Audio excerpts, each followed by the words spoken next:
Chapter 75. Dear customer, what do you want to buy? As soon as Li Wangyu got off the horse, the shopkeeper of the kiln greeted him warmly. Customers who can ride a horse are big customers, worthy of the shopkeeper's personal reception. Shopkeeper, can you order porcelain in your kiln? Of course. What kind of porcelain do you want? Although our kiln is not big, the craftsmanship of our old masters is very good. Whether it is porcelain bowls, porcelain bottles, porcelain basins, all kinds of shapes, as long as you need, we can order them. Li Wangyu smiled, took out the drawings he drew and handed them over. I need to make a batch of ceramic tiles. Can you see if you can do it? How can a modern bathroom not have ceramic tiles? Not only does it look beautiful, but it can also be waterproof. Li Wangyu thought that it was necessary. The shopkeeper looked at the drawing on the drawings, and his face was full of pain. Dear customer, what is the use of this thing called ceramic tile? Old me has been making porcelain for so many years, but I have never seen this thing. Hee, I have my own use. Can you make it? Of course I can. This thing is too simple. It is just a piece of porcelain plate. There is no difficulty. Dear customer, are you sure you want to burn this thing? The shopkeeper still did not believe that someone would want to burn such a thing. Li Wangyu nodded. That's right, the quantity I need is written on it. How long do you think it will take you to burn it? The shopkeeper pondered for a moment. This thing is very simple. 3 days is enough. But you need to pay the deposit first. After all, if you don't want this thing after it is burned, it is not convenient to deal with it. Okay, no problem. In addition, I also need to burn a batch of ceramic pipes. Shopkeeper, can you see if you can burn it? Li Wangyu took out another drawing. It was the size and style of the ceramic pipe he was going to use for the sewage pipe. No problem. This kind of ceramic pipe is also very simple to burn. The shopkeeper glanced at the drawing. It was just an ordinary ceramic pipe.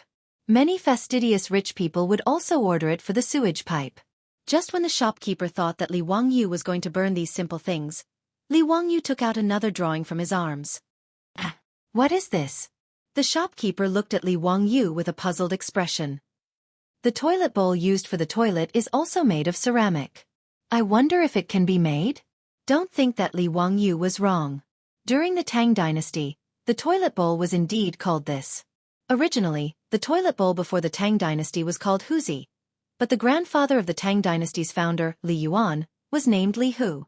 In order to avoid the word Huzi, he changed it to Ma Zi, and then it slowly became a toilet bowl.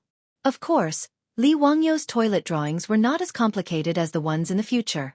In fact, it was just a sitting, flushing toilet. There was no backflow or drain.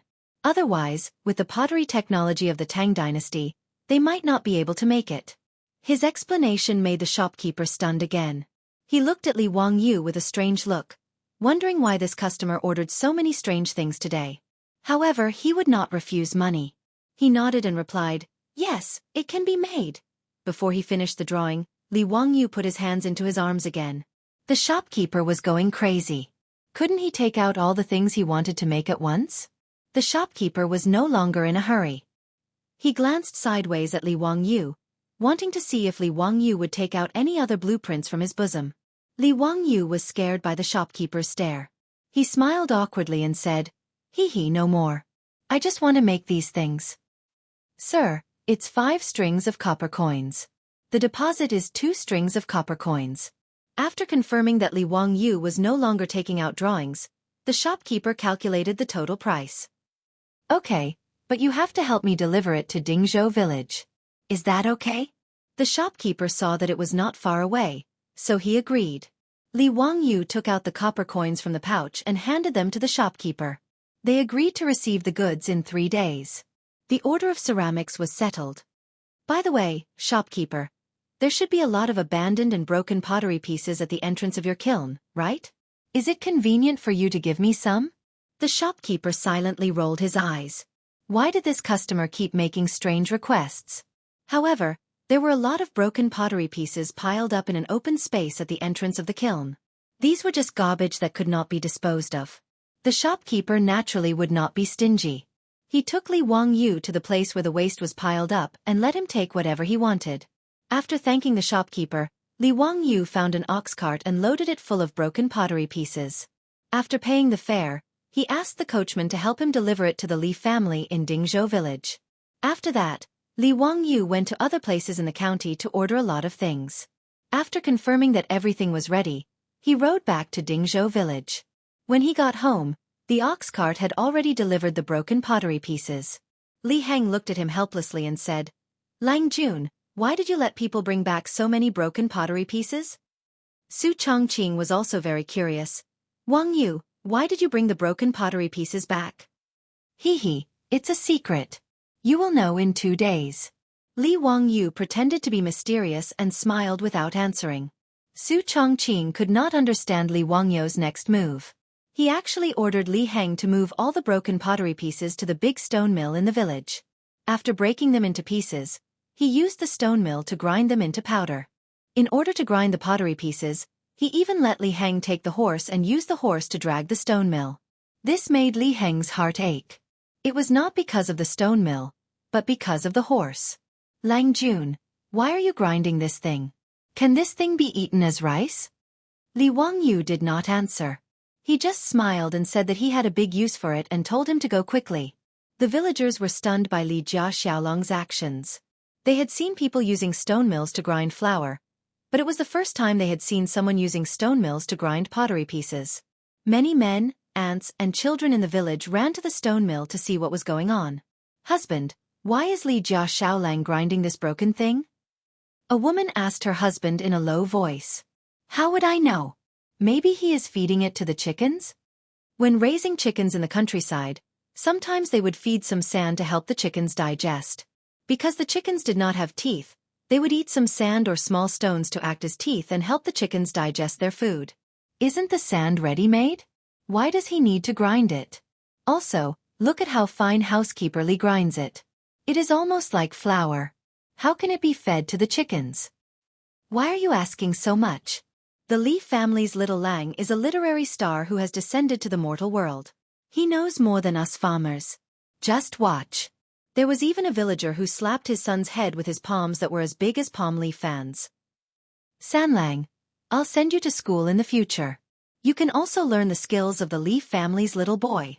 Many villagers took the initiative to come forward and help. They drove the horses to sweep the dust and all the broken pottery pieces were ground into powder.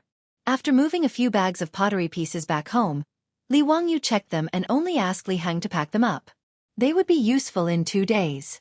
The next day, the county government sent people to drive all the cattle to the village. As soon as they entered the village, they caused a sensation.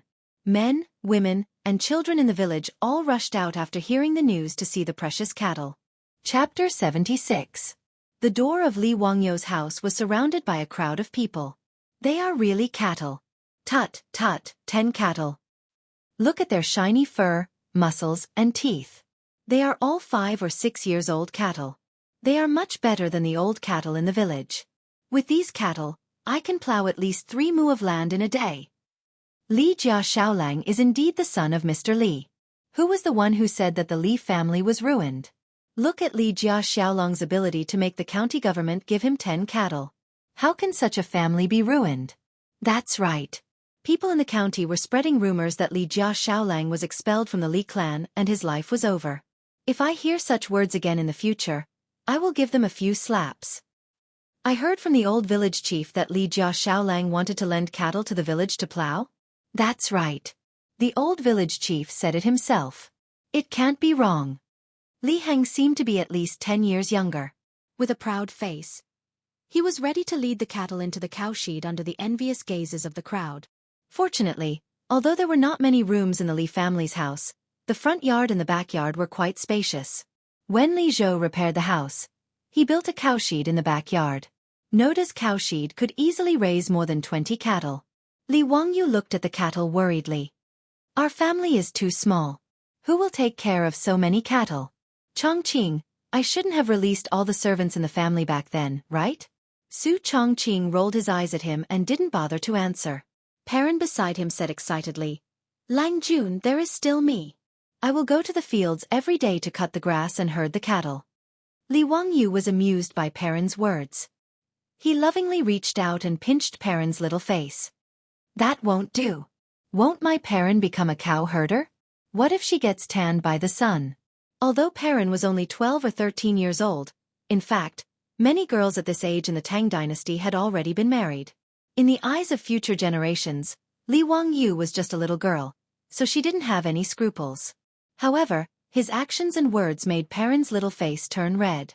She covered her face and couldn't say anything for a long time. Su Chongqing, who was standing at the side, saw everything clearly. He glared at Li Wangyu in annoyance and snorted softly before pulling Pei Lan away. Li Wangyu was baffled. Did he provoke her or provoke her? Why are you glaring at me? Li Wangyu is too lazy to think about a woman's bottom of the sea. He goes out to find the old villager. Now that the cattle had arrived, he could begin to transform the saline alkali soil. Soon, under the arrangement of the old village chief, 20 skilled farmers led the 10 oxen to the saline alkali soil and began to plow the soil. This plow was equivalent to opening up a wasteland, so it needed to be plowed deeply. The soil was required to be fine in order to allow the alkali to be fully exposed to the air so that it would be easier to wash the soil later. Although there were cattle, it would take at least 10 days to plow the entire 300 mu of saline alkali soil. However, Li Wangyu was not in a hurry. This time was just right for Carpenter Lu to make the water wheel. After 10 days, the cattle could help the village cultivate. This exchange made the old villager smile so much that his back teeth were exposed. After explaining the saline alkali soil, Li Wangyu rushed back to his home. Carpenter Lu's 2 sons and several masons in the village were still waiting for him. Greetings, Xiaolang, Kuan. What do you need us to build? Carpenter Lu's 2 sons were already waiting for him with carpentry tools. Li Heng didn't know what his Lang Jun wanted to do, so he and Perrin were both curious. The two of them thought that it might be like Su Chongqing, asking Carpenter Lu's sons to build some new furniture. At first, Li Heng and Perrin felt that the new furniture was strange, but after using it, they both liked it. Seeing that Li Wangyu had asked Carpenter Lu's sons to come over, they were both looking forward to it. However, Li Wangyu did not ask Carpenter Lu's sons to build any furniture. Instead, he pointed at a small mountain not far behind his house and said, "I'll have to trouble Erlang and Sanlang to help me build a water pipeline. Use the bamboo on the mountain. After opening it up, the spring water on the mountain will be connected to the house." After saying that, he took out a blueprint that he had drawn long ago. On it, there were detailed instructions on how to build the water pipeline. Lu Erlang and Sanlang were both surprised. They originally thought that he was going to build furniture, but they didn't expect him to build a water pipeline. After carefully looking at Li Wangyu's blueprint, the two of them were full of admiration. Xiaolang, Kuan, this idea of yours is really interesting.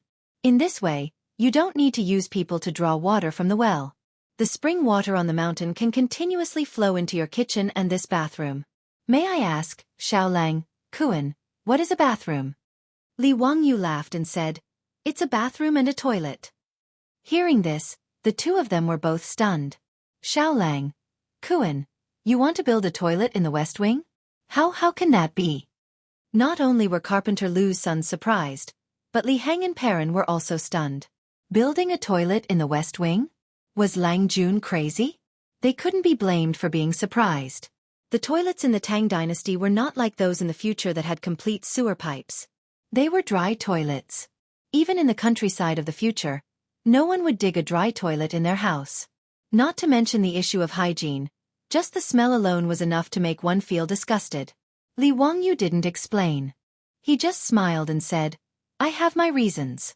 Lu brothers, is there any problem with the water pipeline? No problem. It can be built in 2 days at most. It's not complicated.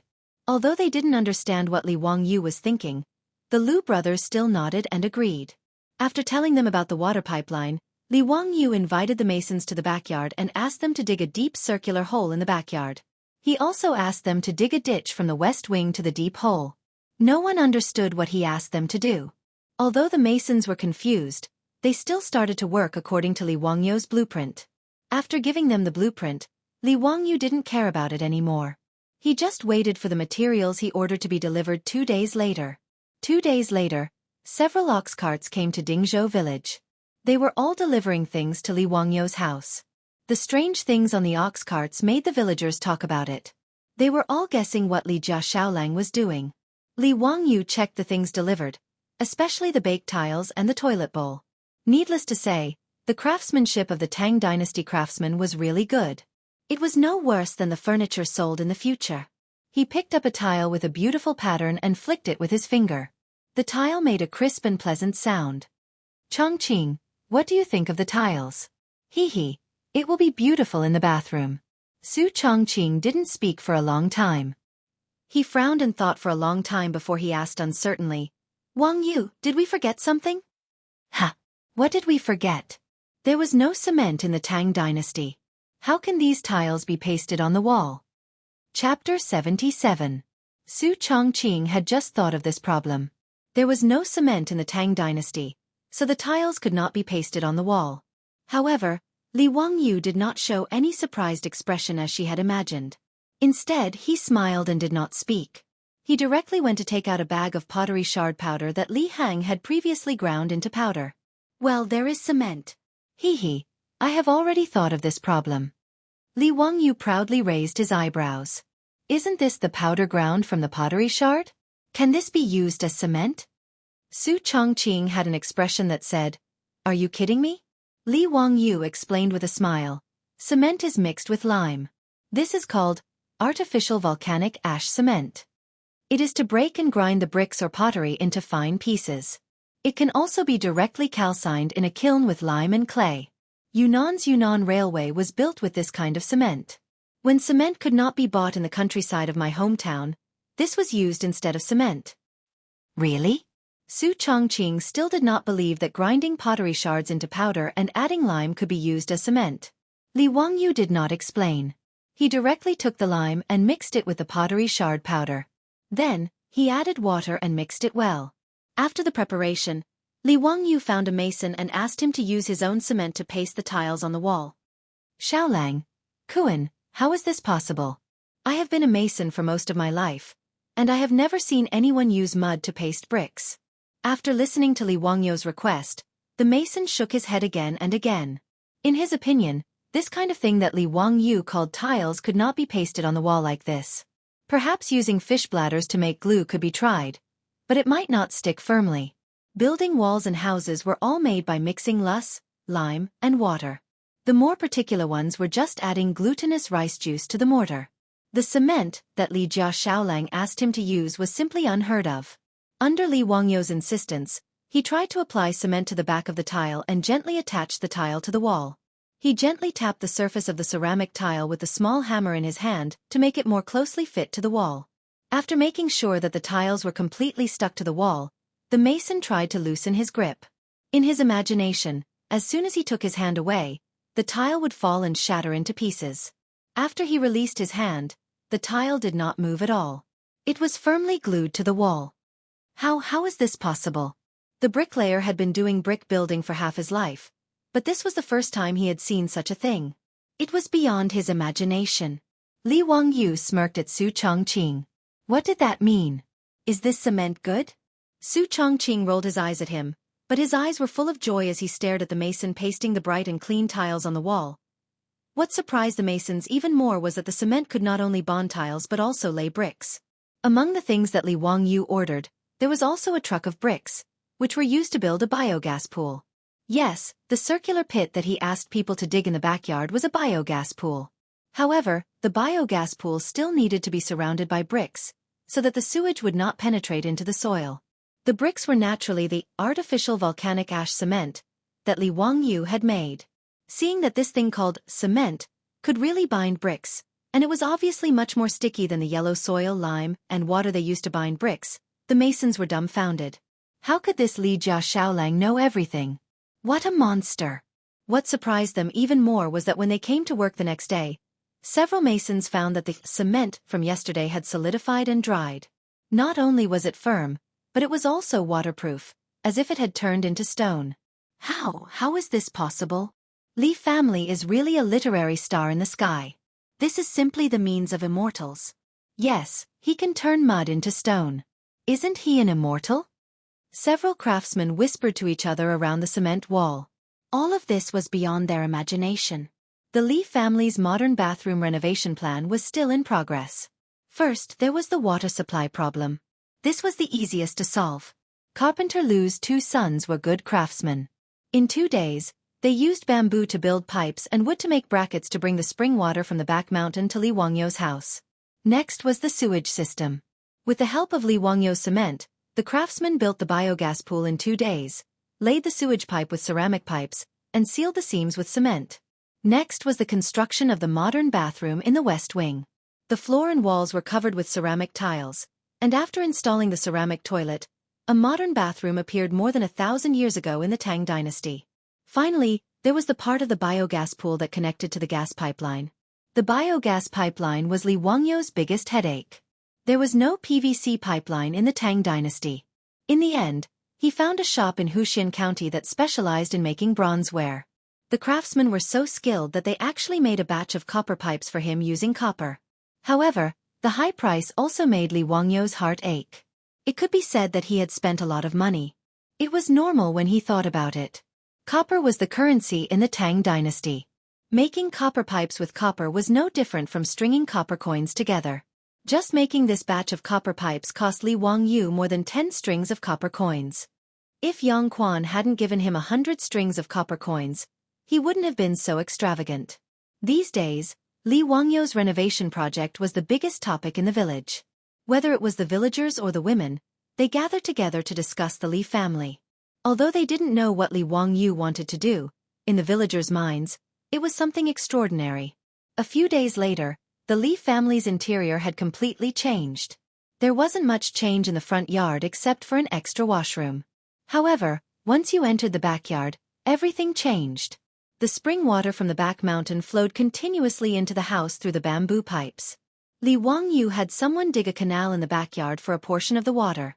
The water flowed endlessly, adding a bit of life to the small courtyard. There was also a tall wooden frame in the courtyard. A bamboo pipe kept the spring water flowing into a huge clay pot on top of the frame. After the pot was filled with spring water, the spring water poured down like a small waterfall. This clay pot was custom-made by Li Wangyu at the kiln factory. Its purpose was to store water.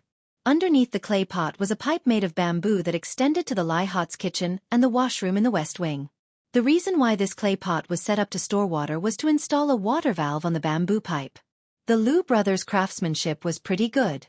They used wood and bamboo to make a wooden water valve that could control the flow of water out of the bamboo pipe.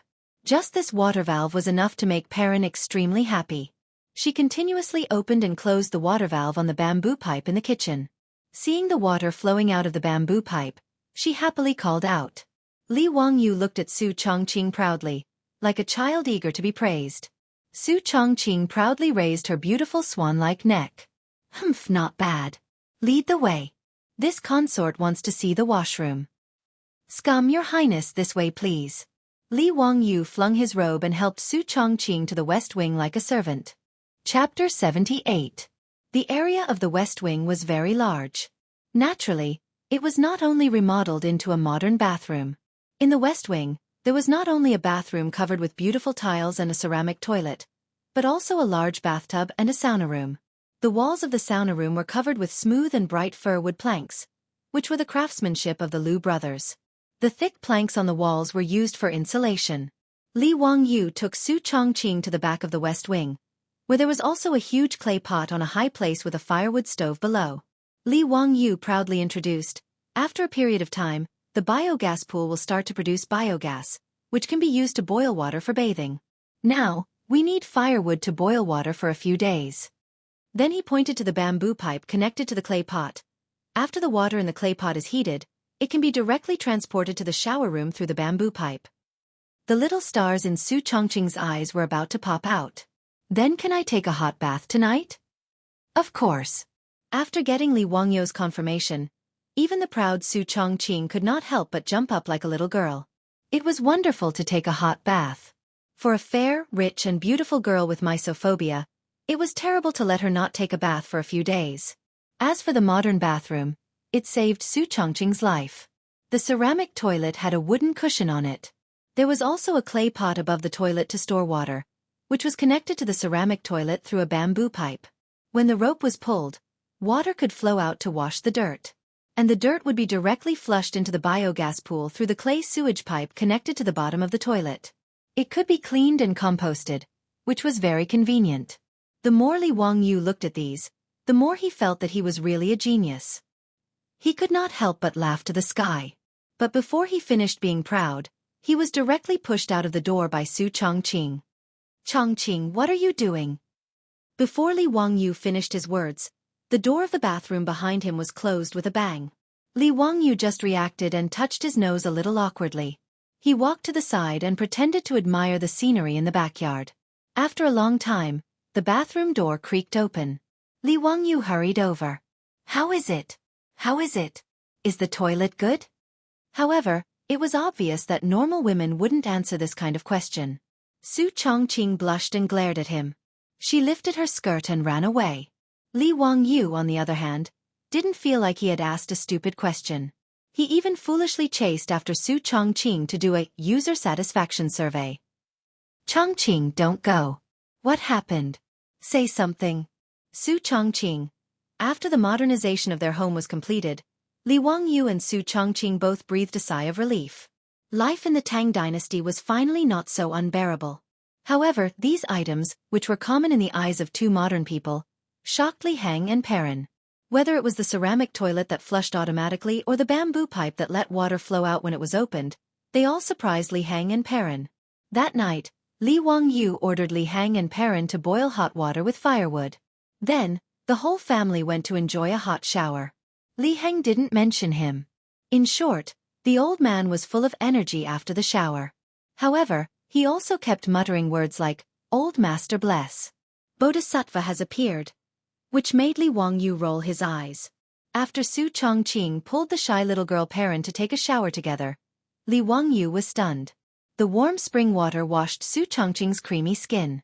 Her white and flawless skin revealed a faint pink. Her beautiful black hair was still wet with water droplets. She casually tied her hair into a bun and fixed it with a hairpin. Her skin was tender, her expression was relaxed, her beautiful eyes were full of hope, her peach cheeks were smiling, her breath was like an orchid, and she was indescribably gentle and lovely.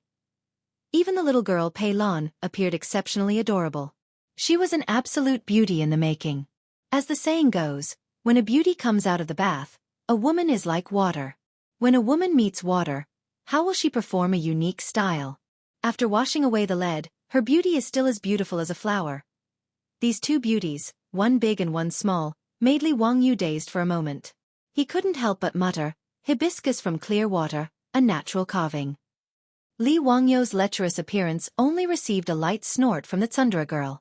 Amidst the charming laughter of the little girl Perrin, the two beauties drifted past Li Wangyu with a burst of fragrant wind. He still wanted to talk to them, but in exchange, he heard the sound of the door closing. If it wasn't for Li Wangyu's quick reaction, his face would definitely have had an intimate contact with the wooden door. Burning the bridge after crossing the river. This was definitely the legendary burning the bridge after crossing the river. He had worked so hard to build these modern bathroom facilities, but she didn't even say thank you. Li Wangyu felt as if he could hear the sound of his heart breaking. "Woman, you've successfully angered me." At this moment, Li Wangyu was possessed by a domineering CEO. Just as he was about to push the door open and teach this rude woman a lesson, Su Chongqing's voice came from inside the house. "Hey, we're a bit hungry. Can you go make some supper?" Li Wangyu, who was about to explode with his domineering CEO aura, immediately turned into a servant. After answering, he happily ran to the kitchen to help Su Chongqing prepare supper. Things like face didn't exist in front of beautiful women. 10 days passed quickly. The 20 villagers had already completely dug up the alkali soil by the riverbank. They also obeyed Li Wangyu's instructions and used the plow to break up the soil. Now, they only had to wait for the soil to be washed with water. Carpenter Lu didn't go back on his word. The 5 water wheels were completed and they were ready to start installing them by the riverbank today. When they found out that Li Jia Shaolang was going to install things that didn't require manpower to carry water by the Gone River, the entire village came out and gathered by the Gone River to watch the fun. Of course, the people who were watching the fun were the elderly, ants, and children in the village. The able-bodied men were the main force in installing the water wheels. By the Gone River, Carpenter Lu had already led the villagers to build a wooden base every 100 meters in the water. The base made of logs as thick as a bowl was firmly hammered into the riverbank and fixed. Now they just had to wait for the large wheels of the 5 water wheels to be installed. 30 people in a group slowly walked out of the village, carrying the heavy wheel of the water wheel. Children were cheering and jumping around, running around with the adults. The wheels of the water wheels each weighed close to 2 tons. A few days ago, when Li Wangyu went to Carpenter Lu's house to check on the progress of the water wheels, he thought of an important problem. How could such a heavy wheel be installed on a wooden base in the river? Damn! There were no cranes in the Tang Dynasty. It didn't seem realistic to rely on manpower. There was also no place in the Gone River for people to stand on. Wouldn't it be a joke if the water wheels couldn't be installed after they were built? Li Wangyu threw this question to Carpenter Lu with a pained expression. Unexpectedly, Carpenter Lu laughed and said, "Xiao Lang, there's finally something you don't understand." Chapter 79. Li Wangyu was thick-skinned enough to not care about Carpenter Lu's teasing at all. After some explanation, Li Wangyu finally understood that the ancient people also had cranes. It was just a matter of manpower. Tangerine, also known as a crane. In fact, it was very simple. It used the principle of leverage to create a tool that was specially used to lift heavy objects. It was a thick long piece of wood with a base in the middle that acted as a fulcrum and a heavy object hanging at the end. During the lifting process, the front part of the tangerine would be tied to the heavy object that needed to be moved. After that, the object would be lifted by manpower and the heavy object at the end. Although the principle of the crane was simple, according to Carpenter Lu, it could lift an object that weighed 40 to 50 stones without any problem. The wheels of the 5 water wheels were all moved to the riverbank, and the suspenders were ready. Hundreds of men were shouting slogans, and under the command of Carpenter Lu, they slowly lifted the wheels with a diameter of 6 meters and moved them to the base of the water wheel. After a few twists and turns, the wheel of the first water wheel was finally installed. Carpenter Lu and his 3 sons quickly climbed onto the water wheel and began the final installation. When Carpenter Lu inserted the last wooden wedge into the water wheel, the first water wheel of the Tang Dynasty was finally installed. Li Jia Xiaolang, the water wheel is installed. Do you want to start it now? Carpenter Lu stood at the base of the water wheel and shouted at Li Wangyu. Li Wangyu led Su Chongqing, Perrin, and Li Heng to the embankment and watched the installation of the water wheel with smiles on their faces. Hearing Carpenter Lu's shout, Li Wangyu gave him an OK hand sign. Carpenter Lu, let's start the test run. Carpenter Lu did not understand what Li Wangyu's hand sign meant, but after hearing it, he and his sons removed the plate blocking the wheel of the water wheel. Su Chongqing elbowed Li Wangyu angrily and said, "Are you stupid? Do you want to give an OK hand sign to the people of the Tang Dynasty?" Sorry, I forgot. Haha. These details are not important. Look, the water wheel is starting to turn. Start spinning. Li Wangyu shouted excitedly as he pointed at the water wheel that was slowly starting to move. The water level of the Gone River was calm, but the speed of the water flow was not too slow. Under the push of the water current, the water wheel made a squeaking sound. Then, the baffle on the water wheel started to rotate slowly under the push of the water current. When a bamboo tube filled with water was slowly rotated to a high point and tilted, the water in the bamboo tube would flow out and into the water bucket below. Then, the water would flow all the way down along the bucket. Under everyone's gaze, the river continued to flow. The water wheel kept turning, lifting the river water up and pouring it into the ground. The villagers of Dingzhou village began to cheer as if they had gone mad. The old villager was so excited that his beard was trembling. Just as Li Jia Xiaolang said, there was no need for human or animal labor. The river water could water the fields. Miracle! This is a miracle! This thing is a work of art. Li Jia Xiaolang, you are doing something that will make Buddha appear in 10,000 homes. Great merit, great merit. The old villager was about to kneel down and kowtow to Li Wangyu. This really scared Li Wangyu. He quickly stepped forward and supported the old villager. Old villager, you can't do this. Don't make me feel bad. This is what I should do. Besides, am I not the first person to benefit? Without this water, my 300 mu of saline alkali soil would not be able to manage. Ha! The old villager knelt down and countless other villagers followed suit. Li Jia Xiaolang, you are merciful and compassionate, making Buddha appear in 10,000 homes. Thank you, Li Jia Xiaolang. Mr. Xiaolang, you are indeed a literary star that has descended to the mortal world. You have saved all living beings from suffering and distress. Many women pressed their children's heads and asked them to kneel down and kowtow to Li Wangyu. When the villagers of Dingzhou village knelt down, Li Wangyu and Su Chongqing were at a loss of what to do.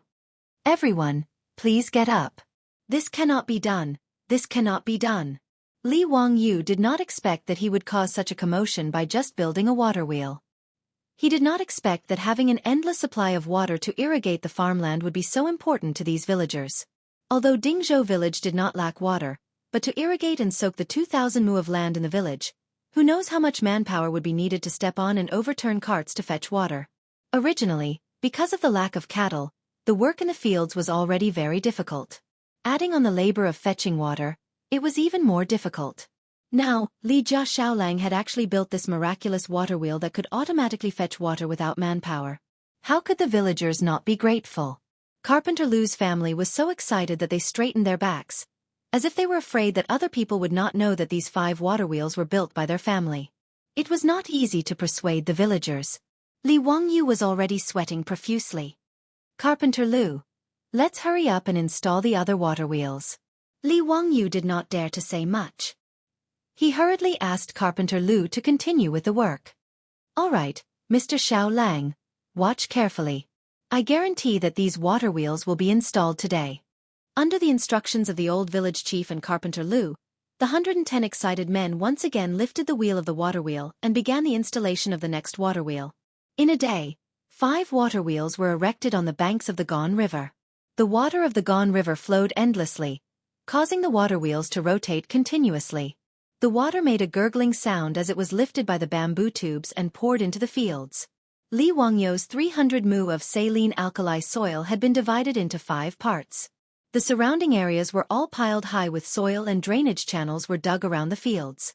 Each water wheel corresponded to a field and led the water into the fields to soak the soil. Xiaolang, how long does the soil need to be soaked? Beside Li Wangyu, there was a green-clothed Su Li. He was holding a brush and paper in his hand and writing something seriously. This was Su Li, who was arranged by Yang Quan to come to Dingzhou village to record how Li Wangyu managed the saline alkali soil. However, although Su Li was writing, his eyes unconsciously looked at the water wheel that was constantly rotating. Soak it for 2 days. Then drain the water in the fields. Drain the water and store it again. After doing this 3 times, we can proceed to the next step. Li Wangyu said very carefully. Oh, that's right. Remember, the drainage and the inflow have to be separated. The drainage must be far away from the inflow source. After Su Li memorized Li Wangyu's words without missing a word, he immediately bid farewell and left. As the 5 water wheels were set up, the villagers of Dingzhou village were all watching by the Gan River. Whether it was the elderly, the farmers, the ants or the children, it seemed like they were not tired of watching the water wheels rotate. The 400 to 500 people were like audiences in the cinemas of the future who were watching commercial blockbusters. They were mesmerized by the rotating water wheels and were unwilling to leave for a long time. It was not until the sky gradually darkened that the villagers brought the old and the young back to the village. Their expressions were full of excitement and excitement. Early the next morning, Li Wangyu had not yet climbed out of his comfortable bed when he heard a familiar voice coming from the outer courtyard. Ziyu, you bastard, come out quickly. Chapter 80. When Li Wangyu heard the voice, he knew it was Yang Quan. He did not understand why Yang Quan would come to Dingzhou village from the county office so early in the morning. Were all the civil servants in the Tang Dynasty so casual about their working hours? They were not professional at all. Li Wangyu complained in his heart as he quickly got up and changed his clothes. The old housekeeper Li Hang also quickly came to the backyard to report, Lang Jun, Yang Mingfu is here. I know. I heard his loud voice from the backyard. Did Ming Hao say anything? Li Hang shook his head. They did not say anything. They seemed to be in a hurry, but it did not seem to be anything bad. Li Wangyu thought that he had not done anything recently. Could it be that Yang Quan was in a hurry to improve the alkali soil? He had told him that it would take at least a month to see results. It had only been 10 days. What was the hurry?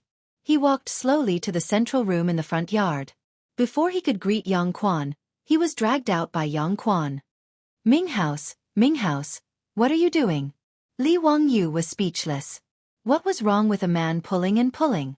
Do you dare to change it to a soft girl? Zio, you bastard. Why didn't you tell me earlier that there was a water wheel? Quick, take me to see how magical the water wheel is. Yang Quan lectured him as he pulled him out. Li Wangyu was confused. What did he mean? He came to Dingzhou village from the county early in the morning just to see the water wheel? Yangzhou wasn't the only one who had come.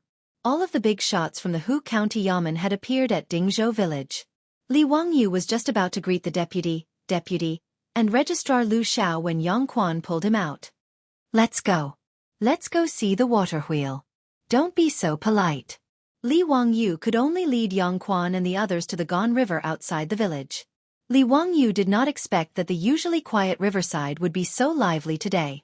Not only did the villagers of Dingzhou village come to see the water wheel, but the villagers from the surrounding villages also rushed over after hearing the news. The banks of the Gone River were as lively as a market. What made Li Wangyu even more speechless was that he saw many people actually lighting incense sticks and praying to the 5 water wheels on the banks of the Gone River. After a night of continuous watering by the water wheel, Wangyou's land, the 300 mu of alkali soil was soaked in water. It looked like a big lake beside the Gone River. 300 mu of land was nearly 200,000 square meters of land. The 5 water wheels watered the land day and night. This scene was very magical in the eyes of the people of the Tang Dynasty. Yang Quan and the other county officials were shocked when they heard Su Li's report yesterday. After repeated questioning, they confirmed that Li Wangyu had really created a tool that could automatically carry water without manual labor. The water wheel looked ordinary in Li Wangyu's eyes, but it made the other county officials unable to sleep well.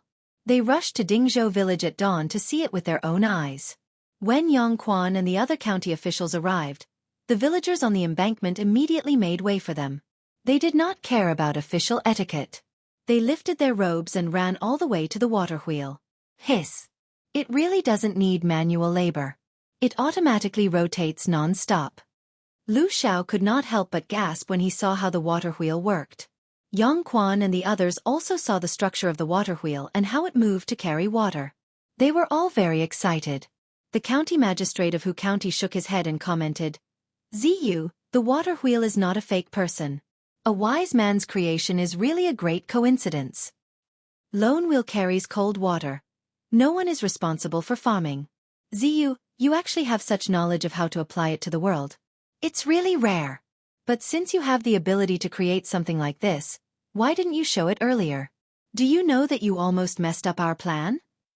Yangzhou praised water wheel, but turned around and lectured Li Wangyu.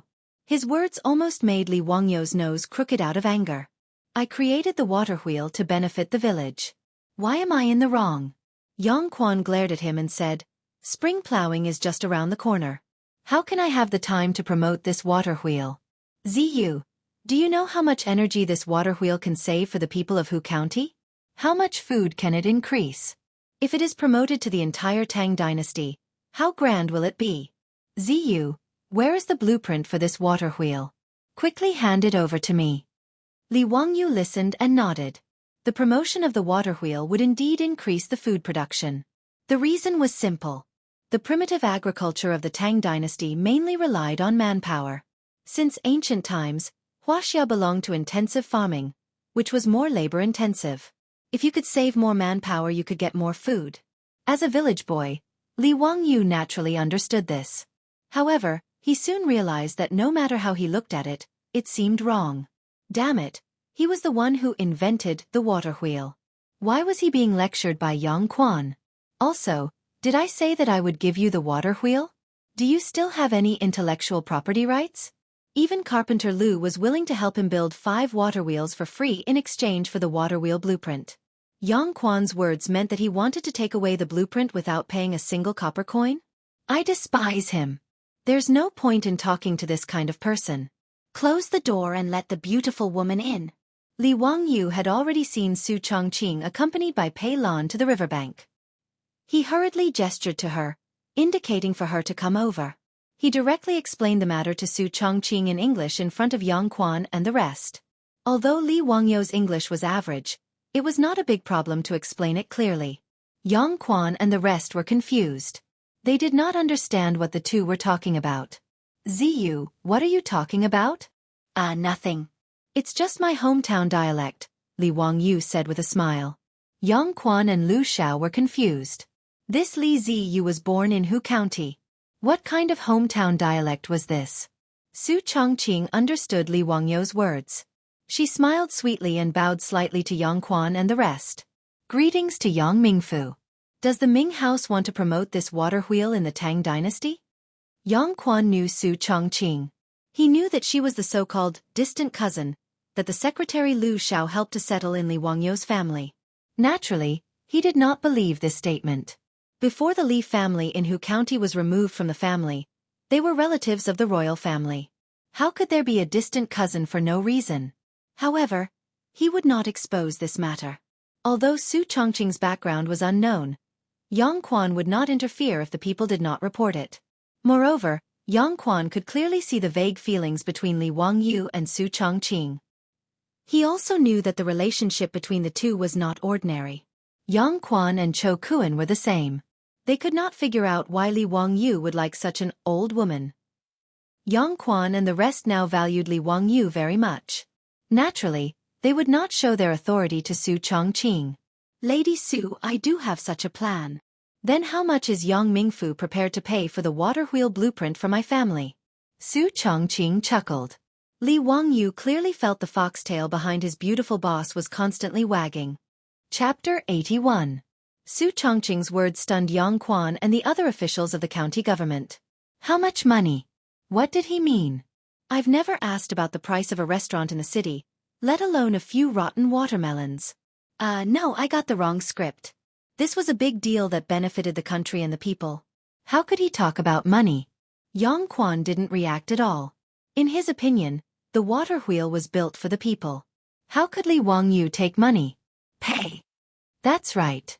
Don't tell me that the Ming residence doesn't intend to pay and just take the things from my family?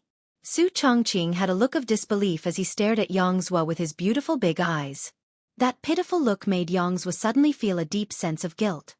This isn't taking something from your house. This water wheel is a great merit that can benefit the people. How can you call it taking something from your house? Yang Quan quickly waved his hand. The water wheel was created by my family. Yang Quan explained patiently. This water wheel can help the people of the Tang Dynasty live a good life.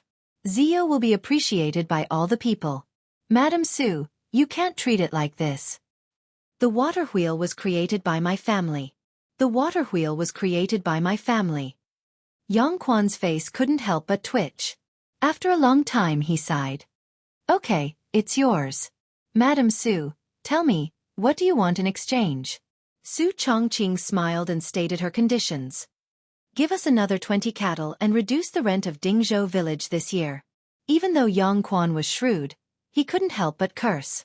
This Madam Su was too ruthless. She had just asked for 10 cattle from the county government a few days ago, and now she asked for another 20? Did she think that the county government was a livestock market? 10 at most, and the rent will be reduced by half.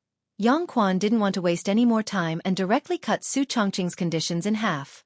He originally thought that he would need to spend more effort to convince this woman, but instead, he saw Su Chongqing stick out her tongue and make a funny face at him. Then I'll have to thank the Ming residents. I originally thought that you would only give me 5 cattle. Hee hee. When Yang Quan heard this, he felt his blood boil. He had actually been played by a woman. It turned out that Su Chongqing's conditions were just an exorbitant demand. He was just waiting for him to return the money. When it came to negotiations, Su Chongqing, a top business administration student from the University of Pennsylvania, could easily beat the officials of the Tang Dynasty. The reason why he said those words just now was just to disturb Yang Quan's state of mind. When Yang Quan became impatient, he would then throw out his conditions and directly achieve his goal. Yang Quan shook his head.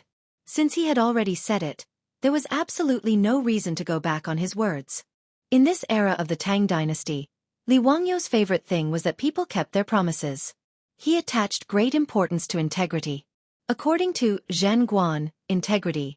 If the superior doesn't believe, he can't make the subordinate do anything. If the subordinate doesn't believe, he can't make the superior do anything. In the 6th year of Zhen Guan, Pai Lupi ordered 390 prisoners on death row to be released home for the new year.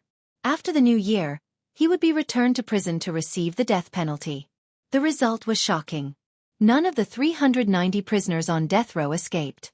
They all returned to prison on time. In the end, Pai Lupi was moved by these prisoners on death row who kept their promises and were honest. He relaxed the death penalty for the prisoners on death row. So no matter what, since Yang Quan had promised, he would definitely do it. Li Wangyu immediately smiled and took out the water wheel blueprint that he had already prepared. He held it with both hands and handed it to Yang Quan. In fact, he already knew that after the water wheel was built, it would definitely attract the attention of Yang Quan and the others. So he had already prepared the water wheel blueprint in advance. Yang Quan grabbed the blueprint and fiercely glared at him. As shrewd as Yang Quan was, he naturally saw that Su Chongqing was negotiating with him under Li Wangyu's instructions. Li Wangyu touched his nose a little embarrassedly. Why did you glare at me when your beautiful superior killed you? I originally thought that it would be good enough if I could cheat a few cattle. Hee, I didn't expect Su Chongqing to be so awesome. When the old villagers heard Yang Quan personally say that the rent of Dingzhou village would be reduced by half this year, they immediately knelt down to Yang Quan and the other county officials. Thank you, Ming House. Thank you, Ming House. I kowtow to you on behalf of the 127 villagers of Dingzhou village. Yang Quan laughed and reached out to help the old villagers up. Mr. Qian, if you want to thank someone, you should thank Li Jia Xiaolang and Su Xiaonyang. This county does not dare to claim the credit. This was exchanged with the water wheel blueprint by the Li family's young man. The old villagers naturally understood his words. They looked at Li Wangyu gratefully again, as if they were going to kneel down. Li Wangyu hurriedly stepped forward to support the old man. Everything about the Tang dynasty was good, but there were always people kneeling down to him from time to time. Li Wangyu really couldn't get used to it. Yu Qi's old villagers kneeling down to him. It really shortened his life. Yang Quan left with satisfaction.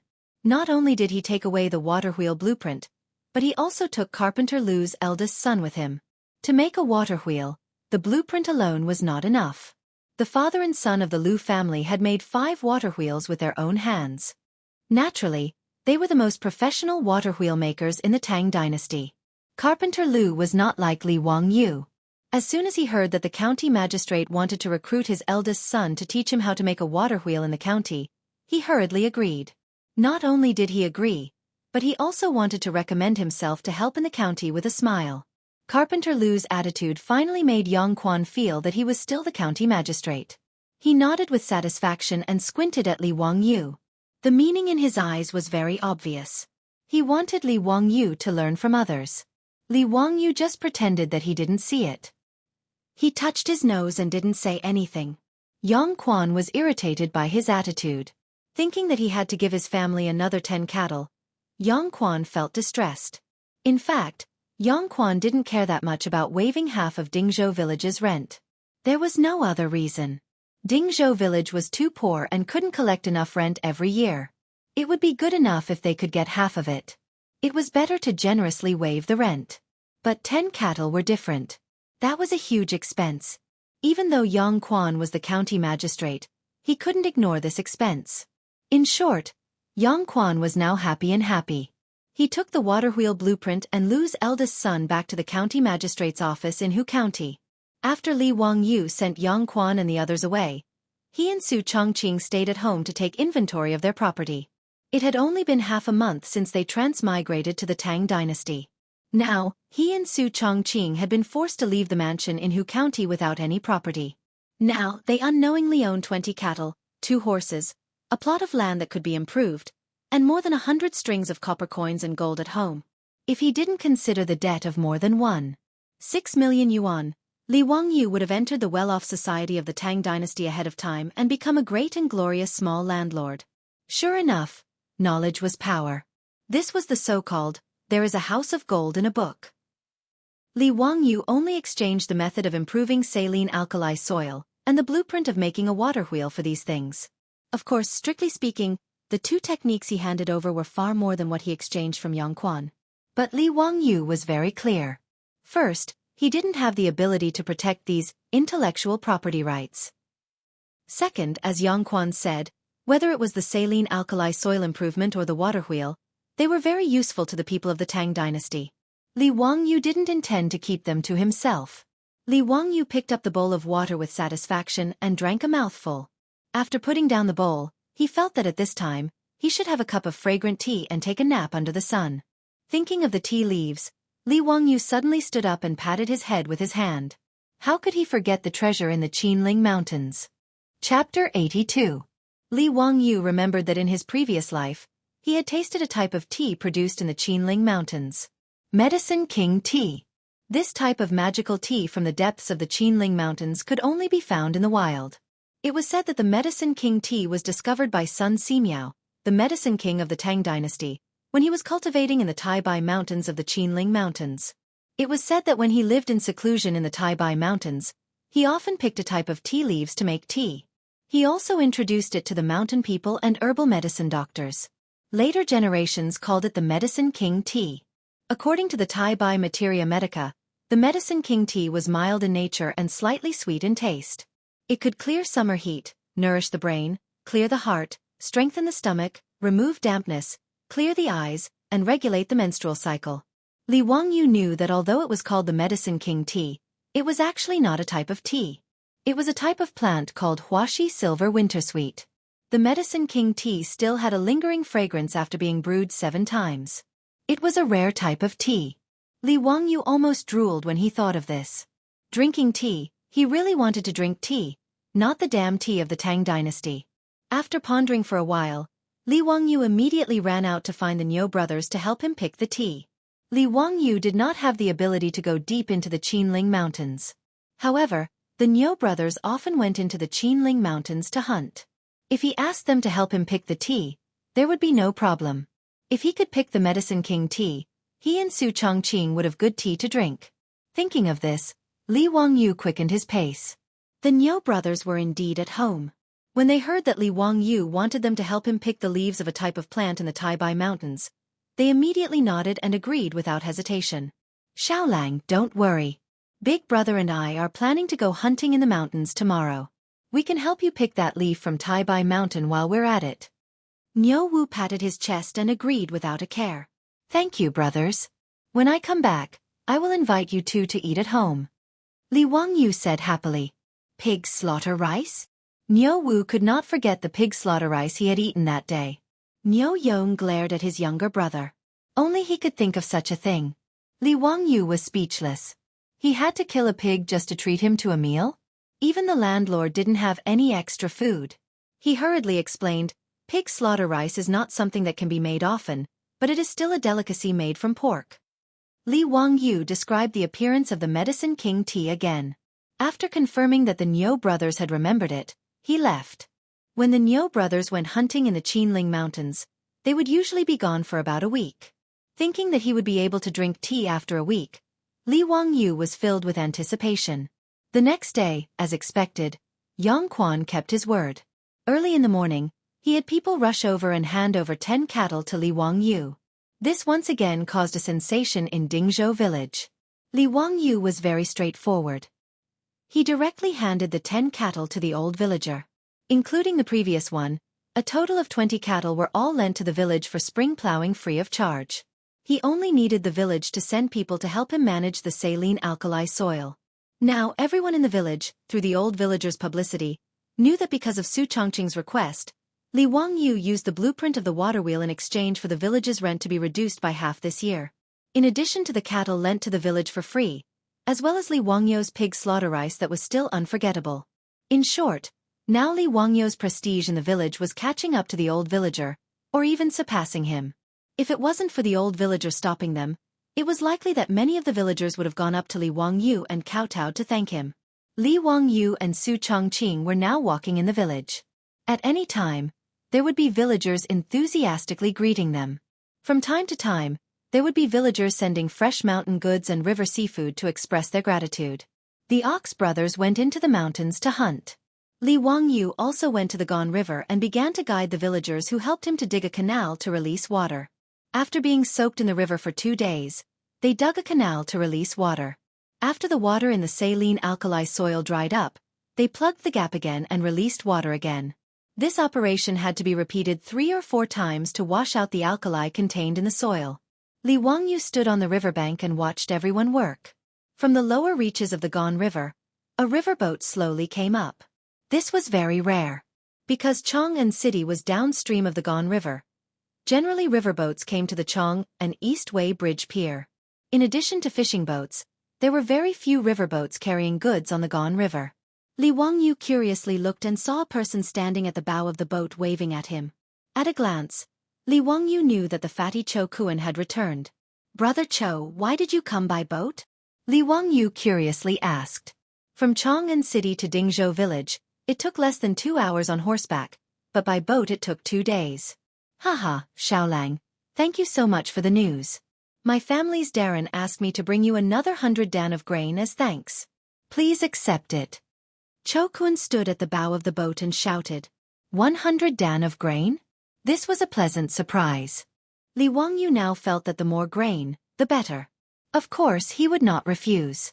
With a face full of smiles, he looked at the riverboat docking and thought to himself that this time Cho Kuan would not charge him for the meal. "Yes, I am indeed a good person. I am too generous." Li Wangyu shamelessly praised himself in his heart. If Cho Kuan could hear his inner thoughts, he wondered if he would have the impulse to beat him to death. Li Wangyu was still praising himself when he heard the fatty let out a soft cry. "Xiaolang, what are these things that can move on their own?" "A water wheel. It is used to carry water for irrigation," Li Wangyu explained. Cho Kuan did not have time to talk to Li Wangyu. After jumping ashore, he ran to the water wheel and carefully looked it up and down. This water wheel is amazing. It actually uses water to move it and automatically moves it to carry water. "Xiaolang, I'm afraid you didn't create this, right?" Cho Kuan, this fatty, was actually able to see the key to the water wheel's movement. This made Li Wangyu somewhat surprised. Li Wangyu nodded. "Brother Cho has good eyesight." "Haha, actually my family also farms. I wonder if Brother Cho can teach this water wheel to my Cho family?" "Don't worry, I will use grain to exchange for it." Cho Kuan's small eyes blinked a few times and immediately put forward his request. "You want a water wheel? What exchange? I will give you the water wheel blueprint later." After taking 400 dan of grain from the Cho family for free, Li Wangyu did not have the nerve to accept money. If Yang Quan knew that Li Wangyu gave the water wheel blueprint to the Cho family for free, perhaps he would have the heart to kill him with a knife. After all, he was extorted by Li Wangyu for 10 cattle in exchange for the blueprint. After a conversation, Li Wangyu finally understood that the Cho family was not only a big grain merchant in Chang'an, but also a big landowner. Their family owned a large amount of land in Hebei and Jiannan provinces. They had built a plantation specifically for growing grain. North China Plain and Sichuan Plain were the main grain-producing areas of the Tang Dynasty. Li Wangyu did not expect the Cho family to have such a big layout. With so much land, the water consumption was naturally huge.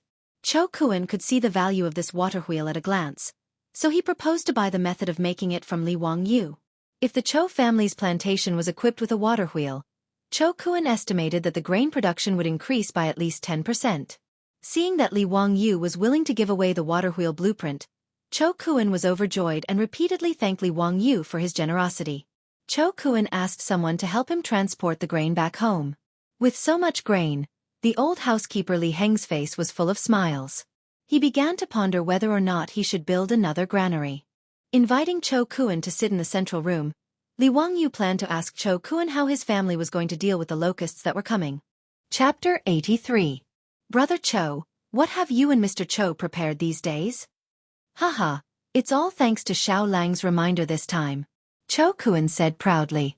Cho Kuan took a sip of water and continued, "My father has sent letters to Jiannan and Hebei provinces to ship all the stored food to Chang'an. In addition, he has transferred funds to buy a lot of food everywhere. My family's treasury has basically been emptied." Li Wangyu didn't expect Cho Yuanliang to be so bold. After learning that the locust plague might break out, he put all his money on it. Looking at the complacent fat man, Li Wangyu thought for a moment and asked, "Mr. Cho, did you hoard food and plan to use the locust plague too?" Before he finished speaking, Li Wangyu didn't know how to continue.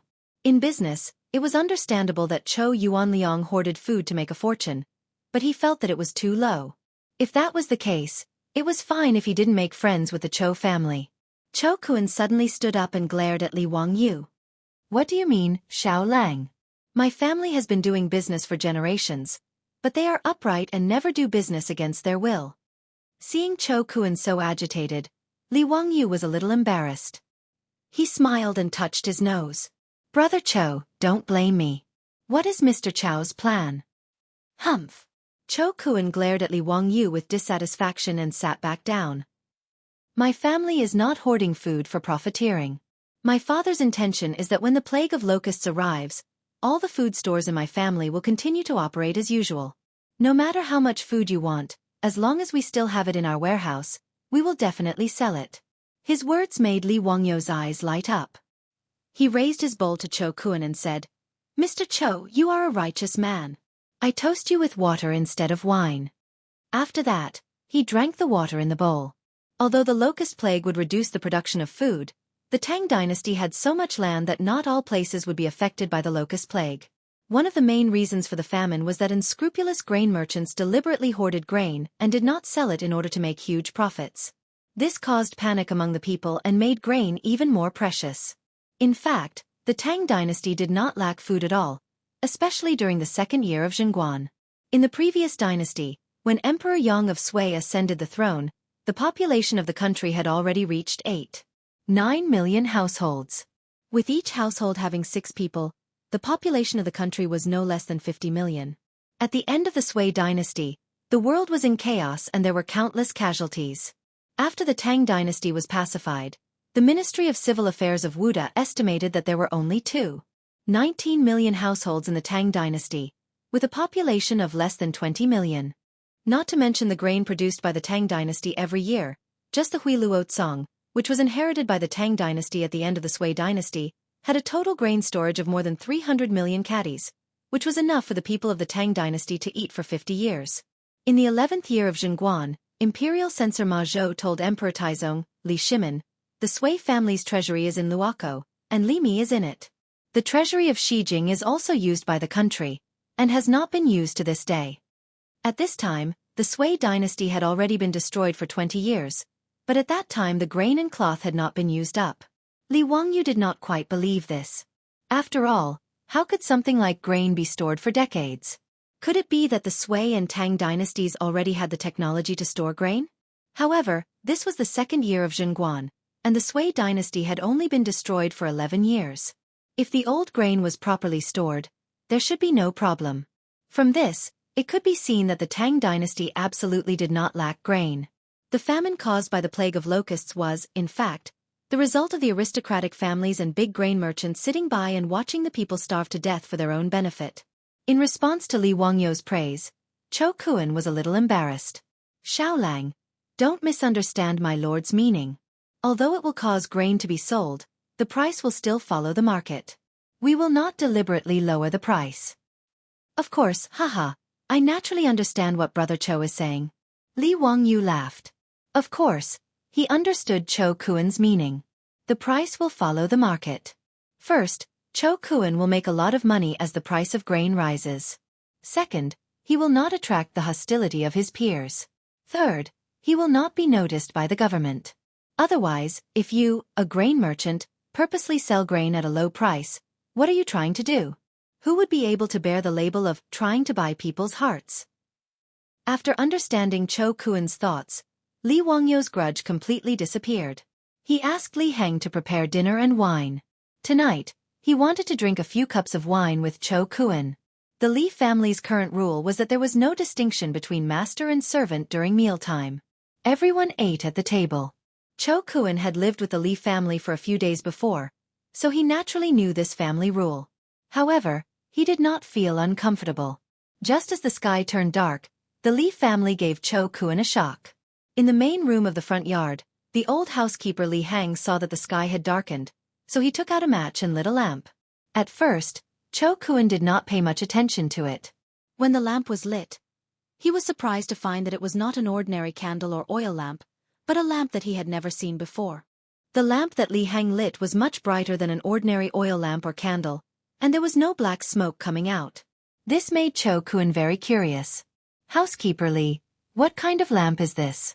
It's very strange. Haha, this is a biogas lamp made by my Lang Jun. It does not use lamp oil, nor does it emit black smoke. Old me does not know what kind of biogas Lang Jun uses.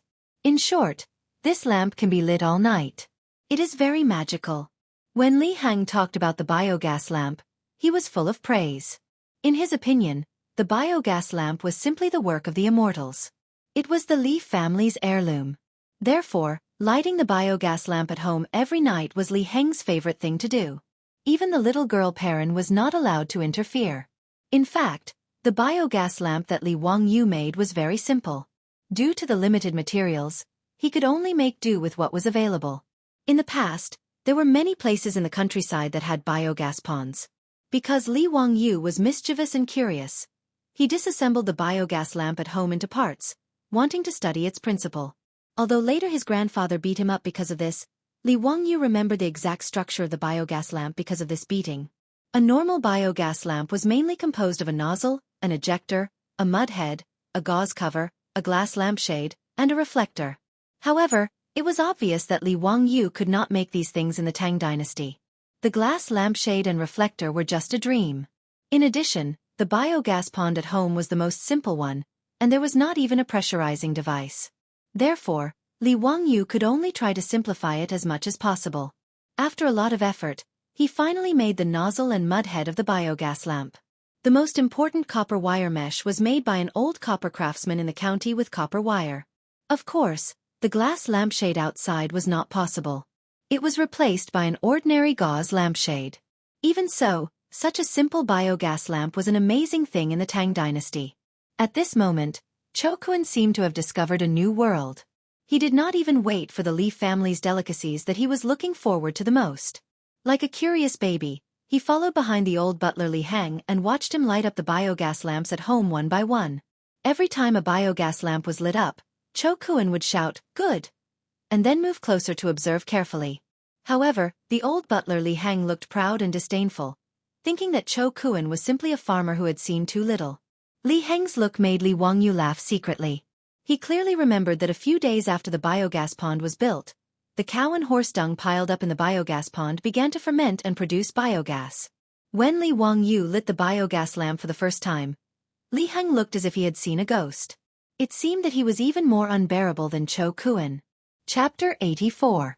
The old housekeeper Li Hang led the fatty Cho Kun to show off the biogas lamps in the house. Satisfied, he went to the kitchen to see if the food was ready. Cho Kun also ran to the kitchen. Now, the Li family's kitchen had been taken over by the little girl Perrin. It must be said that this little girl was very talented in cooking. In just half a month, she learned most of Su Chongqing's cooking skills. Especially when it came to the dishes that Su Chongqing had made once, she could perfectly replicate them. Therefore, Su Chongqing didn't go to the kitchen much now. He would occasionally make a few new dishes. After teaching Perrin, he would wash his hands of it. Speaking of which, the Li family was very small now. With only 4 people, it was indeed a bit difficult to make ends meet. They couldn't even take care of the 20 cattle sent by the county. It was Su Chongqing who came up with a solution. After discussing with the old village chief, he placed the 20 cattle in the care of all the families in the village. He made it clear to the old village chief that the cattle could be lent to the village for spring plowing free of charge, but the cattle had to be raised by the Li family. Moreover, once the Li family needed them, they could take the cattle for use at any time. In Li Wangyu's eyes, these conditions were very harsh, but the old village chief was overjoyed. Moreover, there was an endless stream of families in the village who were willing to adopt the cattle. The 20 cattle almost broke the old village chief's doorstep. Li Wangyu could only look up and sigh. They were still too poor. As for the 2 horses, neither Li Hang nor Li Wangyu was willing to send them to the village to be raised. Li Wangyu now also liked riding horses. When he was free, he would take the horses out and ride them around the village. He received all kinds of envious and jealous gazes from the villagers. What Li Wangyu didn't expect was that his beautiful boss also knew how to ride a horse. Moreover, she was much better at it than him. From time to time, the two would ride horses together to relax. While chatting, Li Wangyu found out that Su Chongqing was actually a member of an equestrian club in Chengdu. Hearing this, Li Wangyu couldn't help but gnash his teeth. He had heard of the equestrian club. The annual membership fee was 100,000 renminbi. It was simply a scam. And Su Chongqing was actually a member of that club. He was too rich. As a department manager, Su Chongqing's annual salary was in the 7 digits. Of course, he could afford the equestrian club. It was a pity that he worked himself to death, and his annual income was only 6 figures. It was not easy for him to get a mortgage to buy a house, but before the day of delivery, his beautiful boss stepped on the accelerator and sent him to the Tang Dynasty. It was really unreasonable. Fortunately, the heavenly Tao was good at reincarnation. If you don't believe it, just look up and see who the heavens will spare. His beautiful boss stepped on the accelerator and not only sent Li Wangyu, the pride of the whole village, to the Tang Dynasty, but she also inexplicably brought him along. Every time he thought of Su Chongqing's stupefied appearance after falling into his bathtub, Li Wangyu couldn't help but want to laugh. The 2 horses at home were both docile mares. One was red and the other was white. The white horse was unreasonably occupied by Su Chongqing, which made Li Wangyu full of melancholy and worry. Li Wangyu's little grievance was clearly seen by his beautiful boss. She proudly raised her beautiful neck and said, "Humph, don't think that you are a prince just because you have a white horse. Be careful not to become a monk." Her words were so reasonable that Li Wangyu was speechless. In short, Lai Hot was now a family of 4, so he had to do a lot of things by himself. Cho Kuan, who was used to being served by others, was still not used to this. However, the delicious dishes of the Li family made it difficult for him to give up. If Cho Kuan was in modern times, the most suitable occupation for him would definitely be a gourmet, commonly known as a foodie.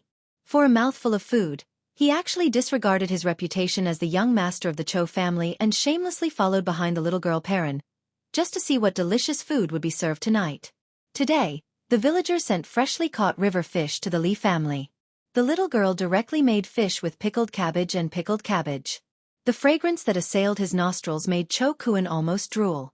Cho Kuan was very satisfied with the dinner at the Li family. He felt that it was a wise decision to come to Dingzhou village from Chang'an. Of course, this was not only because the fat man was a foodie, but also because Li Wangyu gave Cho Kuan too many surprises and shocks, which made Cho Kuan feel that his father really had a sharp eye. After not seeing each other for just over 10 days, Cho Kuan found that the Li family suddenly had a lot of differences. Not to mention the magical methane lamp, even in the kitchen, Perrin fiddled with a bamboo pipe that could produce water by itself, which also amazed him. Ignoring the little girl's supercilious eyes, the fat man excitedly fiddled with the valve on the bamboo pipe for a long time, watching the water flow out and disconnect. He was having a lot of fun. In her heart, Perrin directly labeled Cho Kuan as a fool, but she completely forgot that a few days ago, she seemed to be doing the same thing as the fat man. And the Li family's newly renovated toilet made Cho Kuan completely crazy. At that time, he wanted to relieve himself, so he walked around the Li family's front yard and backyard 3 times, but still couldn't find the toilet. The Li family's backyard originally had a dirty and simple toilet, but Li Wangyu had already had people demolish it. That kind of toilet, not to mention his beautiful boss who was a clean freak, even he couldn't stand it. Considering the convenience of Li Hang, the servants, and the guests in the house in the future, Li Wangyu had the masons change a side room in the front yard into a toilet and shower room. It was also tiled, the same ceramic toilet, and the same hot shower room. Cho Kuan really couldn't find the toilet in the Li family, so he could only ask the old housekeeper, Li Hang, for help. When Li Hang brought him to a side room in the front yard with a look of disdain, Cho Kuan thought the old man had gone crazy. "Why did you bring me into the room if you wanted to relieve yourself?" "Old housekeeper, I want to relieve myself." Cho Kuan thought the old man's ears were bad and didn't hear him clearly. "This is the toilet." The old housekeeper's face was calm, but his eyes revealed a disdainful smile. The fat man dared to swear that he knew this look.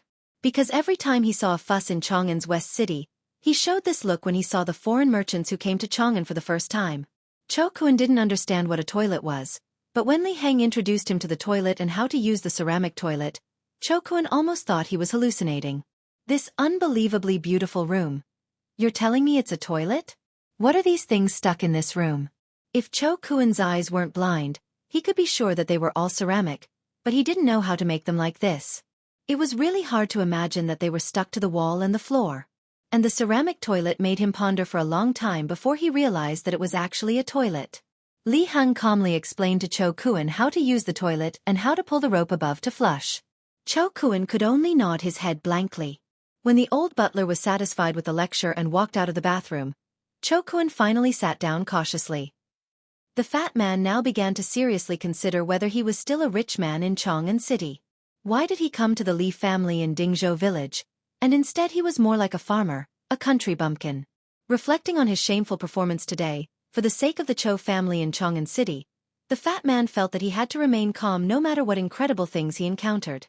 Well, the Cho family in Chang'an City couldn't lose face in front of him. Just now, the old housekeeper Li Heng's disdainful look made his face burn. But Cho Kuen's calmness didn't last long. When the old housekeeper invited him to take a bath and change his clothes at night, this guy became a country bumpkin again. Chapter 85. Cho Kuen took a riverboat for 2 days to come to Dingzhou village, so he naturally had to treat him to a bath. Li Wangyu didn't want to let the fatty use the pool and sauna that he built himself. It wasn't that he was misophobic, but he felt that it was awkward to have a bath and sauna with a fatty. It would be more appropriate if it was a beautiful woman. Li Heng politely invited Cho Kuen into a side room and pushed open another door. Cho Kuen was once again a country bumpkin. He looked left and right at the empty room covered in tiles, not knowing how to take a bath. Where's the bathtub? But after what happened before, Cho Kuen didn't say anything. He kept a straight face and waited for the old butler to explain further. Li Heng wanted to continue watching Cho Kuen make a fuss about nothing, but he saw that the fatty was smart and didn't say anything. The old man sighed silently. He missed a good show. He led Cho Kuen under a bamboo pipe and pointed to the wooden valve. Young Master Cho, this is the hot water valve. Once you open it, hot water will flow out. Okay, I know. Thank you, old butler. The fatty nodded calmly. After sending Li Heng out of the bathroom, the fatty hurried over to study the shower system. After taking a hot shower, which he had never enjoyed before, the fatty felt that his bones were lighter and his whole body was more comfortable. This Li Jia Xiaolang is really a talent. This kind of practical knowledge is really amazing. Cho Kuen said to himself. He really liked the new things that Li Wangyu came up with.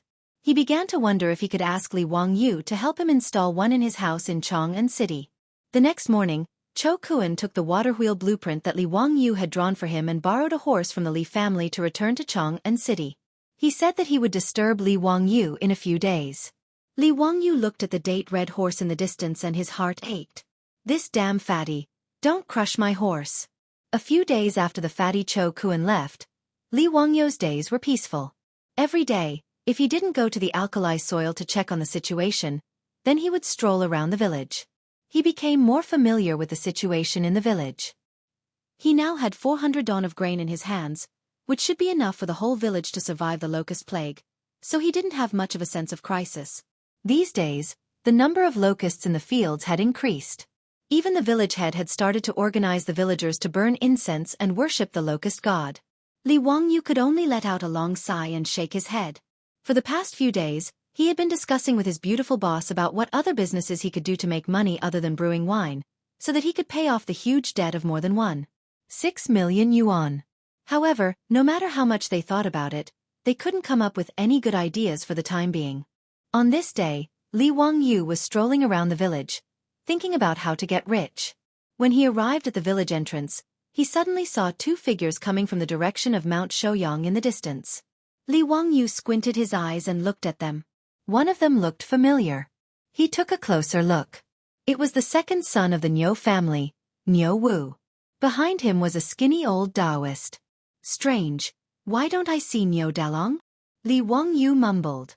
As the two got closer, Li Wangyu suddenly realized that Niu Wu's body was stained with blood, and he seemed to be carrying someone on his back. It looked like the eldest son of the Niu family. Li Wangyu hurriedly ran 2 steps forward to greet him. Erlang, what's going on? What happened to Dalong? The person on Niu Wu's back was his brother, Niu Yong. However, Niu Yong had already fainted. His eyes were tightly shut, and he was also stained with blood. My brother was scratched by a black bear in order to save this damned old Taoist. Now his life is hanging by a thread. Niu Wu's eyes were wide open, and his eyes were red. He gritted his teeth and spat out these words one by one from his throat. Niu Wu's appearance of choosing a person to devour made Li Wangyu somewhat apprehensive. He didn't have time to look at the old Taoist, and quickly went forward to check on Niu Yong's condition. Niu Yong's injury was on his back. It looked like it had already been bandaged, but the cloth wrapped around the wound was still bleeding. Second son, Dalong's injury isn't fatal. Why is he unconscious? Li Wangyu asked, puzzled. How could an injury on the back make Niu Yong, who was as strong as an ox, faint? Could it be that his internal organs were injured? I don't know. After my brother was injured, it was this old Taoist who bandaged him. He was fine at that time, but that night, his body became feverish and he fainted. This damned old Taoist actually told me that my brother was probably doomed. So I carried him down the mountain. I had to take him to the county to find a doctor to save his life. Xiao Lang, quickly lend me your horse. Niu Wu's words made Li Wangyu understand Niu Yong's injury. If there was no accident, it was most likely that the wound wasn't disinfected, and the infection caused a high fever and other complications. This wasn't because Li Wangyu knew any medical skills, but because most people in the future more or less knew medical common sense. Wild beasts like black bears had countless bacteria in their claws. If they weren't disinfected with alcohol or iodine immediately after being scratched, it was easy to be infected by bacteria. In Li Wangyu's opinion, there shouldn't be any common sense in this area of first aid in the Tang Dynasty. Second son, if you believe me, send Dalong to my house. I have a way. Li Wangyu grabbed Niu Wu.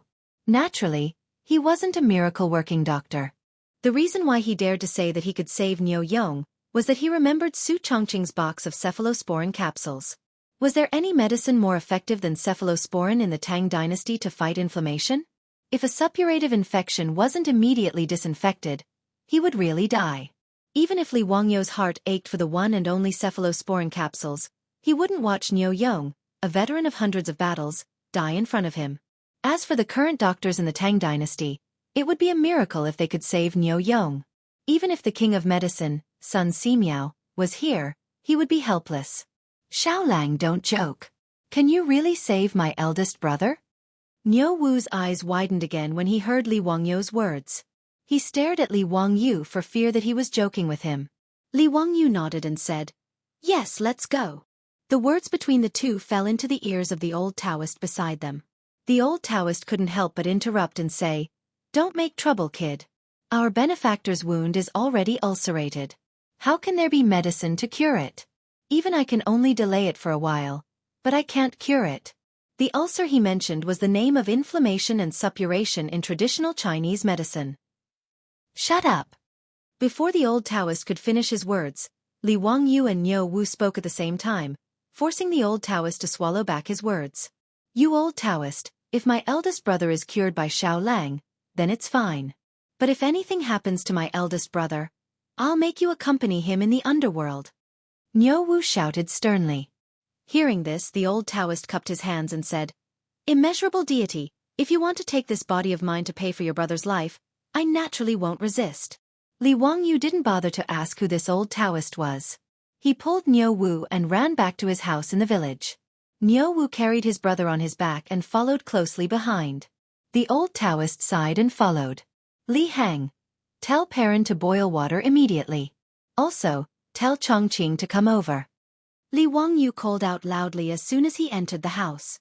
At the same time, he led Niu Wu to a side room in the front yard and had him put Niu Yong on the bed. Chapter 86. Li Wangyu's shout startled the four people in the house. Su Chongqing ran over from the backyard while lifting her dress. Wangyu, what's wrong?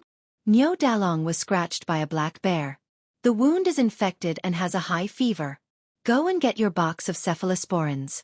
Li Wangyu shouted at Su Chongqing while looking for scissors to cut the cloth wrapped around Niu Yong's body. Su Chongqing naturally knew the Niu brothers. After the two of them escorted Li Wangyu to Chang'an, they had a lot of contact with the Li family. Su Chongqing also heard that the two of them fought desperately against the Turks and were disabled. He admired them very much. Now hearing Li Wangyu's words, Su Chongqing was also anxious. Without saying anything, she turned around and ran to the backyard to get the cephalosporins capsule. Xiao Lang, how is it? Was my brother treated indiscriminately by this ox nose and became like this? Niu Wu pointed at the old Taoist and cursed. Li Wangyu cut the cloth and shook his head. It shouldn't be this Taoist's fault. This kind of external injury needs to be cleaned and disinfected, and the wound also needs to be sutured. This Taoist probably doesn't understand these. He was stunned before he finished his words. After cutting the cloth wrapped around Niu Yong's back, the wound on his back was exposed, but it was not what he had imagined at all. Li Wangyu only had a lot of thoughts in his mind. He was F***king cheated by the unscrupulous directors and screenwriters of the later generations. What happened to the careless application of herbs and even plant ash as wound medicine? What happened to the suturing technique? Li Wangyu wanted to rely on the suturing and debridement techniques he knew to show off in the Tang Dynasty, but now looking at Niu Yong's back, the wound had obviously been sutured. What was this? He looked up at the old Taoist in a daze. Taoist, this is the wound you sutured? Boundless Lord, the wound of our benefactor was indeed sutured by me. You also know suturing techniques? When did you transmigrate to the Tang Dynasty? Li Wangyu asked stupidly. When Su Chongqing heard this, she carefully moved her feet and came over to take a look at the wound on Niu Yong's back. She couldn't help but let out a soft cry and quickly covered her little mouth with her hand. What is transmigration? I naturally know how to suture wounds. What's so difficult about that? There is a detailed record in the theory on the origin of diseases that using mulberry thread to stitch up the skin is not a secret. Naturally, Li Wangyu did not understand what the old Taoist was talking about. He just nodded his head dumbly. He thought of something and asked, "Is there any disinfectant?" Disinfect? Sterilize? The old Taoist priest pondered over Li Wangyu's words and asked uncertainly, "Are you talking about killing insects and maggots?" At that time, I had already used skullcap and pig fat to wash your wounds. What was the old Taoist saying? Li Wangyu did not understand at all. Could the decoction of Scutellaria and lard kill bacteria? Could it be pseudoscience? Just as he was about to say that he should use salt water to wash it, he heard the old Taoist priest speak again. By the way, I also used salt water to wash your wounds. Logically speaking, there should not be any ulcers. Sigh. Immeasurable deity. Li Wangyu's breath was stuck in his throat, and he almost choked to death. What kind of old Taoist priest was this from the Tang Dynasty? How did he know everything? Was Chinese medicine so advanced? In fact, Li Wangyu did not know that debridement and suturing had long existed in China. Generations of doctors had invented it. The decoction of Scutellaria and pig fat that the old Taoist priest said could effectively inhibit the growth of bacteria and protect the wound. In the prescription for 52 diseases, there was a record of using wine to clean wounds. In the Jin Dynasty, Gu Hong pioneered the use of salt water to clean wounds and apply snake ointment externally before performing surgery. In the theory on the origin of diseases, there was a record of how to debridement, suture and bandage a broken intestine. During the Sui and Tang dynasties, in addition to the relatively complete debridement and suturing technique, the most important invention was the use of mulberry thread to suture the intestines and skin. The old Taoist priest had used the mulberry thread to suture the wound on Niu Yong's back. Li Wangyu was speechless. Did this count as failing to act cool and getting exposed instead?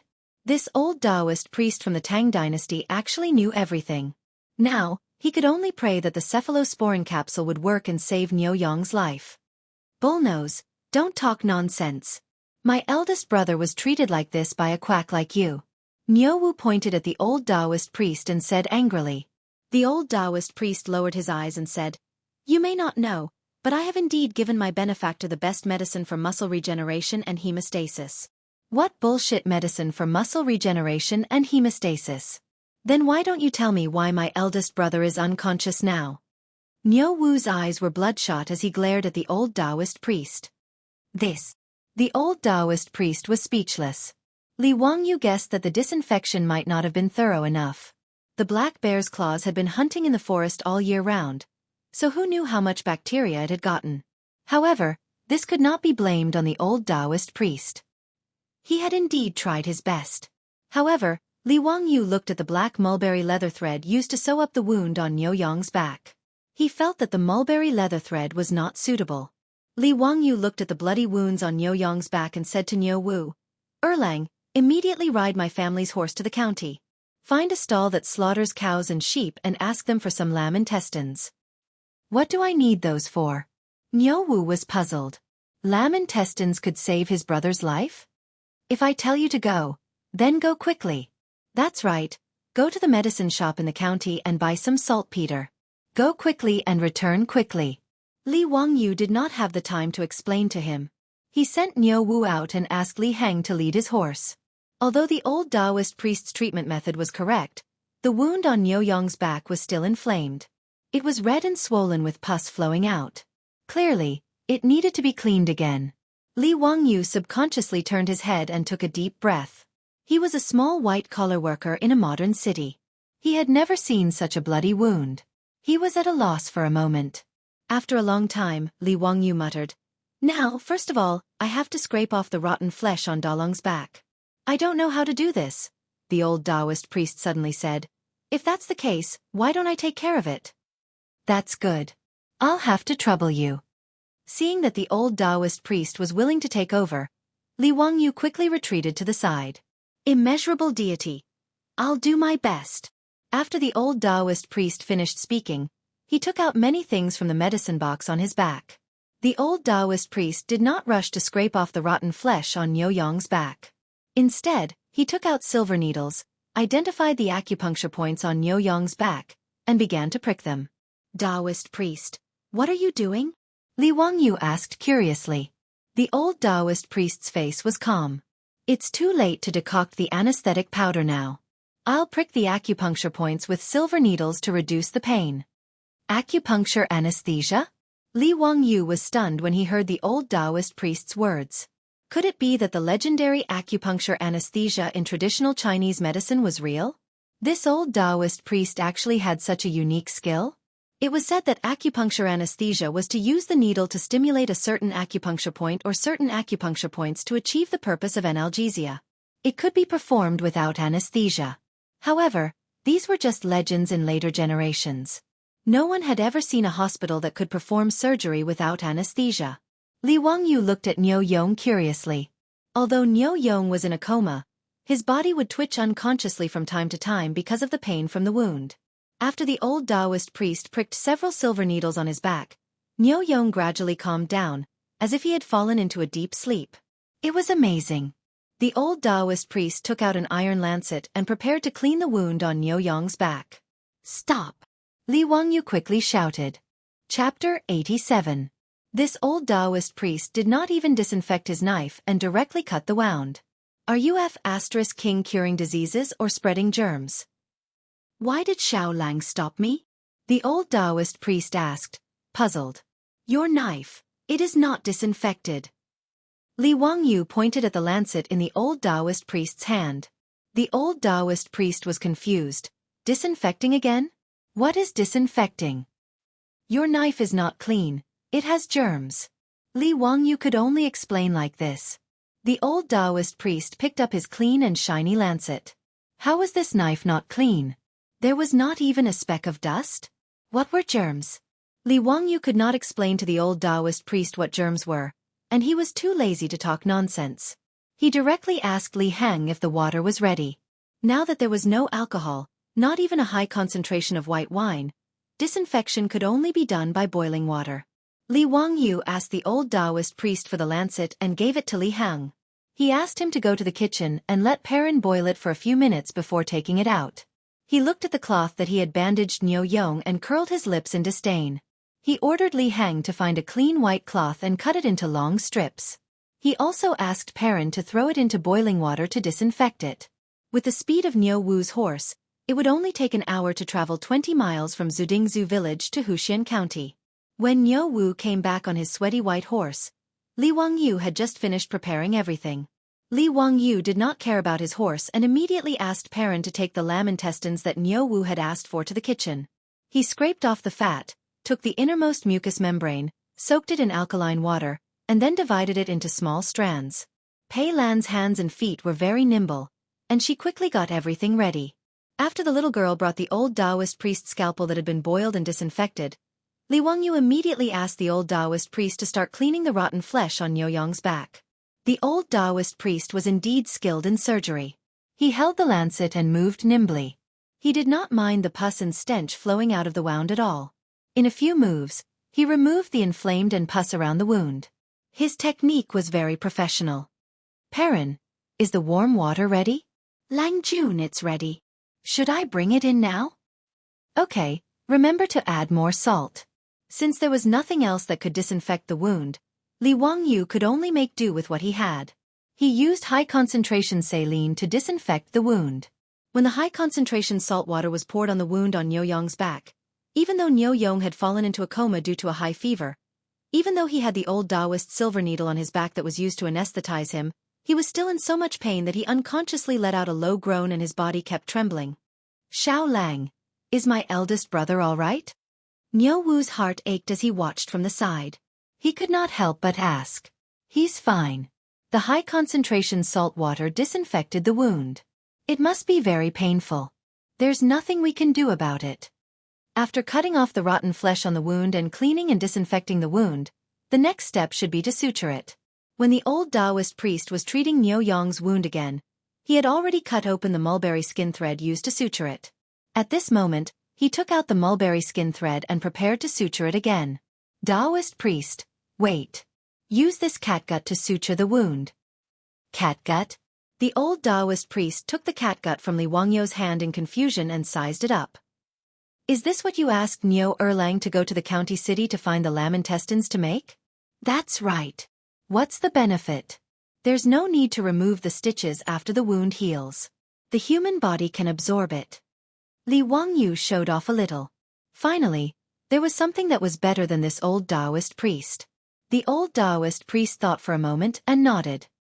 He picked up the catgut that Li Wangyu had provided and began to suture Niu Yong's wound again. After suturing the wound, the old Taoist priest applied the medicine to stop the bleeding on the wound again. He took the cloth that Li Wangyu had instructed Perrin to boil in boiling water and disinfect it. He then bandaged Niu Yong again. Sigh, this is all I can do. My benefactor's internal injuries are feverish because of the wound ulcers. This penniless priest has no better way. I'll write a prescription now and ask the little kid to get someone to decoct the medicine for my benefactor.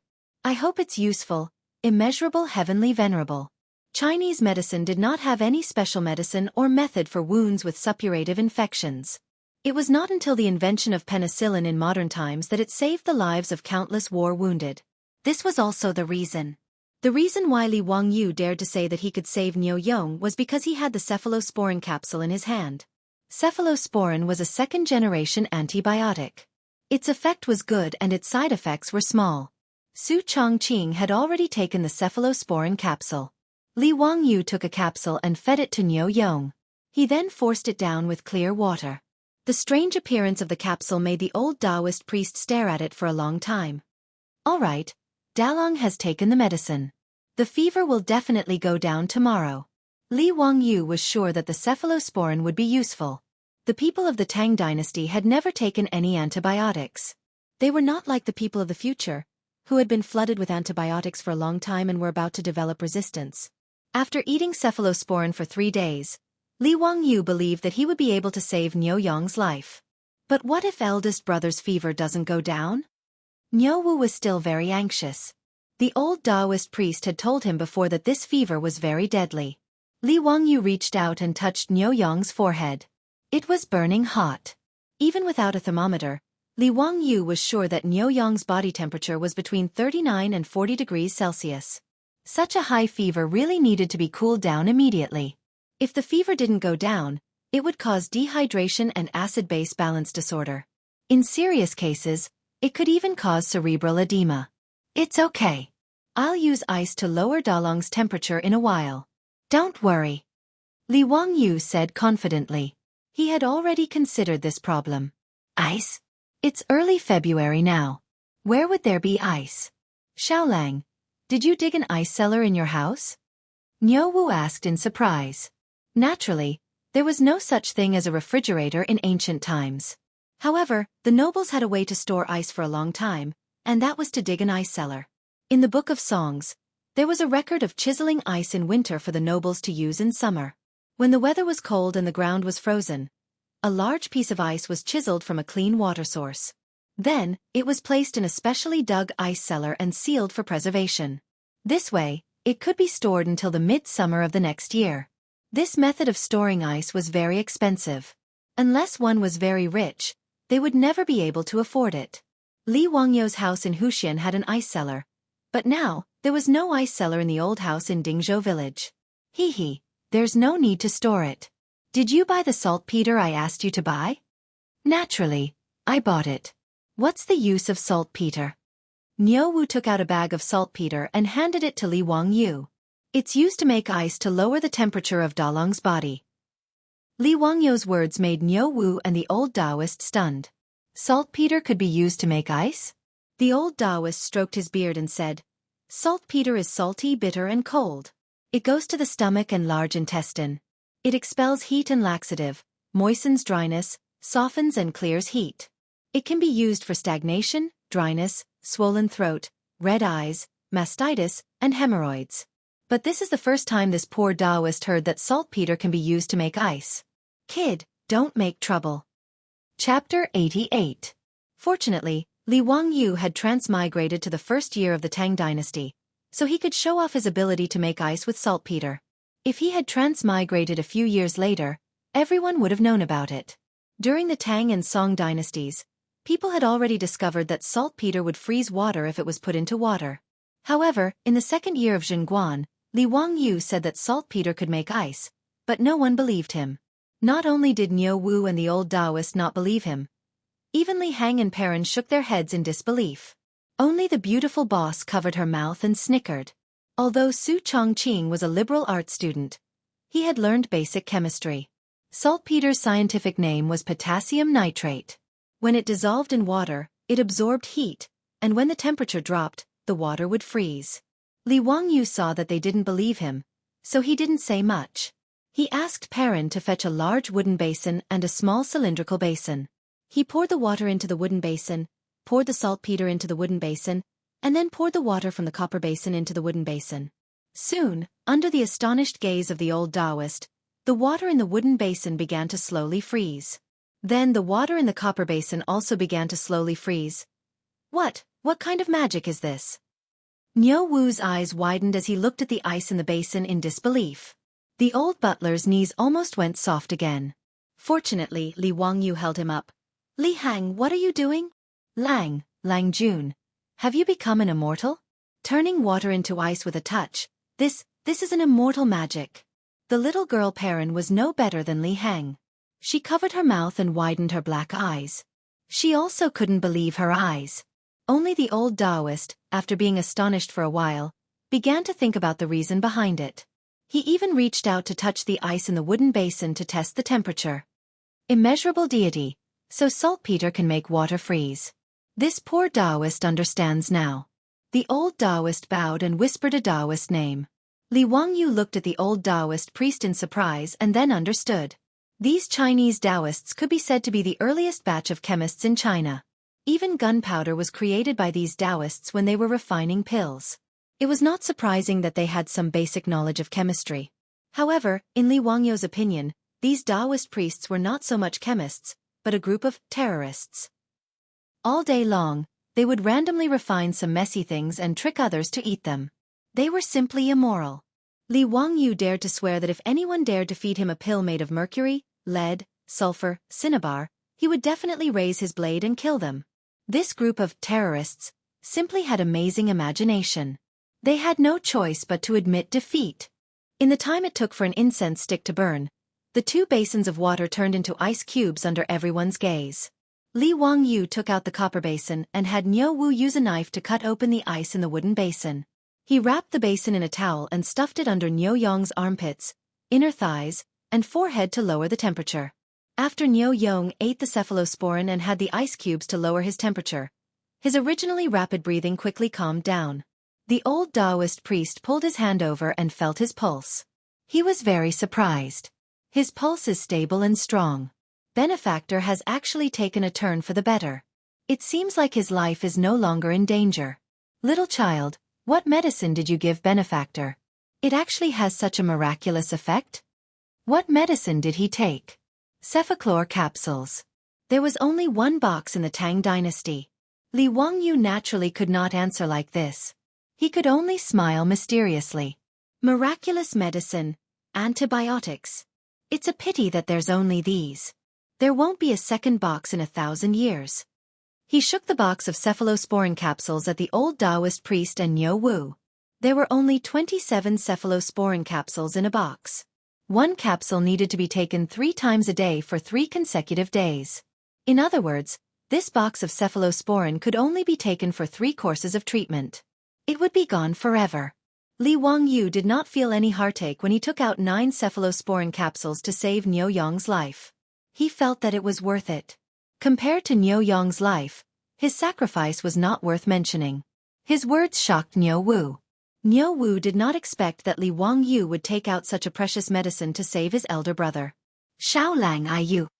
Niu Wu, who was 8 feet tall, did not know what to say at this time. He simply knelt down in front of Li Wangyu and kowtowed a few times. His reaction shocked Li Wangyu. He quickly reached out to pull Niu Wu back. However, Li Wangyu's small body could not pull Niu Wu back. He could only reluctantly accept Niu Wu's heavy kowtow. Erlang, what are you doing? Did I, Li Wangyu, save Dalong because of this? Li Wangyu was speechless and rolled his eyes. Why did the people of the Tang Dynasty like to kowtow so much? I can't stand it. Xiaolang, this is what I should do. If I don't kowtow a few times to you, Big Brother will beat me to death when he wakes up. Niu Wu replied in a muffled voice. Niu Yong's crisis was resolved. Everyone was in a good mood. The originally heavy atmosphere in the side room eased a lot. However, Su Chongqing looked at the small copper basin in Li Wangyu's hand. Wangyu, 1 basin is enough to make ice. Why did you get another one? Hee, the ice in the wooden basin contains saltpeter. It can't be eaten. It can only be used to cool down Dalong's body. However, the ice in the copper basin can be eaten. Do you want to eat ice cream? Li Wangyu held the copper basin and smiled. Su Chongqing heard this and his eyes lit up. Ice cream? Can you make it? Hee, try it. The taste should not be bad. Li Wangyu did not have any ice cream when he was young in the countryside. However, they had a way to make ice cream. In fact, it was a smoothie. They used a plane to grind the ice into a smoothie.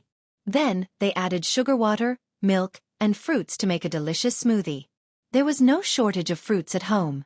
Many villagers would send some to them when they picked fruits in the mountains.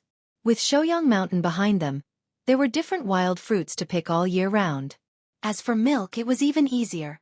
There was a lot in their kitchen. This milk was produced by the cows that were raised in the farmer's house. Su Chongqing had already told the farmers that the milk they squeezed out every day would be sent to their house. Don't think that only the black and white cows produced milk. In fact, cattle also produced milk. It was just that the output was not as much. Moreover, drinking milk was already very popular in the Tang Dynasty. In the murals of the Mogao grottos, there were many scenes of peasant women milking cows. During the Tang and Song dynasties, there were also many famous people who liked to drink milk. Bai Juyi was also a milk lover. After grinding the smoothie, mixing the milk, fruit, and sugar water, the first smoothie in the Tang Dynasty was ready. Li Wangyu asked Perrin to prepare a small bowl for everyone. Although it was early spring and the weather was still a little cold, no one refused such a delicious and tempting bowl of smoothie. Even Niu Wu temporarily put down his worries about his elder brother and drank the bowl of smoothie in one gulp. Delicious! Xiaolang, this smoothie of yours is really delicious. The old Taoist was also very interested in the smoothie and nodded repeatedly as he ate. After everyone finished eating, the little girl Perrin took away the bowls and chopsticks. Li Wangyu then bowed to the old Taoist. May I ask for your name? I am Sun Simiao. Chapter 89. The old Taoist priest's words were like a clap of thunder, exploding in Li Wangyu's ears. Sun Simiao? Medicine King Sun Simiao? The ruddy old Taoist priest in front of him was Sun Simiao? Wait, Li Wangyu remembered that Sun Simiao was born in the 7th year of Western Wei's Emperor Yuan Baoju's reign, which was 541 AD. Now it was the 2nd year of Zhenguan, 628 AD. Then wouldn't this old Taoist priest be 87 years old? However, the history books also recorded that Sun Simiao lived for 141 years, so it seemed that this old man was still very young. Li Wangyu suddenly had the urge to kowtow. When he visited Taoist temples in the future, there was often a medicine king hall, where the medicine king Sun Simiao was worshipped. And now, he actually saw the real person. Su Chongqing's reaction was not much better than Li Wangyu's. He was also stunned and looked at the old Taoist priest. Son, Taoist priest's son, how old are you this year? Li Wangyu wanted to confirm whether this old Taoist priest was the legendary medicine king's son Simiao. The old Taoist priest twirled his beard and laughed. This year is already the year of the Staff Dynasty, and it's almost the year of the hunchback. As expected, this was the medicine king's son Simiao himself. The year of the Staff Dynasty, 80 years old. The year of the hunchback, 90 years old. This was simply a person's fortune. Old immortal son, please forgive my rudeness. Li Wangyu immediately bowed. This Taoist priest is not worthy of being called an immortal. This Taoist priest is still searching for the way of immortality. Little kid, don't call me that. The conversation between the two made Niu Wu stare. Xiaolang, why are you calling this Taoist priest old immortal? He's just a quack. My elder brother was almost killed by him. Li Wangyu was speechless. This idiot. Erlang, don't speak nonsense. Old immortal son is a divine doctor. You can't be rude. Niu Wu's neck stiffened. What divine doctor? A fame-fishing Taoist priest. If he's so good, why didn't he cure my elder brother? It was Xiaolang who used the divine medicine to save Big Brother's life. His words made Li Wangyu roll his eyes silently. No matter how good Sun Simiao was, he really didn't know anything about bacterial infections, let alone antibiotics to save lives. Li Wangyu wanted to defend Sun Simiao, but Sun Simiao said, Niu Erlang is right. I'm still not good at medicine. Little doll, what is the bacteria you were talking about? What was the meaning of disinfection? What kind of medicine was the antibiotic? Can you explain it to me, little girl? Sun Simiao's series of questions confused Li Wangyu. How was he going to explain this to the old Taoist? Bacteria. Bacteria are tiny creatures that can't be seen with the naked eye. Old Immortal is a Taoist, but you should also know that there is a saying in Buddhism, a drop of water in Buddhism, 84,000 lives. That's the bacteria. Li Wangyu's nonsense caused Sun Simiao to fall into deep thought. After a long while, the old Taoist raised his head. How did you know about this bacteria? I saw it with a microscope. Li Wangyu said it out of habit. After saying it, he felt that it was inappropriate. Was he going to explain what a microscope was again? Sure enough, when Sun Simiao heard this, he immediately asked, What is a microscope? Little doll, can I take a look? No, I don't have a microscope. It needs to be made of glass.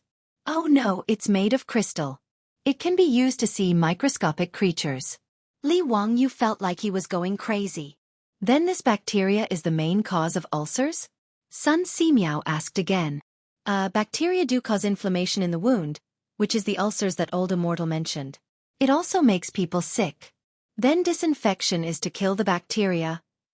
Li Wangyu wiped the sweat off his forehead. That's right, that's it. What are antibiotics? It's a drug that can kill the bacteria in the body.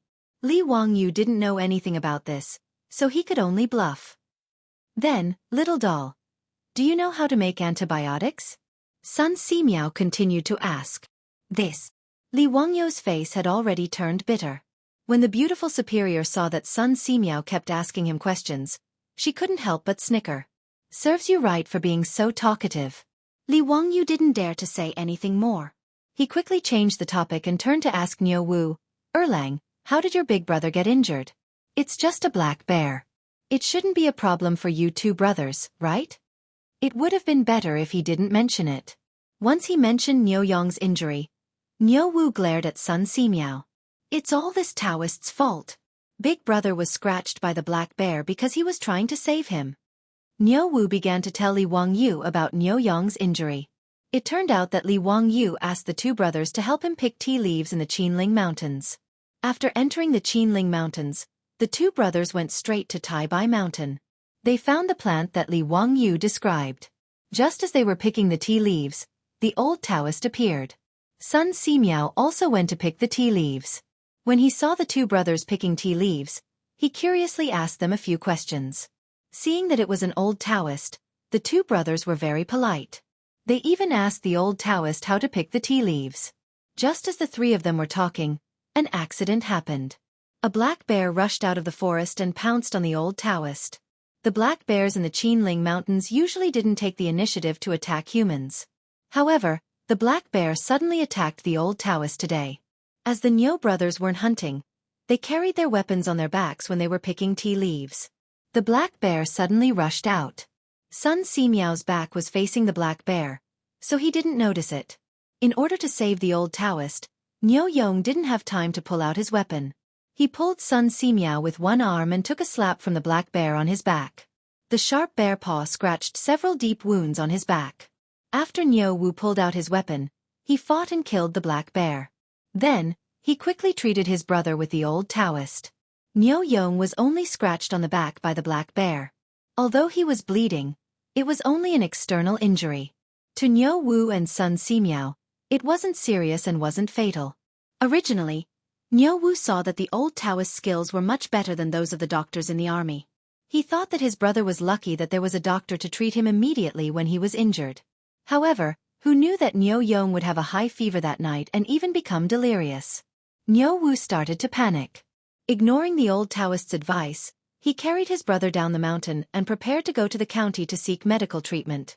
Sun Simiao naturally couldn't leave him alone like this. He could only follow them down the mountain. Moreover, he had confirmed Niu Yong's injury. The wound was already ulcerated. It was incurable. Sun Simiao was also puzzled. The wound had already been treated. Logically speaking, it shouldn't be like this. After listening to Li Wangyou's explanation today, the old Taoist seemed to understand something. He twirled his beard and looked at Li Wangyou. No one knew what he was thinking. Now that Niu Yong's life was finally out of danger after eating the cephalosporin capsule, Niu Wu was also energetic. He handed the basket of tea leaves they picked from the mountain to Li Wangyou. Xiaolang, take a look. Are these the tea leaves you want? Chapter 90. Li Wangyou looked at it and was overjoyed. Haha, that's right. This is the Medicine King tea. Thank you so much. You don't have to thank me. You saved my brother's life. While the two of them were talking, Sun Simiao suddenly said, Kid, why did you call this old lady Tea King tea? Haha, old immortal, you don't know. This tea is. Li Wangyou couldn't finish his words. Damn, the tea was called Medicine King tea because the Medicine King Sun Simiao found it when he lived in seclusion in Taibai Mountain. How could he answer this question in front of Sun Simiao? How could he answer this question? I'm waiting online. It's urgent. Sun Simiao was called the Medicine King in the Ming and Qing dynasties. How could he answer this damn question? This tea, well, it's good for the body. Maybe it was given by the Medicine King. That's why I called it Medicine King tea. Sun Simiao didn't care about Li Wangyou's messy explanation. He picked up a leaf of Medicine King tea and said, I also found this tea woman in Taibai Mountain. It can relieve summer heat, improve the brain and heart, strengthen the stomach, remove dampness, improve eyesight, and regulate menstruation. It's both a tea and a medicine.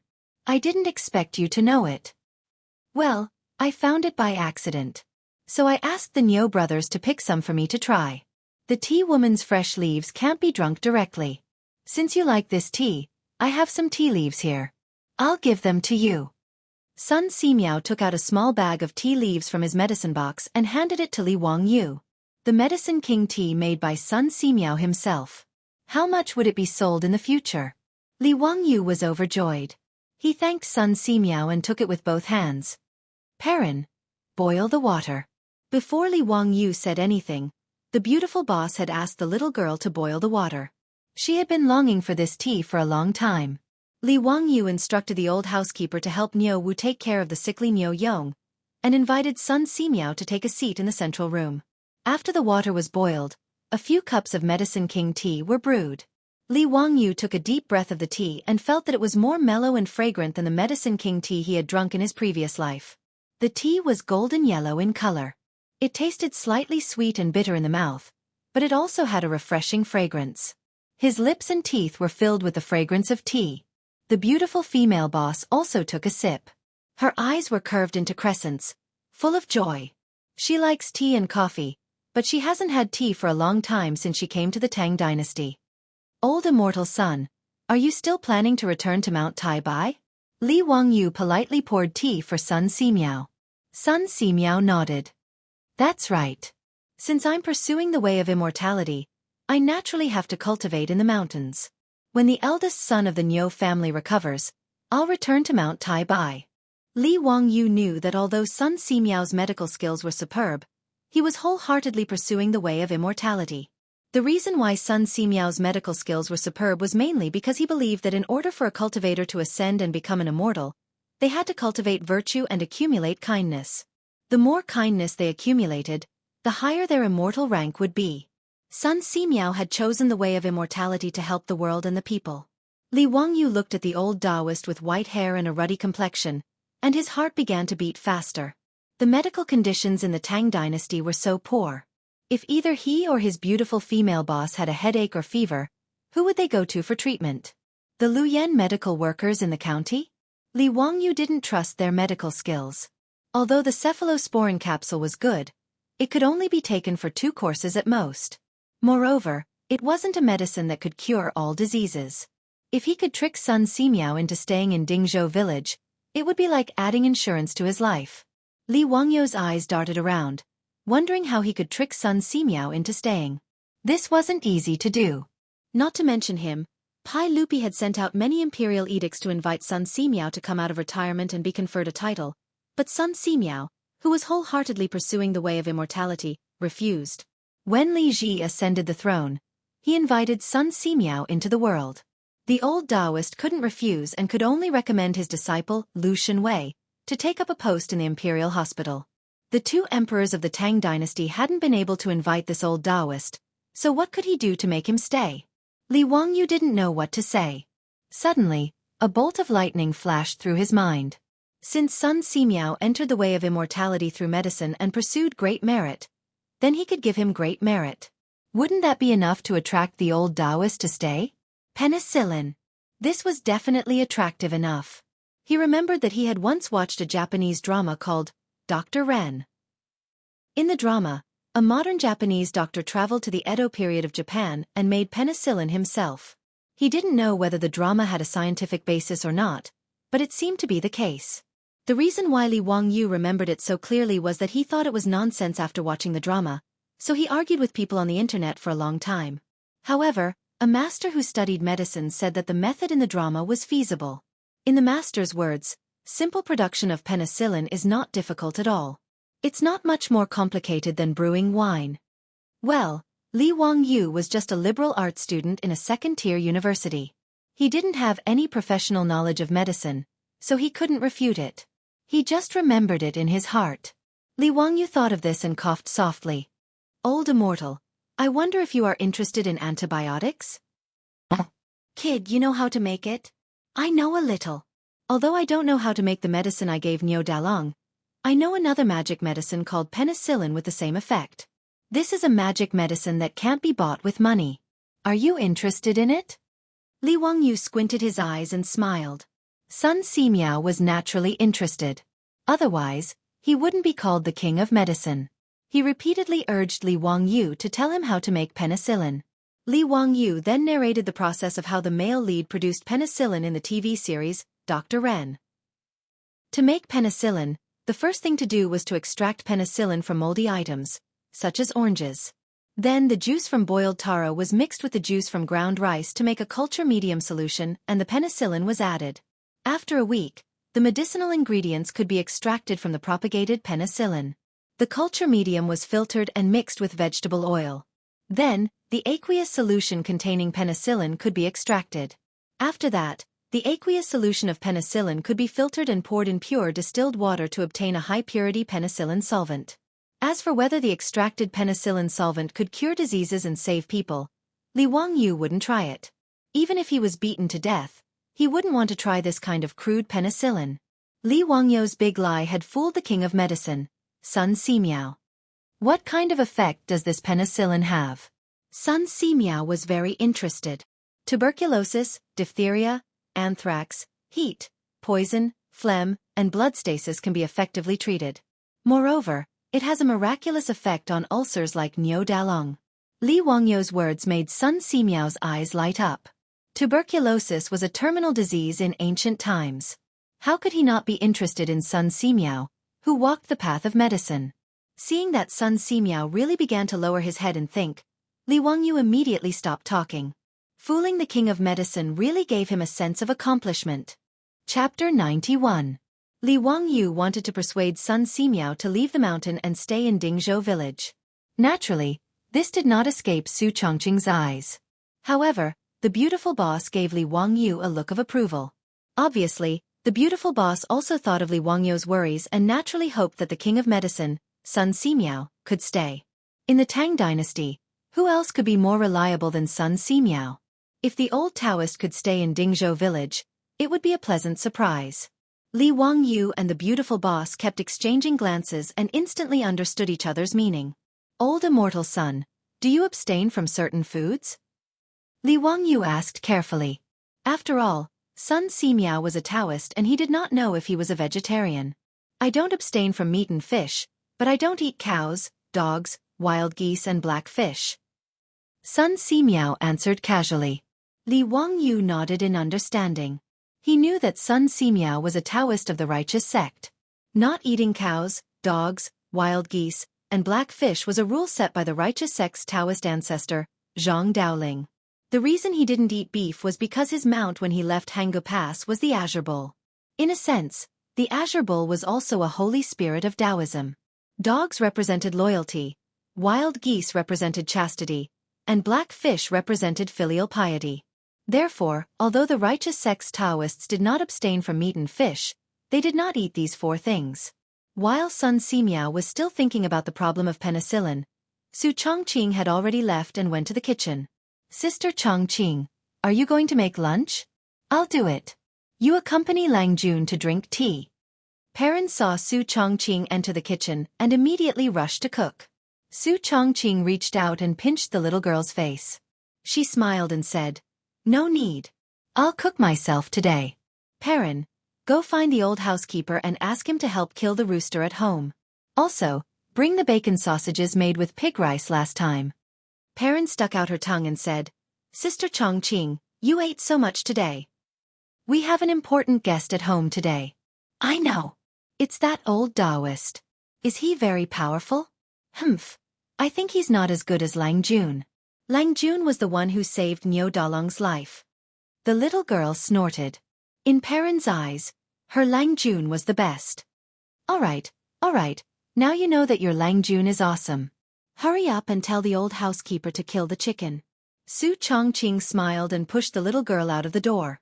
The reason why Su Chongqing wanted to cook personally was not only to show her respect for Sun Simiao, but also because she had her own plans. Since Li Wangyu wanted to keep Sun Simiao, then he would use multiple methods. As the saying goes, if you want to capture a man's heart, you must first capture his stomach. The Medicine King was also a man. Su Chongqing was confident that his skills would make Sun Simiao reluctant to leave. After busying himself in the kitchen for half a day, Su Chongqing finally finished preparing lunch. Because Niu Wu was also there, she prepared quite a lot of food today. The table was filled with delicacies that had never appeared in the Tang Dynasty. Salt-baked chicken, fried bacon, kung pao chicken, grilled lamb, sweet and sour pork, sour fish soup, braised meatballs. Li Wangyu respectfully invited Sun Simiao to eat. The old Taoist was also shocked by the table of delicacies that he had never seen before. Although Sun Simiao was not a foodie, he lived alone in Tai Bai Mountain. To put it bluntly, his taste buds were already out of his mouth. Not to mention the taste of the delicacies on the table, just the aroma that made people swallow their saliva was amazing. Other than Niu Yong, who was still unconscious on the bed, everyone sat at the table. Fortunately, when Su Chongqing asked Carpenter Lu to build the table, it was big enough for more than 10 people to eat together. "Old immortal son, come, try this chicken. It tastes very good. Old immortal son, see if this dish is to your taste." Li Wangyu and Su Chongqing were very enthusiastic about serving food to Sun Simiao, which made the old Taoist feel a little embarrassed. However, Su Chongqing's culinary skills were indeed excellent. Not to mention Sun Simiao, who had never eaten stir-fried dishes. Even Li Wangyu was nodding his head repeatedly as he ate. He hurriedly gave his beautiful boss a thumbs up. As for Niu Wu, he ate so much that he almost buried his head in the bowl. Sun Simiao had lived for more than 80 years, but this meal was the most delicious one he had ever eaten. The old Taoist could not help but secretly wonder where the Li family came from. Li Jia Xiaolang knew a lot of strange things, and even the food at home was so delicious. It was even better than the imperial cuisine in the palace. That's right, Sun Simiao had eaten the imperial cuisine more than once. He had eaten the imperial cuisine in Beizhou. Pai Lupi had also invited Sun Simiao to eat the imperial cuisine of the Tang Dynasty. However, it seemed that compared to the food of the Li family, the imperial cuisine was nothing. After a sumptuous lunch, Sun Simiao temporarily stayed with the Li family. Soon, the Li family gave the old Taoist even more surprises. Whether it was the tiled bathroom or the hot shower, not to mention the bright methane lamp, they all surprised the old Taoist who lived in seclusion on Mount Taibai all year round. However, Sun Simiao was only slightly surprised. In addition, he praised Li Wangyu's clever mind and did not say anything else. No matter how Li Wangyu exaggerated the penicillin and how he beat around the bush, Sun Simiao did not show any intention of staying, which made him very depressed. Fortunately, Li Wangyu understood. If he really could not make Sun Simiao stay, then so be it. Anyway, he knew that Sun Simiao lived in seclusion on Mount Taibai. If he really needed the King of Medicine's help, he could go up the mountain and ask the King of Medicine to treat him. The next morning, Niu Yong woke up. Not only was his fever gone, but his body was also fine. He could even get up and walk. This was not strange. Niu Yong's body was originally good, and the injury was on his back. It was not a fatal injury. The reason why he looked like he was on the verge of death was mainly due to the infection of his wound.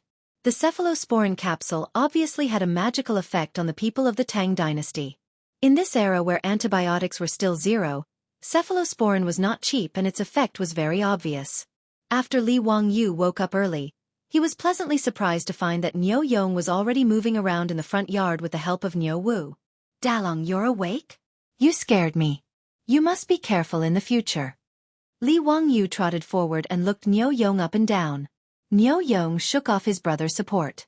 Ignoring the injury on his back, he was about to kneel down in front of Li Wangyu. "Erlang, quickly support your eldest brother."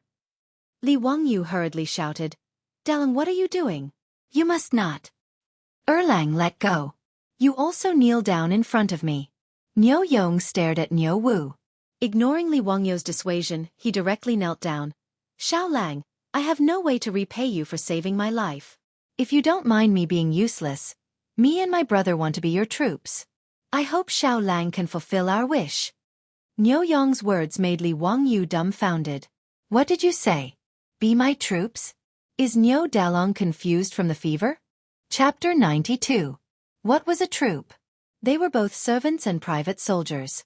Not to mention that Li Wangyu had nothing to do with private soldiers. The key point was that a troop was not a good person. In the Tang Dynasty, a troop was a subsidiary of the main family. Although it was not as useless as a servant, it was not much better. The only difference between a troop and a servant was that in the Tang Dynasty, it was stipulated in the law of the Tang Dynasty that a servant was the property of the main family, but a troop was not. A troop could marry a good girl, a guest girl, or a servant girl. In addition, a troop could not be bought or sold. Their status was equal to that of a servant. In other words, although a troop was not a servant, it was only a little better than a servant. Their social status was lower than that of a good person. As a good person, the Niu brothers were stupid. They wanted to join the Li family and become a troop? Li Wangyu could not help but look at himself up and down. Could this 16-year-old thin body emit some kind of aura? "Dalong, what nonsense are you talking about? Why do you want to be a troop?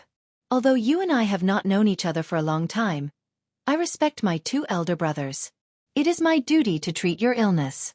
Dalong, get up quickly. Don't mention this again. Erlang, persuade your elder brother. He is probably sick and confused." Of course, Li Wangyu would refuse the Niu brothers' proposal. He was not the kind of villain who would take advantage of others. He also did not think that others would have to give themselves to him just because he saved Niu Yong. In fact, Li Wangyu did not know that the reason why Niu Dalong made such a decision was related to himself. Yesterday, in order to persuade Sun Simiao to stay, he bragged that the cephalosporin capsule and penicillin were the only magic medicine in the world. He bragged that it was priceless and could not be bought with money. As a result, after Niu Yong woke up, Niu Wu told him word for word. Niu Yong was a person who would rather starve himself and take the prey he hunted to help his fellow soldiers. How could he accept such a big favor for nothing? In his opinion, how could his life be exchanged for such magic medicine? Therefore, Niu Yong didn't discuss it with Niu Wu and decided on his own to be part of the Li family and protect the Li family. As for Niu Wu, he had always listened to his eldest brother since he was young. Even though he was in his 30s now, he was still the same. Of the two brothers, their parents passed away early. As the saying goes, an elder brother is like a father. Niu Wu was basically brought up by Niu Yong. Originally, only one of the two brothers could be selected as a prefectural soldier. In order to not leave his brother, Niu Wu used all kinds of methods to get someone to take him in, and he became a government soldier with his brother. And because Niu Yong had lost an arm to save him, Niu Wu felt even more guilty in his heart. Towards his elder brother's words, he was completely obedient and did not disobey in the slightest. His elder brother said that he wanted to be a member of the Li family's troop, but Niu Wu didn't feel any resentment at all. In his opinion, there was nothing wrong with being part of the Li family's troop. Li Jia Xiaolang was gentle and capable. As the head of the family, he was simply perfect. Moreover, the Li family's food was simply too delicious. Niu Wu had lived for more than 30 years, but he had never eaten anything more delicious than the Li family's food. If Su Chongqing knew that his meal didn't make Sun Simiao's stomach stay, but made Niu Wu's stomach stay, he probably wouldn't know whether to laugh or cry. So when his elder brother told him to kneel and join the Li family, Niu Wu actually grinned widely. Ignoring Li Wangyu's objections, he listened to Niu Yong's words and kowtowed several times to Li Wangyu. Xiao Lang. Ah no, Lang Jun. I will listen to my eldest brother. From now on, us two brothers will be members of the Li family. Li Wangyu glared at Niu Wu, his heart filled with anger. I told you to persuade your elder brother. Why are you also running a fever and not thinking clearly? Why are you causing trouble here? Dalong, Erlang, what are you doing? Get up quickly. The three people's movements in the front yard startled all the beautiful boss and the others. After figuring out what had happened, everyone's reactions were different. The old housekeeper and Perrin looked at the Niu brothers with admiration. Their eyes were full of encouragement, thinking that the Niu brothers should be like this. Sun Simiao just stroked his beard and smiled, not expressing his opinion. He was more interested in Niu Yong's fast recovery. At first, the beautiful boss was confused. She didn't understand why the Niu brothers knelt to Li Wangyu and what the troop meant.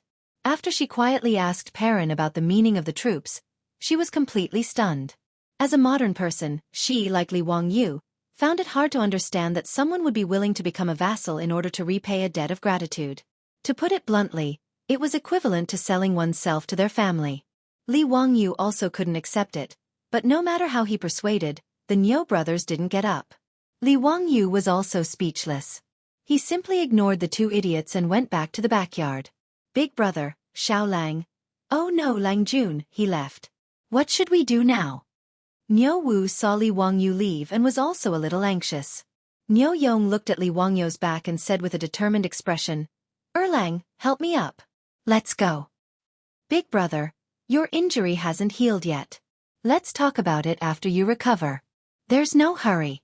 Niu Wu persuaded. Are you going or not? Niu Yong stared at him. Niu Wu immediately cowered and helped his brother up. Niu Yong didn't care that his back injury hadn't healed. He said goodbye to the old housekeeper Li Hang and left. Niu Wu helped his brother out of the Li family's gate. Seeing the two leave, Li Hang shook his head in disappointment. He only cared about the prosperity of the Li family. Someone offered to be his troop, but the young master refused. Thinking of this, he couldn't help but sigh. He felt sorry for his Longjuan's stubbornness. After the Niu brothers left, Sun Simiao also said his goodbyes. Alone, he carried the medicine box and returned to Tai Bai Mountain. This made Li Wangyu and Su Chongqing feel a wave of melancholy. It was really regrettable that they did not manage to keep the king of medicine. Suppressing his disappointment, Li Wangyu ordered Perrin to deliver medicine to the Niu brothers. The cephalosporin capsules had to be taken 3 times a day for 3 consecutive days. Niu Yong still hadn't taken his medicine today. In the end, the little girl came back quickly and said that the Niu family's door was locked. She asked the neighbors and said that the two brothers didn't come home. Niu Yong was still injured. Where could they have run to? Li Wangyu was also a little anxious. He didn't ignore their ridiculous request in the morning, so the two brothers ran off to do something stupid, right? He took out the white horse at home and rode it to search all the fields in the village. He didn't see the Niu brothers. He asked a lot of familiar villagers. Some said that they saw Niu Erlang help Dalong out of the village, but they didn't know what they were going to do. Li Wangyu felt that something was wrong, but because he couldn't find the Niu brothers, he could only give up. In the end, later that day, the Niu brothers returned to the Li family again. The old village chief also came with them. Something that made Li Wangyu and Su Chongqing flabbergasted happened. Chapter 93. The Niu brothers and the old village chief entered the door together, holding a document issued by the county government in their hands. The old village chief was asked by the Niu brothers to be a witness. Dalong Erlang, what are you holding? Li Wangyu asked, puzzled. A document issued by the county government. I, Niu Yong, and Niu Wu, volunteered to become members of the Li family. We have already registered with the county government. Today, the old village chief is here to be a witness. Niu Yong's words shocked Li Wangyu. The two brothers actually went to the county government to complete the formalities because Li Wangyu did not agree. He suddenly stood up, grabbed the document in Niu Wu's hand, and looked at it carefully. It was indeed a document issued by the county government. It was written clearly in black and white that Niu Yong and Niu Wu of Dingzhou village in Hu County were attached to the Li family as members. Li Wangyu pointed at the Niu brothers. He opened his mouth for a long time, but did not know what to say. You. Why can you apply for this document without me being present? Isn't the county government messing around? Li Wangyu did not understand how the Niu brothers got the document. Hey, Lang Jun. Isn't it because you are familiar with Registrar Liu? My brother and I told him that it was you who asked us to go to the county government to apply for the document. He naturally nodded and agreed. Lang Jun didn't need to show up, so he helped us with the document. Niu Wu's words almost made Li Wangyu vomit blood. Damn! Isn't this taking the back door? The Niu brothers actually used his name to take the back door and turned themselves into members of the Li family. How can this be justified? Li Wangyu rubbed his swollen forehead and rolled his eyes. I can write a document for you. I will handle it with Registrar Liu. Before he could finish his words, Niu Yong used his only arm to pull out a dagger from his waist. He knelt down on one knee and said, Lang Jun, if you really want to do this, then my brother and I will be too ashamed to face anyone. Let's just die in front of you today. Take it as returning my life to you. Niu Yong's words gave Li Wangyu and Su Chongqing a fright. What was he trying to do? Why did they have to commit suicide if they didn't accept them as part of the troops? Li Wangyu was so anxious that he stomped his feet. He rushed to Niu Wu and roared, Erlang, what are you standing there for? Quickly take away your big brother's saber. Hearing this, Niu Wu actually grinned. Following his brother's example, he pulled out a dagger from his waist and knelt down on one knee. Lang Jun, I can't listen to you on this matter. If you don't agree to let us become part of the Li family's troops, we won't have the face to walk out of the Li family alive today. Seeing the actions of the Niu brothers, the old village Zheng did not try to persuade them. Instead, he said to Li Wangyu, Xiao Lang, the Niu brothers know how to repay kindness. This is what they should do. Just accept them. Otherwise, they won't be able to face anyone in this village. Li Wangyu glared speechlessly at the old village Zheng. Why were you adding to the trouble? After the old village Zheng finished speaking, he didn't say anything else. He happily stood to the side to watch the show. You too. Put down the saber. I agree, okay? Li Wangyu was at his wit's end. Why did he run into these two stubborn people? He was afraid that if he really refused, the two brothers would really stab the saber into his chest. Li Wangyu had a thorough understanding of the straightforward personalities of the men from Guangzhou. After Li Wangyu finished speaking, Niu Yong and Niu Wu's eyes lit up. You mean what you say? Less nonsense. Hurry and put away the saber. Perrin, go get this bastard's medicine. He hasn't taken his medicine today. Li Wangyu was speechless. He turned and walked toward the rear courtyard. Sooner or later, I'll be angered to death by these two people. Li Heng, arrange rooms for the Niu brothers. Li Heng and Perrin smiled and agreed. They started to help the Niu brothers settle in. The old village Zhang congratulated Su Chongqing and said a few more words to the Niu brothers. He then turned and went home. In the old village Zheng's view, the Niu brothers being part of the Li family's troops was not a disgrace to them. Given the ability that Li Jia Xiaolang had shown, the old village Zhang was old and shrewd. Although he had not read many books, he had long determined that this child's future was limitless. Although the Niu brothers were good people in Dingzhou village, their lives were poor. The two brothers were in their 30s and hadn't even found a wife. Rather than this, they might as well join the Li family's troops. The old village Zhang dared to use his head to guarantee that Li Jia Xiaolang would not treat the two brothers unfairly. After Li Wangyu was forced to compromise and accept the Niu brothers, the Niu brothers packed their things and moved into Lai Hot that day. They didn't want the shabby house they had in the village. In any case, they didn't have any valuable belongings. Li Wangyu said that he disliked the two, but in reality, he was very happy. There were only 4 people in this family. The old were old and the young were young. He and Su Chongqing didn't have much ability to protect themselves. Although the people in the village were simple and honest, it was hard to guarantee that there wouldn't be people from outside the village who would have bad thoughts after learning about the Li family's prosperity. The Niu brothers were strong and powerful. They were also the kings of soldiers in the army. Although they were disabled, ordinary men were not their opponents. As for the Niu brothers' character, he was not worried at all. They would rather starve themselves and send food to their dead and disabled comrades. If he didn't trust such people, who else could he trust? After the Niu brothers settled down in the front yard, Su Chongqing immediately sent them food and asked about their well-being. The two were very moved.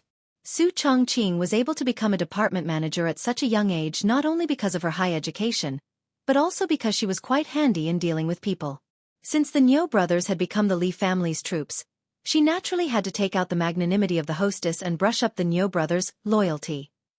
That's right, the beautiful boss had also played the Romance of the Three Kingdoms series and had a deep understanding of how to brush up loyalty. However, it was clear that her actions were in vain. Since the Niu brothers were Guanzhong men and had recognized a master, their loyalty was definitely at the max level. In reality, the beautiful boss's current status in the Li family was a bit awkward because she appeared as Li Wangyu's cousin. However, Li Hang and Perrin, the 2 elders of the Li family, knew that their Mr. Xiao Lang didn't have a distant cousin. However, if they said that she was the person their Lang Jun wanted to marry, Li Hang and Perrin both felt that the age difference between the two was too big. Secondly, they didn't know where this woman came from. In short, Li Hang and Perrin were now pretending to be confused. No one would say anything about Su Chongqing's identity. To outsiders, they would only say that she was their Longjuan's distant cousin. However, this excuse also caused a lot of trouble in the future. This is a story for the future, so let's not talk about it for now. Li Wangyu ran into trouble again, and this trouble made him feel quite conflicted. Cho Kun came back from Chang'an City. Not only did he come back, but he also brought a gift to Li Wangyu to thank him for giving the water wheel blueprint to the Cho family. However, this gift gave Li Wangyu a headache. Chapter 94. The gift that Cho Kun brought for the Li family was something that Li Wangyu would never have expected. For pretty maids. This was the present that damn fatty gave to Li Wangyu. If his beautiful superior hadn't fallen into Li Wangyu's bathtub, he would have been very happy to accept this gift. He would have even quietly asked the fatty if he had blonde-haired and blue-eyed prostitutes. As a normal man in his 20s, having these pretty maids to serve him was of course a good thing. Li Wangyu wasn't a moralist, a fake scholar, or a disabled person who had been sent to the palace. Whoever dared to say that they didn't like it was absolutely hypocritical to the extreme. But right now, he didn't dare to reveal a trace of liking. Ever since the fatty Cho Kun brought the 4 specially selected maids into the Li family's door, his beautiful superior didn't reveal a trace of a smile on her face. From time to time, her cold gaze would wander around Li Wangyu's body, making him shudder. If he had to blame someone, he could only blame the damn fatty for not knowing how to speak. If he had said that they were sent to the residence to be rough maids, then it would have been fine. This guy opened his mouth and said, "These 4 maids are all virgins and are very clean. If Xiao Lang likes, they can warm your bed at night. Haha, it would also be a great joy in life. Warm your sister. Do you dare to speak any louder? Fatty, you're too wretched. I'm ashamed to be associated with you." After Su Chongqing heard the fatty's words, the frost on her face could have turned into ice. Under the influence of her aura, not to mention Perrin, even the old housekeeper wisely shut his mouth and didn't say a word. Li Wangyu was extremely annoyed by this, and his heart was constantly galloping. Su Chongqing, you're not this father's girlfriend, nor are you my wife. What right do you have to look at me like that? If you look at me again, do you believe that I won't eat you tonight? Of course, as a coward, these were all just Li Wangyu's psychological activities. At this moment, he sat on the chair with a serious expression and looked straight into the fatty's eyes. Brother Cho, I appreciate your good intentions, but please take these 4 maids back. After saying this, Li Wangyu felt a stab of pain in his conscience. The 4 maidservants sent by the fatty were all around 14 to 15 years old. Their appearances were decent and could be considered delicate and pretty. According to Li Wangyu's understanding from the memory of the previous owner of this body, such a female servant in Chong and Shi City would cost at least dozens of copper coins to buy. After he finished speaking, he glanced at the fatty, thinking, "It's good that you're so kind as to give me these 4 maidservants. I'll definitely happily accept." His beautiful boss's gaze made him feel uneasy, so how could he dare to open his mouth and say yes? Xiao Lang, that won't do. These 4 maidservants were specially chosen by my master for you. I know that you, Xiao Lang, are a sentimental person. That water wheel blueprint was taken advantage of by my enemy. If I give you copper coins, wouldn't it be tacky? In addition, I know that you don't have many people in your house, so I sent these 4 maidservants to you. Xiao Lang, please don't refuse. The fatty's words were sincere, but Li Wangyu really wanted to tell him, we can be tacky. Brother Cho, this is really inappropriate. Brother Cho, please take these 4 maidservants back. No, how can I take back a gift that was sent to my door? If this matter were to spread out, where would my Cho family put their face? Xiao Lang, please don't mention this matter. The fatty shook his head like a rattle drum. The 2 of them were like this, one didn't want to accept, and the other insisted on giving. They had a battle of words for a long time. Li Wangyu's mouth was dry, but he still didn't dispel the fatty's idea of giving gifts. That's enough, stop arguing. Leave them here.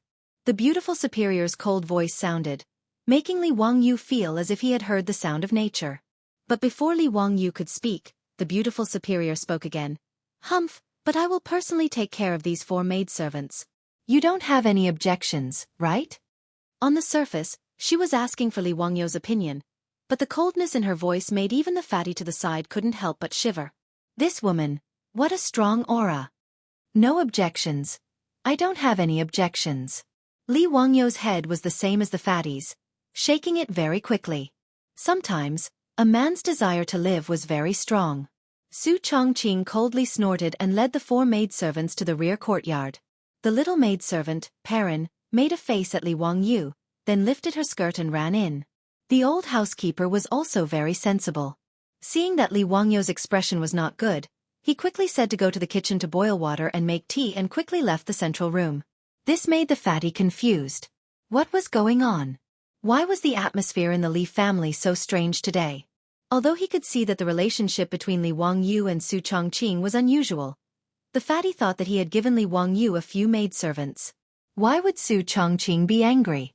Wasn't it normal for a man to have 3 wives and 4 concubines? What's more, this was not a marriage, but just a few maidservants. In the eyes of the Tangs, maidservants were just the property of the family. No mistress would be jealous of the relationship between the master and the maidservant. Oh, of course, there was no such thing as jealousy in the Tang Dynasty at this time. This word would only appear after Pai Lupi gave the vinegar to Feng Xianling. Li Wangyu was sure that his beautiful boss was jealous. He seemed to be a little happy that Su Chongqing was jealous of him. If this was known by his colleagues in the company in the future, who knew how many glasses would be broken? However, when it came to jealousy, Li Wangyu sympathized with comrade old Feng. How similar would the situation he would encounter in the future be to his current situation? The 2 of them were in the same boat.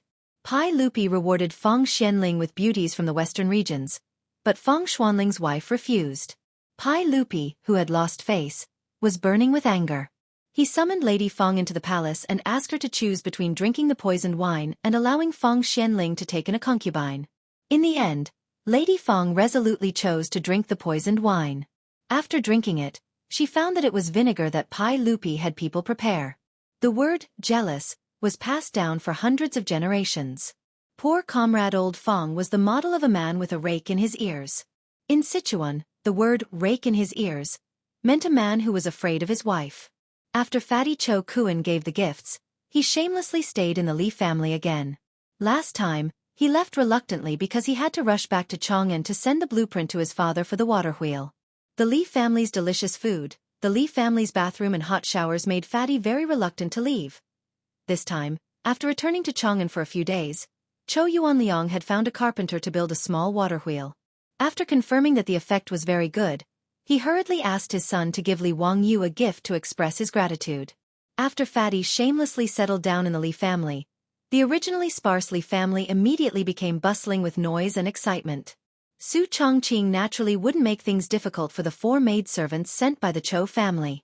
She was just being careful. After bringing them to the backyard, she gave them a beating and assigned them their duties. Although the little lass Perrin had long been free and was a good person, she still stubbornly wanted to take care of Li Wangyu. Su Chongqing could only helplessly agree. The 4 maidservants sent by the Cho family were sent to the Li family. There was no need to think about warming the bed, cutting grass, feeding the horses, cleaning, washing clothes, and cooking. These were the daily tasks. The family of 4 became a family of 10 plus the resident Fatty. The originally small house with 2 entrances actually felt a little crowded. Li Wangyu wondered if he should hurry up and earn money to expand the residence. Why were there suddenly so many people in the house? However, he didn't have time to think about this matter these days. The transformation of the saline alkali soil had already reached the final stage. He was busy directing the men in the village to work in the fields. He could be considered very diligent. Li Wangyu had some difficulties in choosing what to plant after the saline alkali soil was improved. Chapter 95. Li Wangyu was struggling with whether to plant rice or sorghum in the improved saline alkali soil. Sorghum was widely planted in the Tang Dynasty. It was drought-resistant, water-resistant, saline alkali-resistant, and barren-resistant. It was very suitable for farming in the improved saline alkali soil. The sorghum that Li Wangyu planted was not to be used for food, but to be used for wine. Sorghum straw could also be used to feed livestock. It was a very suitable crop for his 300 mu of land. But rice also seemed to be very suitable. Low alkaline rice was still very expensive in the future. Li Wangyu planned to use the 3-dimensional paddy farming technology of the future to plant it. Li Wangyu remembered that there was a big farmer in his village who raised catfish in the paddy fields. As a result, every catfish raised in the paddy fields weighed 2 to 3 catties. The harvest per mu was more than 700 catties of catfish and 1,000 catties of rice per mu. One had to know that 1,000 catties was equivalent to 10 dan of grain. In the Tang Dynasty, the grain yield per mu was less than 1 dan. The difference was too big. Li Wangyu was very clear about the benefits of 3-dimensional paddy farming. The fish ate the pests and weeds in the paddy fields and could also loosen the soil. The fish excrement could make the soil of the paddy fields fertile, creating a good environment for rice to grow. But sorghum could be used to make wine. That was a huge profit. Li Wangyu was reluctant to give it up. What was even more painful was that no matter what he planted, he could not avoid the locusts that were coming. Whether it was sorghum or rice, the spring sowing was in the 3rd lunar month, which happened to be the time when the locusts broke out in Guangzhou. If he planted sorghum and rice seedlings at this time, wouldn't he be giving food to the locusts? In a few days, the locusts would eat up all the crops in his 300 mu of land. But if he did not plant them, he could not prove to Yang Quan that the improved saline alkali soil had been completed. This made Li Wangyu even more difficult. His beautiful boss did not grow up in the countryside, nor did she live in the countryside. She had no suggestions in this regard. On this day, Li Wangyu squatted by the riverbank and looked at the fields without any care for his image. This saline alkali soil had already been washed and soaked 3 times, and was in the process of transplanting. In other words, good soil from other places was transported and spread over the original saline alkali soil. The 20 oxen of the Li family had already been hitched to the carts, and were continuously hauling the soil from afar, dumping it on the ground. After that, they would fertilize the soil to increase the fertility of the soil. Then, the 300 mu of land could officially be cultivated. Li Wangyu, who grew up in the countryside, was born with an unusual love for the land. A total of 300 mu of land belonged to him, so he had to come to the edge of the field every day to have a look. The more he looked at this piece of land, the more Li Wangyu liked it. In the end, he slapped his thigh and decided to plant rice. As a small landlord with aspirations, Li Wangyu wanted to show the people of the Tang Dynasty what three-dimensional farming was. By the way, not only can you raise fish in the rice field, you can also raise ducks. Duck. Li Wangyu was shocked. He felt as if he had forgotten something. He began to think carefully. What was it that had to do with the duck? Locusts. Ducks. A vague memory of his previous life came back to him. He remembered reading a report that an insect research institute in Guangdong had done an experiment, and a large number of ducks were introduced to the farmland to hunt locusts. As a result, 2,000 ducks devoured all the locusts on thousands of mu of land. Thinking of this, Li Wangyu couldn't help but slap his own head. This pig brain, why didn't he think of this earlier? Yes, ducks. With ducks, they could fight against locusts, and at least the crops in Dingzhou village could be saved. Haha, so what if it was a plague of locusts? Let's see if there are more locusts or more ducks. Thinking of this, Li Wangyu directly jumped on the back of the horse and rushed to the county. If he wanted to buy a large number of ducks, he had to find the chicken and duck vendors in the county. If there were not enough ducks in the county, Li Wangyu was ready to go to Chang'an to buy ducks. The county market in Jianghu County was quite lively. After the news of Li Wangyu buying a large number of ducks spread out, the chicken and duck vendors in the county market all gathered around. Li Wangyu calculated the copper coins and gold at home. There were about 150 strings of coins left. He left 50 strings of coins for the family's working capital, and the rest of the money was ready to buy ducks. Li Wangyu bargained with several chicken and duck vendors in the county and agreed on the price. An adult duck was 30 copper coins, and a duckling was 5 copper coins. After calculating, Li Wangyu could buy thousands of ducks. With so many ducks, it should be enough to protect the fields in Dingzhou village. Because of the large number, these chicken and duck vendors also needed time to collect ducks. So Li Wangyu made an appointment with them. 10 days later, the vendors would send the ducks to Dingzhou village. At that time, they would exchange money and goods. He came out in a hurry and forgot to bring copper coins. There was no way to pay the vendors. Li Wangyu felt a little embarrassed. When he was about to ask them to go back to Dingzhou village with him to get money, someone recognized him as Li Xiaolang from Dingzhou village. What Li Wangyu didn't expect was that after someone recognized him, these vendors actually said that there was no need to pay the deposit. The ducks would be delivered in 10 days. Haha, Li Xiaolang from Dingzhou village, how can we not trust him? That's right, Li Xiaolang is a literary star who came down to earth. How can he deceive us? No need to pay the deposit. No need to pay the deposit. The ducks will be delivered in 10 days. Xiaolang, last time your village had a pig slaughtering feast. This time, you bought so many ducks. Are you going to eat a duck slaughtering feast? Bah, you foodie. Dingzhou village only has more than 100 households. How can they eat so many ducks? It must be Xiaolang who has other uses. Don't you know who Li Xiaolang is? He is the person who made the water wheel. That's right, that's right. I specially went to Dingzhou village to see that water wheel. Tisk. It's amazing. It doesn't need any manpower and it automatically carries water. I heard that Yang Mingfu has begun to recruit craftsmen to promote this water wheel in the county. Li Xiaolang has done a good deed for us. Our village's chief also said that he wants to burn incense for you, Xiaolang. When these words were said, Li Wangyu's face turned black. Are they thanking me or cursing me? Is there anyone who would burn incense for a living person? In short, the conversation in the market was getting more and more crooked. Some people had already begun to discuss whether the Li family's ancestral grave was emitting smoke. Li Wangyu could only quickly ride his horse and run away. No matter which dynasty, no matter if it was 1,000 years ago or not, the Chinese people's ability to gossip was still so valiant. He couldn't help but admire it. However, Li Wangyu was still somewhat happy in his heart. Hearing so many people praise him, it showed that they had a good eye. The only regret was that no one praised him for being handsome. After settling the matter of purchasing the ducks, Li Wangyu rode back to the village. He still had to communicate with his beautiful boss and the village chief. Otherwise, when thousands of ducks were delivered to the village in 10 days, would he have to raise them himself? Chapter 96. Li Wangyu forgot to inform Su Chongqing that the ducks could kill the locusts. He hurried off to the county to purchase the ducks. After returning to Dingzhou village, Li Wangyu hurried to report this to his beautiful boss.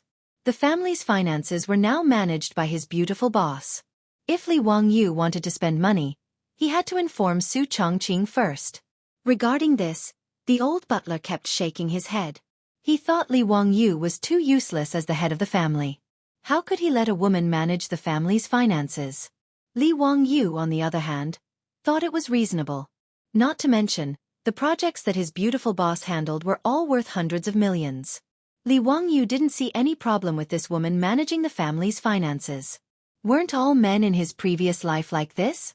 Furthermore, he had a business administration student from the University of Pennsylvania helping him manage the family's finances. What was there to worry about? Su Chongqing was shocked when he heard that Li Wangyu planned to use more than 100 strings of copper coins to purchase the ducks. However, after listening to Li Wangyu's explanation, his beautiful boss nodded immediately. She agreed with him. As the saying goes, if you're poor, you should take care of yourself. If you're rich, you should help the world. Since Li family had the ability to take care of the village, naturally, they had to do it. Li Wangyu, on the other hand, was worried that the old villager wouldn't agree to rearing the thousands of ducks in the village's fields. Guanzhong Road was mainly used to grow wheat. It was considered a dry land. To rearing thousands of ducks in the fields, the farmers might not agree. Li Wangyu naturally couldn't tell the old villager that the ducks were reared to eat the locusts. Everyone in the Tang Dynasty believed that the locusts were released by the locust god. Who would dare to kill them? Their worries were not unfounded. Li Wangyu invited the old villager into his home. As soon as he mentioned his idea, the old villager shook his head. No, Xiaolang, you can't do that. It's fine if you're rearing some ducks at home, but thousands of ducks in the fields, how can you do that? Old Muramesa. Don't worry. The ducks won't eat the wheat seedlings. I can guarantee that. If the ducks eat the crops in the field, I will pay for all the costs. Li Wangyu continued to persuade the old Muramesa. Xiaolang, how are you going to feed these thousands of ducks? How can there be so much food to feed the ducks during the spring plowing season? I have my own plans. I will buy enough feed from the county. You don't have to worry about it, Li Wangyu said casually. In fact, he didn't intend to buy any food to feed the ducks. He just wanted the ducks to catch locusts to eat. When the plague of locusts came, the locusts would cover the sky and cover the earth. Even the ducks might not be able to eat all of them, so there was no need to worry about starving. That won't do either. There are thousands of ducks. Who are you going to let loose for you? During the spring plowing season, even half-grown boys had to work in the fields. Who would take care of the ducks for you? Without anyone watching over them, were they going to let thousands of ducks run amok in the fields of the village? That would be terrible. No. Xiaolang, what you are doing is ridiculous. Li Wangyu thought about it. The old Muramesa's words made sense. It was impossible for thousands of ducks to be taken care of without anyone watching over them. Besides, there must be a duck shed and someone to take care of the ducks. The spring plowing season was the most important thing. Even the emperor of the Tang Dynasty had to pay attention to it. He really couldn't spare anyone to take care of the ducks for him. This wasn't transforming the saline alkali soil. He could just transfer some strong men to do it for a while. He did do it a little hastily. But if it weren't for the locusts, Li Wangyu wouldn't be so nervous. The most annoying thing was that he knew that ducks could kill locusts, but he couldn't persuade the old Muramesa with this reason. This made Li Wangyu very depressed. It wasn't easy to be a Lei Feng in the Tang Dynasty. In fact, the problem of the duck shed was easy to solve. He could take an acre of land from the saline alkali soil and build a duck shed. It was enough to accommodate 3,000 to 4,000 ducks. In 10 days, the masons and carpenter Lu in the village should be enough to help him build the duck shed. The key was the problem of manpower to take care of the ducks. This was the most important thing. If he wanted to use these thousands of ducks to kill locusts, they must be free range. They must be driven to the fields to eat during the day and driven back to the duck shed in the evening. This required a lot of manpower. During the spring plowing season, where could he find people to take care of the ducks for him? While he was worrying, Li Wangyu suddenly remembered Zhao Xiaonyang, the girl who sold the pigs to him. There were a lot of girls of her age in the village. In the village, It was the men and boys who worked during the spring plowing season. Girls like Zhao Xiaonyang didn't seem to be busy with the spring plowing. The women of the Tang Dynasty didn't have the habit of going out to work. Li Wangyu felt that if he could organize the girls in the village to take care of the ducks for him, the problem would be solved. Old Muramasa, what do you think? There are a lot of unmarried girls like Zhao Xiaonyang in the village. Why don't you let them take care of the ducks for me? I'll pay them. 3 copper coins a day. How about that? What? Xiaolang, do you have a lot of money? You'll pay a girl 3 copper coins a day? Just help you look after the ducks? The old villager was shocked by Li Wangyu's words and suddenly stood up. Li Wangyu was shocked by the old man's action. What was he going to do? Old Muramasa, can you find someone to help? If it's not enough, we can negotiate. He didn't think that the villagers of the Tang Dynasty worked hard all year round, but their per capita income was actually less than the usual, about 800 copper coins. Zhou village couldn't even catch up with the per capita income of the Tang Dynasty. Otherwise, Yang Quan wouldn't have agreed to reduce part of the rent so easily.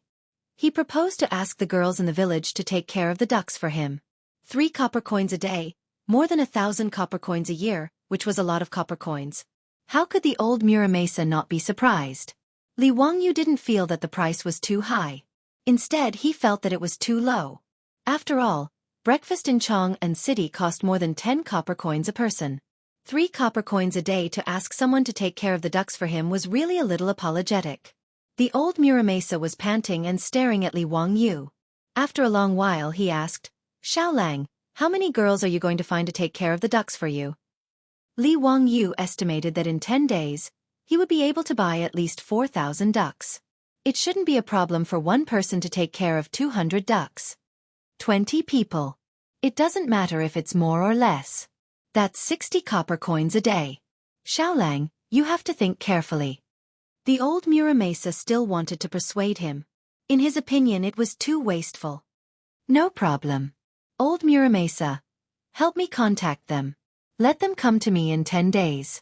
The old Muramasa's lips trembled, but he didn't continue to object. The matter of raising ducks in the village field was settled. He couldn't object. Who wouldn't pay a girl 3 copper coins a day to take care of the ducks? Li Jia Xiaolang also said that if the ducks damaged the crops in the field, he would be responsible for the compensation. He was not afraid that the farmers in the village would disagree. Seeing that Li Wangyu insisted, the old Muramasa left and went to help him find suitable candidates to take care of the ducks. After the old Muramasa left, Li Wangyu and Su Chongqing looked at each other and saw the helplessness in each other's eyes. The labor cost of the Tang Dynasty was really low. In fact, Li Wangyu was not unwilling to pay more. However, if he gave too much, it might not be a good thing. As the saying goes, a small amount of rice owes a debt of gratitude. Li Wangyu was really worried that rashly offering high salaries to the girls in the village would cause some unnecessary trouble. Dingzhou village suddenly became lively because Li Wangyu suddenly wanted to raise ducks. Chapter 97. In the view of the farmers, only an idiot wouldn't be willing to pay their daughters 3 won a day to help with the ducks. Although Zhao Nyang had earned about 8 strings of copper from selling the 2 pigs to Li Wangyu, she had raised those 2 pigs for almost 2 years. In order to raise the pigs well, she and her mother had to wake up early and work late every day to gather pigweed and feed the pigs. It was very tiring. If it wasn't to sell to Li Wangyu, but to other pork merchants, the 2 pigs would at most be sold for 5 strings of copper. Now, just by helping the Li family with the ducks, she could earn 3 won a day. Her annual income was always more than enough to support the family. This matter caused Dingzhou village to boil over. The villagers who received the news almost stepped on the threshold of the old village chief's house to make it lower. Anyone who had an unmarried daughter would come over after the farming season to chat about daily life. In a roundabout way, they brought up the idea of having their daughters help the Li family with the ducks. Even when the old village chief's wife and daughter-in-law went to the river to wash clothes, they would be harassed by many of the village's wives. The meaning behind their words was that their daughters were honest and diligent. Fortunately, the men of Guangzhou were very open-minded and did not cause any unpleasantness over this matter. Even so, it was a headache for the old village chief. In the end, the old village chief prioritized taking care of the disabled families of the old soldiers in the village. In addition, he picked out a few honest and diligent servant girls to make a total of 20 people. While the old village chief was busy helping Li Wangyu choose where to herd the ducks, Li Wangyu was not idle. Because it was confirmed that the 300 mu of wasteland was going to be used for rice farming, then the first thing to do was to plan the fields. The biggest difference in rice farming was that they had to dig fish ditches and ponds in the rice fields. For every 2 mu of rice field, they had to dig a cross-shaped fish ditch in the rice field. These fish ditches had to be 2 meters wide and 1 meter deep to store water and raise fish. Right now, there were about 40 people in the village helping Li Wangyu manage the saline alkali soil. After the 300 mu of wasteland had been washed and soaked, and fertilized, it had completely changed. Any farmer could tell that the saline alkali soil had really been improved and turned into a good land for planting crops. Oh my God, this saline alkali soil has actually become a treasure. When the old village chief said that Li Jia Xiaolang wanted to manage this saline alkali soil, I thought that Xiaolang's brain was damaged, haha. TSK. Li Jia Xiaolang is really capable. I heard that this piece of land was given to Xiaolang by the county for free? Isn't it? I have to say, scholars are indeed different. They even know about such things. In the future, no matter what, I have to tighten my belt and let my child go to school to learn how to read. Look at this water wheel. In my opinion, the county only gave 10 cows and took away Xiaolang's water wheel blueprint. That's not generous enough. They should at least give him 20 more cows. Several farmers squatted on the ground and looked at Li Wangyu not far away. Their eyes were full of admiration and envy. Speaking of which, since Li Wangyu came to Dingzhou village, these farmers who were illiterate had changed their catchphrase to let the children go to school. This was a small contribution from Li Wangyu.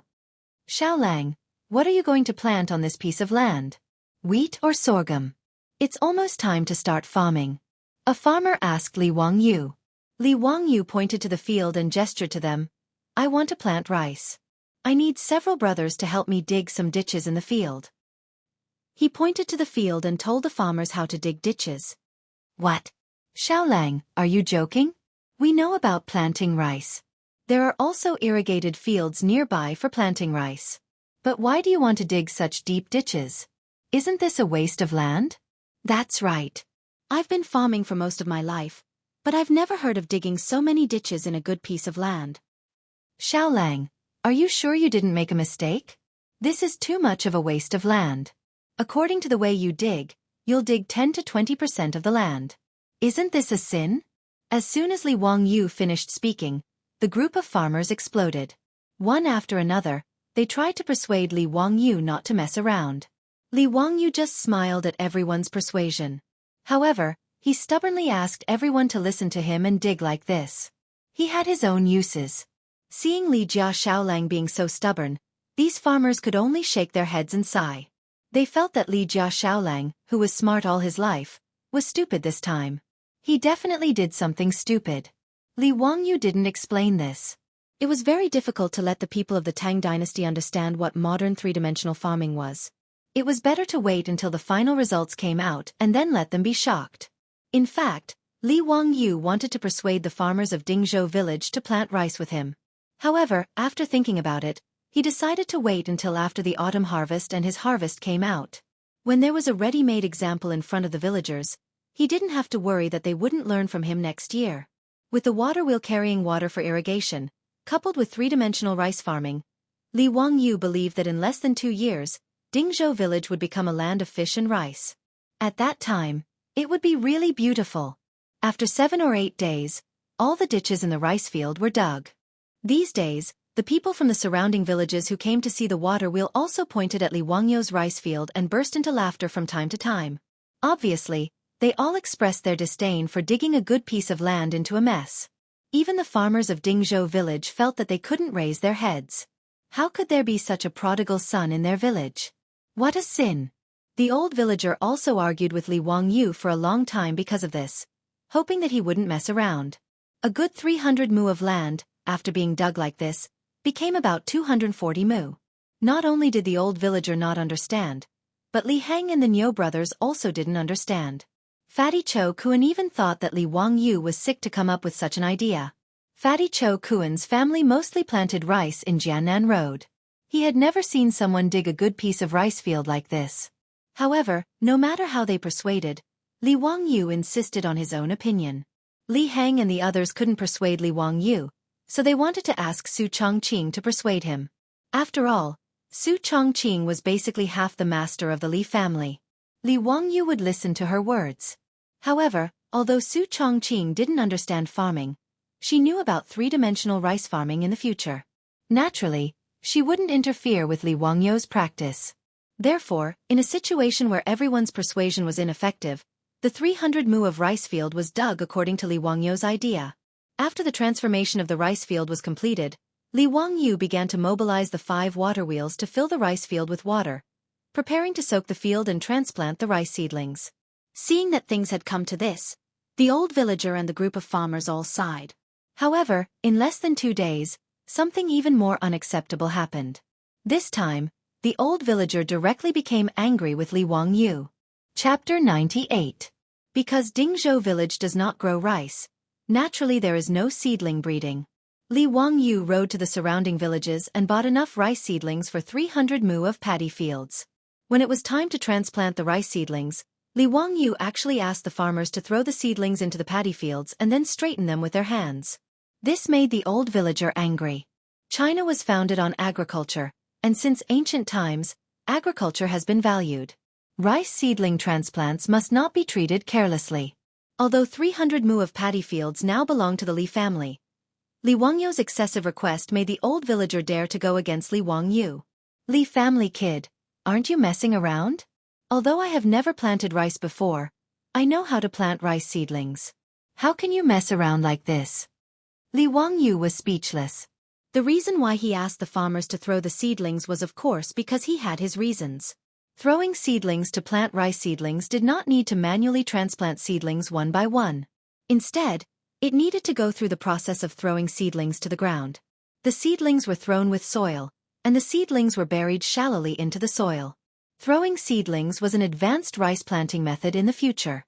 It saved time and effort, and the seedling's survival rate was high. After throwing seedlings, the seedlings would basically take root in 1 or 2 days, and new leaves would begin to grow in 3 days. The most important thing was that the yield per mu of paddy fields using throwing seedlings was about 10% higher than the yield per mu of paddy fields using hand transplants. But in the Tang Dynasty, in the eyes of the old villager, Li Wangyu asking the farmers to throw seedlings to plant rice seedlings was simply messing around. Old villager, I am not messing around. This way, the yield of rice will be higher. Li Wangyu still wanted to persuade this stubborn old man. Xiaolang, it's fine if you do other things, but you absolutely can't do farm work like this. This old man has been farming for his entire life. If I may be so bold as to say this, you will be punished by the heavens if you act so recklessly. Li Heng and the others also tried to persuade Li Wangyu, but Su Chongqing just covered her mouth and snickered. She did not say anything to help Li Wangyu. The beautiful boss was not stupid. She knew that although Li Wangyu was right, traditional views were not so easy to change. Especially in an agricultural society like the Tang Dynasty, people would be criticized for randomly changing their farming methods. Previously, Li Wangyu had forced people to dig a ditch in the field, which had already caused a lot of discussion among the villagers. At this time, if they followed his method, the old village head would probably run to the county government to complain in anger. In this regard, Li Wangyu could only look up at the sky and sigh. Sure enough, it wasn't necessarily a good thing to be the only one sober when everyone else was drunk. Forget it. He couldn't be bothered to argue with the old villagers. It was just a matter of increasing the production by 10%. If the stalemate continued, the old village head would be angered to death, and the losses would outweigh the gains. Therefore, Li Wangyu sighed and nodded. He agreed to follow the old village head's suggestion and use the traditional method of transplanting rice seedlings. Seeing that Li Wangyu accepted the old village chief's protest, everyone immediately cheered. The farmers began to take a handful of seedlings and plant them in the fields. Old village head, I'll listen to you for other things, but for these 2 mu of fields, how about you let people do what I said and use the method of throwing seedlings to plant? When he said this, the old village head was about to blow his beard and glare. However, the old man thought about it again. Forget it, this land originally belonged to the Li family. Since he had refuted Li Jia Xiaolong's face today, the young man felt that he had lost face and wanted to use these 2 mu of fields to regain a little bit of face. Then let him be happy. Thinking about this, The old village head nodded and agreed with a smile. In his view, this was just a young man throwing a small tantrum. On the contrary, the old man felt that although Li Wangyu was smart, in the end, he still had the heart of a young man. Not only did the old village head think this way, but Li Hang, the Niu brothers, Chou Kuan, and even the farmers who helped to plant the seedlings also thought this way. A few of the farmers laughed and threw the seedlings toward the 2 mu of paddy field to make the little Lang Jun happy. The seedlings of the 2 mu of rice fields were planted using the method of throwing seedlings. The rice fields next to the 2 mu of rice fields were planted with the traditional method of transplanting seedlings. Li Wangyu secretly shook his head. This method of plucking and transplanting seedlings with one's face to the yellow soil and back to the sky was really time-consuming and laborious. Forget it, let's wait until the autumn harvest. When the rice fields began to be transplanted, Li Wangyu began to think about the matter of raising fish in the rice fields. Since ancient times, people in China had the habit of eating fish. The so-called fresh character was half fish and half sheep, which was called fresh. However, because of the limitations of fishing technology, it was not easy to eat fish in ancient times. In the 24 Filial Piety, there was even a story about lying on ice to find a carp.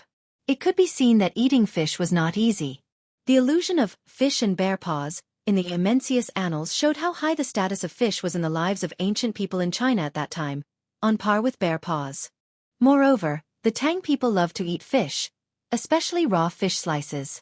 The sashimi of later generations in Japan was actually learned from the Tang Dynasty. Slices referred to the practice of sashimi. Large-scale artificial fish farming started after the Tang and Song dynasties. In the Song dynasty, the 4 major fish farming systems formed a scale and system. At that time, artificial fish farming was called planting fish technique. However, it was very troublesome for Li Wangyu to plant fish, because there were no seedlings for sale in the Tang dynasty. In this regard, Li Wangyu could only buy all kinds of small fish from the fishermen fishing on the river at a high price, as well as fish with eggs, and put them in the rice fields. He was not picky about the species of fish. He wanted whatever fish the fishermen caught.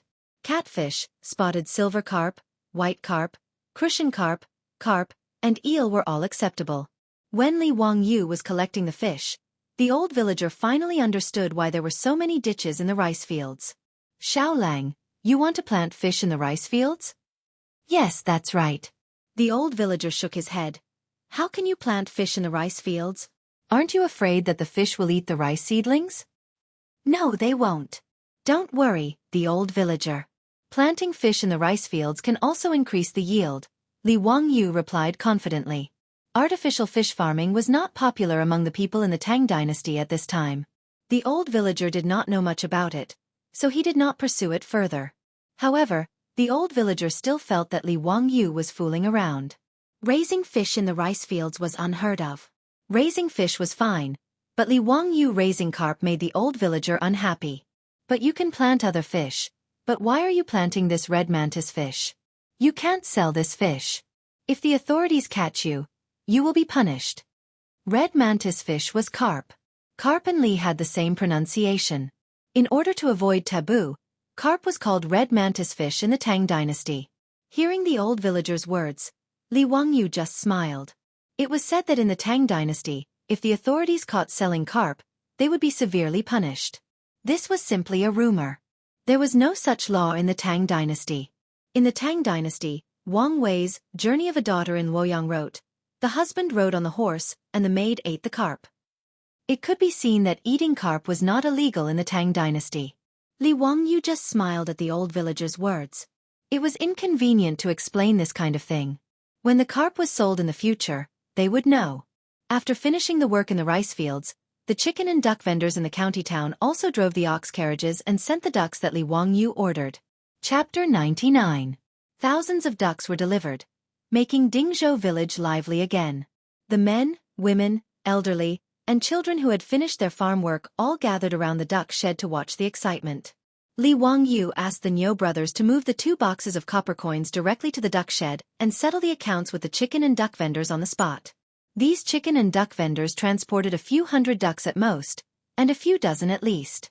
Su Chongqing helped to count and pay the money.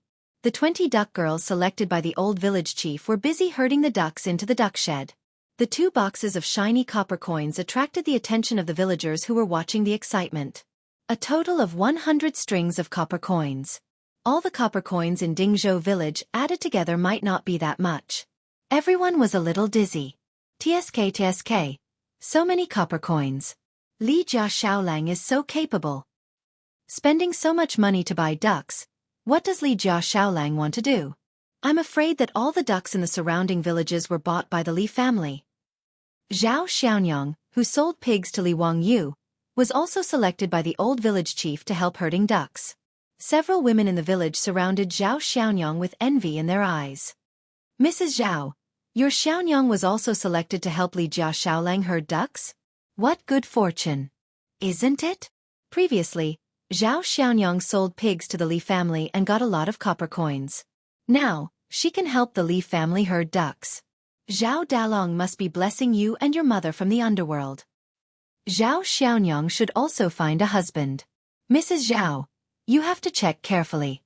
You can't just randomly betroth Zhao Xianyang to someone. If you ask me, it's better to marry into the village. He can take care of you, your mother. This was the idea of marrying into the Zhao family with a son who had not yet been engaged. Mrs. Zhao just smiled happily at this.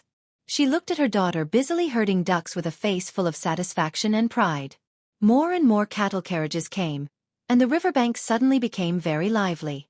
Thousands of ducks quacked, and from time to time, some would scurry around, causing the female duck herders to sweat profusely. They used bamboo poles to chase away the disobedient ducks.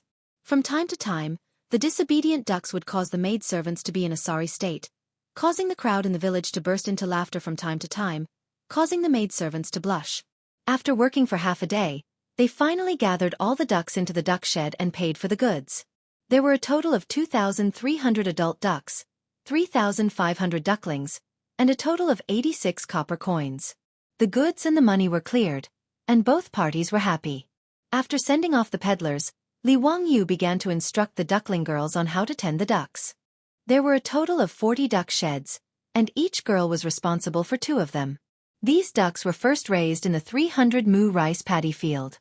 Once they were familiar with the duck shed, the 20 female ducks would drive them to the field to eat their own food. The village had more than 2,000 mu of land, which was enough for the ducks to eat their fill. Not to mention, although the locust plague had not yet reached a large scale, the fields were full of jumping locusts, so there was no need to worry about the ducks not having enough food to eat. Li Wangyu's plan was good, but a few days later, when the duckling girls drove the ducks out to hunt in the fields of the village, it immediately attracted trouble. The Li family's duck army was released into the fields of the village. Before noon, Li Wangyu's house was surrounded by a group of villagers led by the old village chief. Outside the Li family's old house, there were hundreds of villagers gathered. Many of them were cursing and swearing, and their emotions were agitated. When the old housekeeper Li Hang saw this situation, he was shocked and hurriedly invited the old village chief and several leading villagers into the central room. At this time, Li Wangyu was playing chess with the fatty Cho Kuan in the study. The fatty was having so much fun that he forgot about home. He had been with the Li family for more than 10 days, but he did not seem to have any plans to return to Chang'an. In the fatty's opinion, the Li family ate well and lived comfortably, not at all worse than Chang'an. The only thing he was not used to was that he could not go to Ping Kong Lane to drink wine with prostitutes. But in front of delicious food, these were all tolerable. As the 2 of them were playing chess, they heard a commotion outside. Li Heng hurriedly ran in. Lang Jun, we've been surrounded by villagers outside. They say our ducks have caused trouble. I've invited the village chief to the central room in the front yard. Quickly go and take a look. The ducks have caused trouble? Li Wangyu thought for a moment and understood what was going on. It seemed that the old village chief and villagers had already noticed the ducks eating the locusts. They were here to denounce him. In this regard, Li Wangyu was not worried at all. He leisurely followed the old housekeeper to the central room in the front yard. Old village chief, what's the matter today? Xiaolang, let me ask you, did you buy so many ducks to eat the locusts? Now, many of the locusts in the fields have been eaten by your ducks. How can this be? The old village chief's face was as dark as water. He interrogated as soon as they met. If these words were heard by a modern person, they would be baffled. Was it not a good thing that the ducks had eaten the locusts in the fields? Wrong. In the eyes of the simple citizens of the Tang Dynasty, the appearance of locusts was a punishment sent by the locust god. How could they be hunted down and killed? If that was not the case, why would the bigwigs in the imperial court and the Confucian bigwigs say that the only way to kill the locusts was by virtue? My ducks ate the locusts in the fields? Hee hee, don't mention it. Don't mention it. This is what I should do. Li Wangyu replied with a cheeky smile. His words stunned the old village chief and the villagers. We're here to thank you? Did you not understand? Xiaolang, you can't do this. Those locusts are sent by the locust god. How can they be hunted? That's right, your ducks ate the locusts. If the heavens send down a greater punishment, who will be responsible? Xiaolang, hurry up and chase your ducks away. Don't let them feed on the locusts anymore. I think you're just messing around. I was wondering why the Li family suddenly bought so many ducks. You're using the locusts to feed your ducks. Such audacity, Xiaolang. Aren't you afraid of being punished by the heavens? Xiaolang, don't mess around. Don't bring trouble to our Dingzhou village. The old village chief and the villagers were all scolding the Li family's ducks and Li Wangyu's misdeeds. If not for the fact that Li Wangyu had gained some reputation in Dingzhou village, they would not have been so polite. His beautiful superior heard the news and immediately rushed to the front yard. When she heard that the old village chief and the villagers not only did not appreciate the Li family's kindness, but also blamed Li Wangyu, she was so angry that her face turned white and her expression froze. What an ungrateful dog biting Lu Dongbin. Did the Li family have nothing better to do? They spent so much money to buy so many ducks. Li Wangyu even went to Chang'an to gather so much food. Wasn't it all for the sake of the 100 villagers of Dingzhou village? The locusts that destroyed the crops did not blame them. Instead, they kowtowed and burned incense. Li Wangyu wanted to save them but was humiliated by them. As expected, a pitiful person must have a detestable side. Chapter 100. Li Wangyu was not in a hurry to explain himself. He waited for the villagers to finish. When they finally quieted down, he said slowly, "What does the ducks eating the locusts have to do with me? I am not the one eating the locusts. The locusts are a gift from the locust god, so why can't the ducks eat the locusts because of the duck god's order?"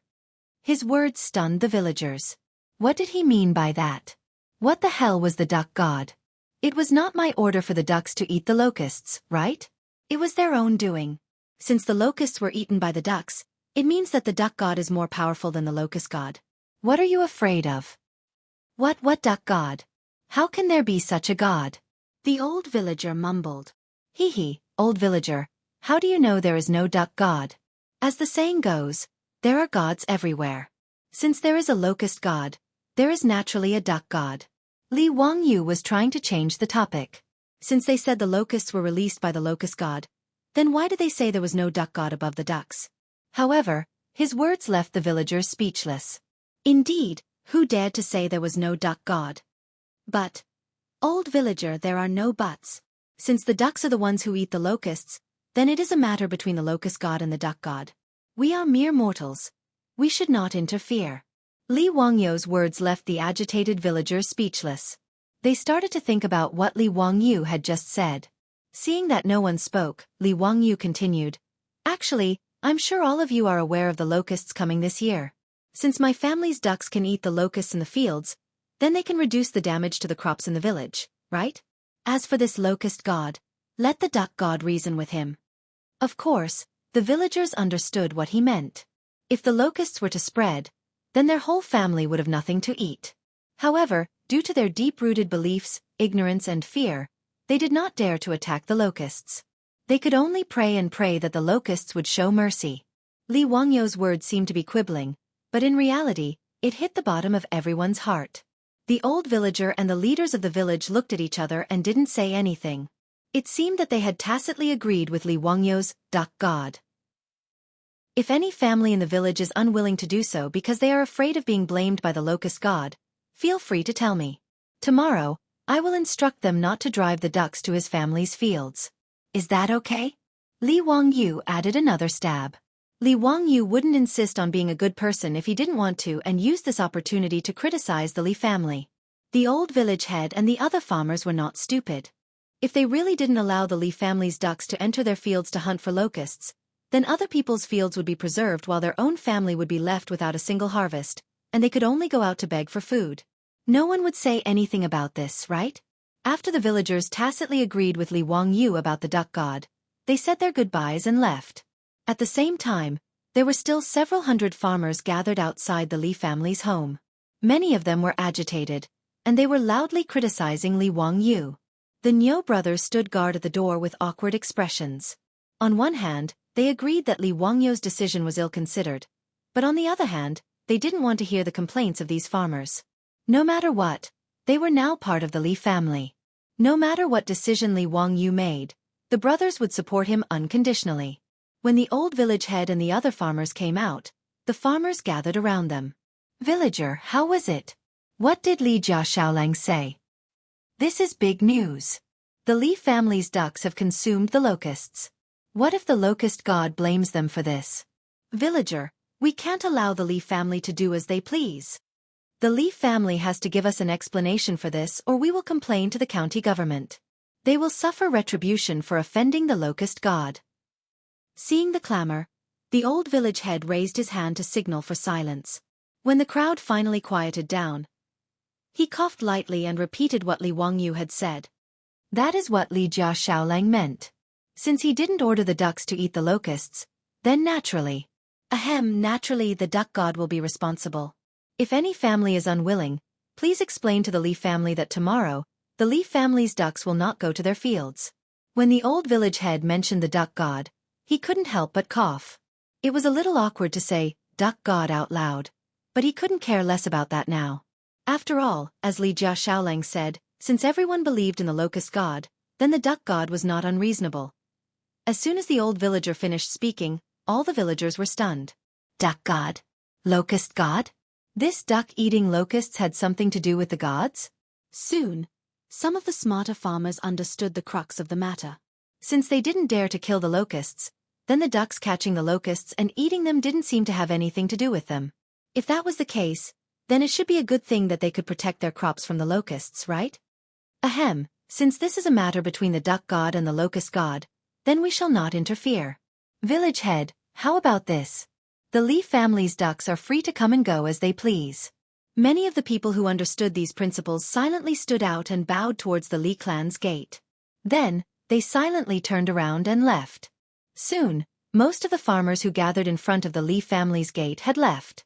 However, there was still a stubborn woman who yelled, "Where did this duck god come from? This is Li Xiaolang's nonsense. No, we can't let the ducks enter our fields." Before she could finish her words, the man beside her slapped her in the face. "You wastrel! What are you yelling about? Do you think you can make the whole family beg for food? Shut up and go home to cook." After slapping his wife, the man turned to the village head and chuckled. "Hee hee, village head, don't listen to this crazy woman. Our fields will remain the same. The Li family's ducks are free to go." These Guanzhong farmers were not idiots.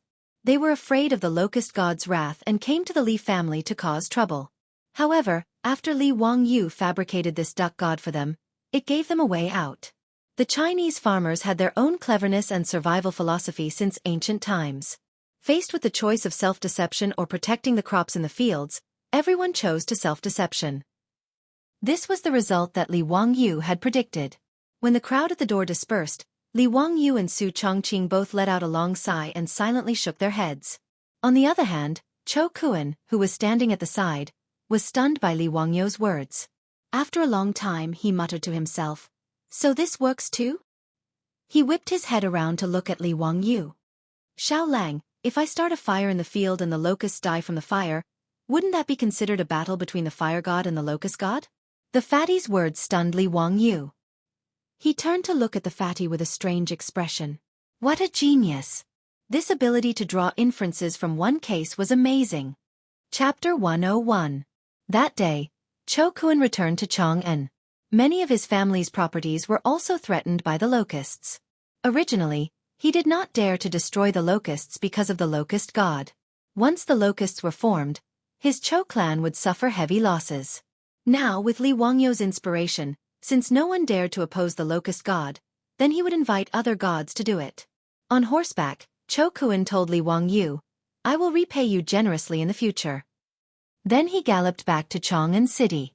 Li Wangyu, on the other hand, was slightly worried. Cho Kuan's thanks wouldn't be sending him a few Hu girls, would it? That would really be a premature end. While Li Wangyu was lost in his thoughts, he did not know that someone was plotting against him. Hu County, Li Clan. A group of elders and clan leaders of the Li clan were gathered together to discuss Li Wangyu. The name Li Wangyu had recently become famous in Hu County. But in the ears of the elders of the Li clan, it had a different meaning.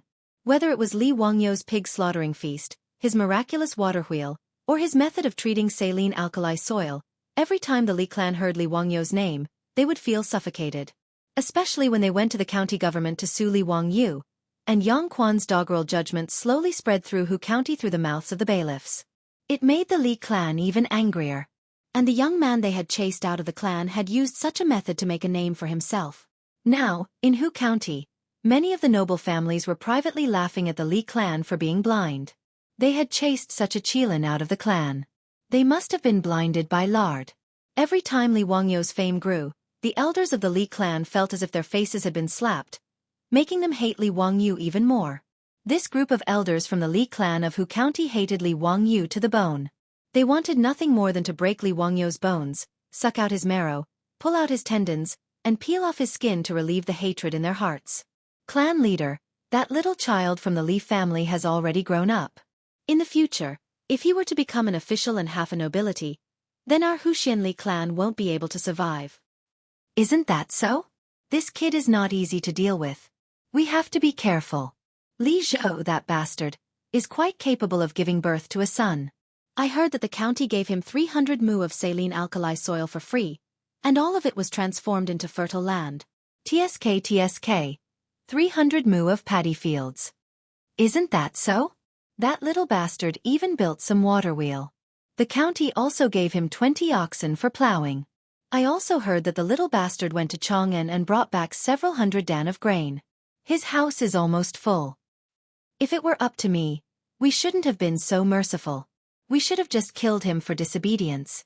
There are no outsiders in his house, so who would dare to cause trouble for us? Don't forget that our Li clan is a relative of the imperial clan. This was a vicious and merciless elder who directly wanted to take Li Wangyu's life. The old clan leader of the Li clan slapped the table.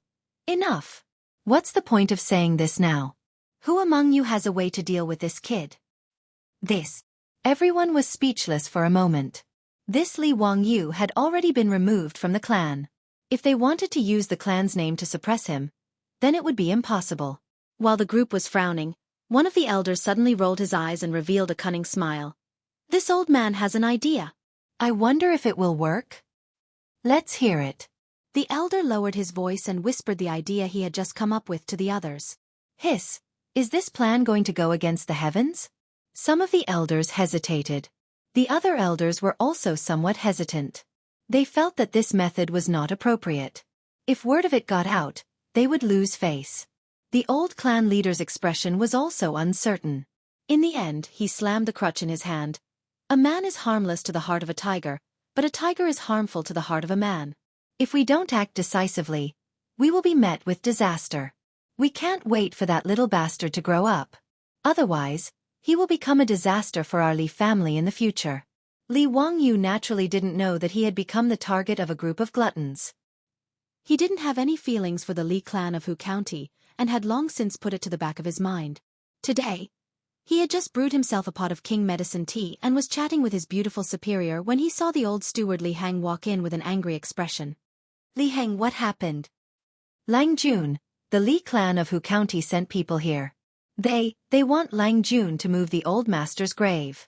Li Heng's face was full of anger. What? Move the grave? Based on what? Li Wangyu jumped to his feet when he heard this. The ancients attached great importance to the dead. As the saying goes, the dead are the most important and should be buried in peace. Rashly digging up a grave and moving it was a great taboo. If Li Wangyu did this, he would be reprimanded for being unfilial and would be cursed behind his back. The Li clan of Hu County, they wanted to slap Li Wangyu's face. Li Heng's old face swelled red. The Li clan said that Lang Jun and the old master's names have already been removed from the clan. You shouldn't bury the old master in the Li clan's ancestral grave and ruin their feng shui. They dare. Li Wangyu slammed the table and said angrily, "Tell Niu Yong and Niu Wu to throw out the Li clan's people. If they dare to come again, just throw them out." Li Heng agreed and prepared to tell the Niu brothers to kick them out. However, he was stopped by Su Chongqing. "Wang Yu, let's ask the old village chief first." Su Chongqing advised, "The matter of the clan's graveyard is not small. The Li clan's ancestral grave is in Dingzhou village. The old village chief should know the key to this. It's not too late to make a decision after asking." Li Wangyu took a deep breath and calmed himself down. He turned to Li Heng and said, "Help me ask the old village chief to come here." Not long after, Li Heng brought the old village chief back. Li Wangyu greeted the old village chief and didn't say anything. The old village chief spoke first.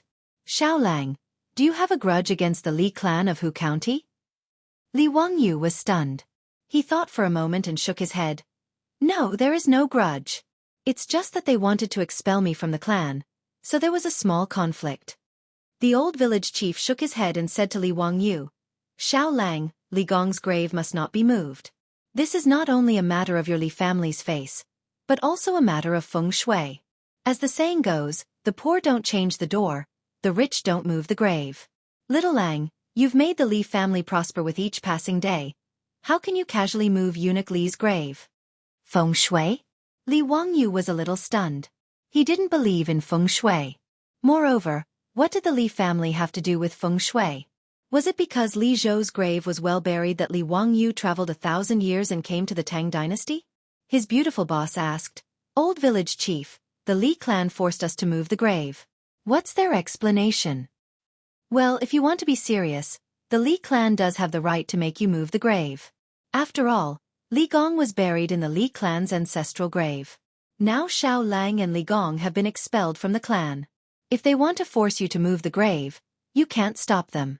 The old village chief's words made Li Wangyu's heart cold. Was there no other way for the Li clan to force him to move the grave? The old housekeeper Li Heng had a look of despair on his face as he knelt down before Li Wangyu. "Lang Jun, why don't you go and beg Madam Li? The old master's grave cannot be moved." Chapter 102. Li Heng's words made Li Wangyu and Su Chongqing look at each other in silence. "Forget it. I'll go see the Li clan's people and see what they want." Li Wangyu walked towards the front courtyard. In the main room of the Li clan's front courtyard, a young man with an arrogant expression was waiting impatiently. When he saw Li Wangyu appear, he let out a cold snort. "Humph, Li Wangyu, you're quite arrogant. You made me wait for so long." Li Wangyu thought for a moment and remembered that this person was the eldest grandson of the Li clan's head, Li Guei. This Li Guei relied on his status as the eldest grandson of the Li clan to be arrogant and despotic. He was considered a tyrant in Hu County. What made Li Wangyu's teeth itch when he saw this guy was that his previous owner was too weak. Even when Li Zhou was still alive, his previous owner didn't dare to provoke this Li Guei. The two of them had studied together in the clan school. This bastard relied on the fact that he was older than Li Wangyu and was the eldest grandson of the clan to bully Li Wangyu's previous owner. What was even worse was that this Li Guei relied on his status as the eldest grandson of the Li clan to do many disgusting things in Hu County. It couldn't be said that he kicked out widows' doors or dug up graves, but it wasn't far off. After all, the Li clan was a relative of the imperial family. Although they didn't have any official positions, even Yang Quan, the boss of Hu County, didn't want to offend them. Last time, if it weren't for Yu Shernan's support in the lawsuit against Li Wangyu, Yang Quan might not have stood on Li Wangyu's side so easily. "Li Guei, what exactly is your Li clan trying to do? Just say it." Li Wangyu couldn't be bothered with this hedonistic son of a rich family. It was only the beginning of March, but Li Guei pretentiously opened his folding fan with a swish and waved the fan in his hand in a self-confident manner. "Of course, I want you to move your dead father's grave away. Your Li family is no longer a member of our Li clan. There is no reason to bury him in our Li clan's ancestral grave." "Li Guei, shut up. Even if my family's Darren isn't a member of the Li clan, he's still a Guanglu Darren who was conferred the title of Guanglu Darren by His Majesty. How could someone like you humiliate him? Do you believe that I will send you to the authorities immediately?" Li Wangyu angrily rebuked. Li Guei knew that he had said something wrong and immediately shut his mouth. Li Zhou had offended Pai Lupi and was removed from his position.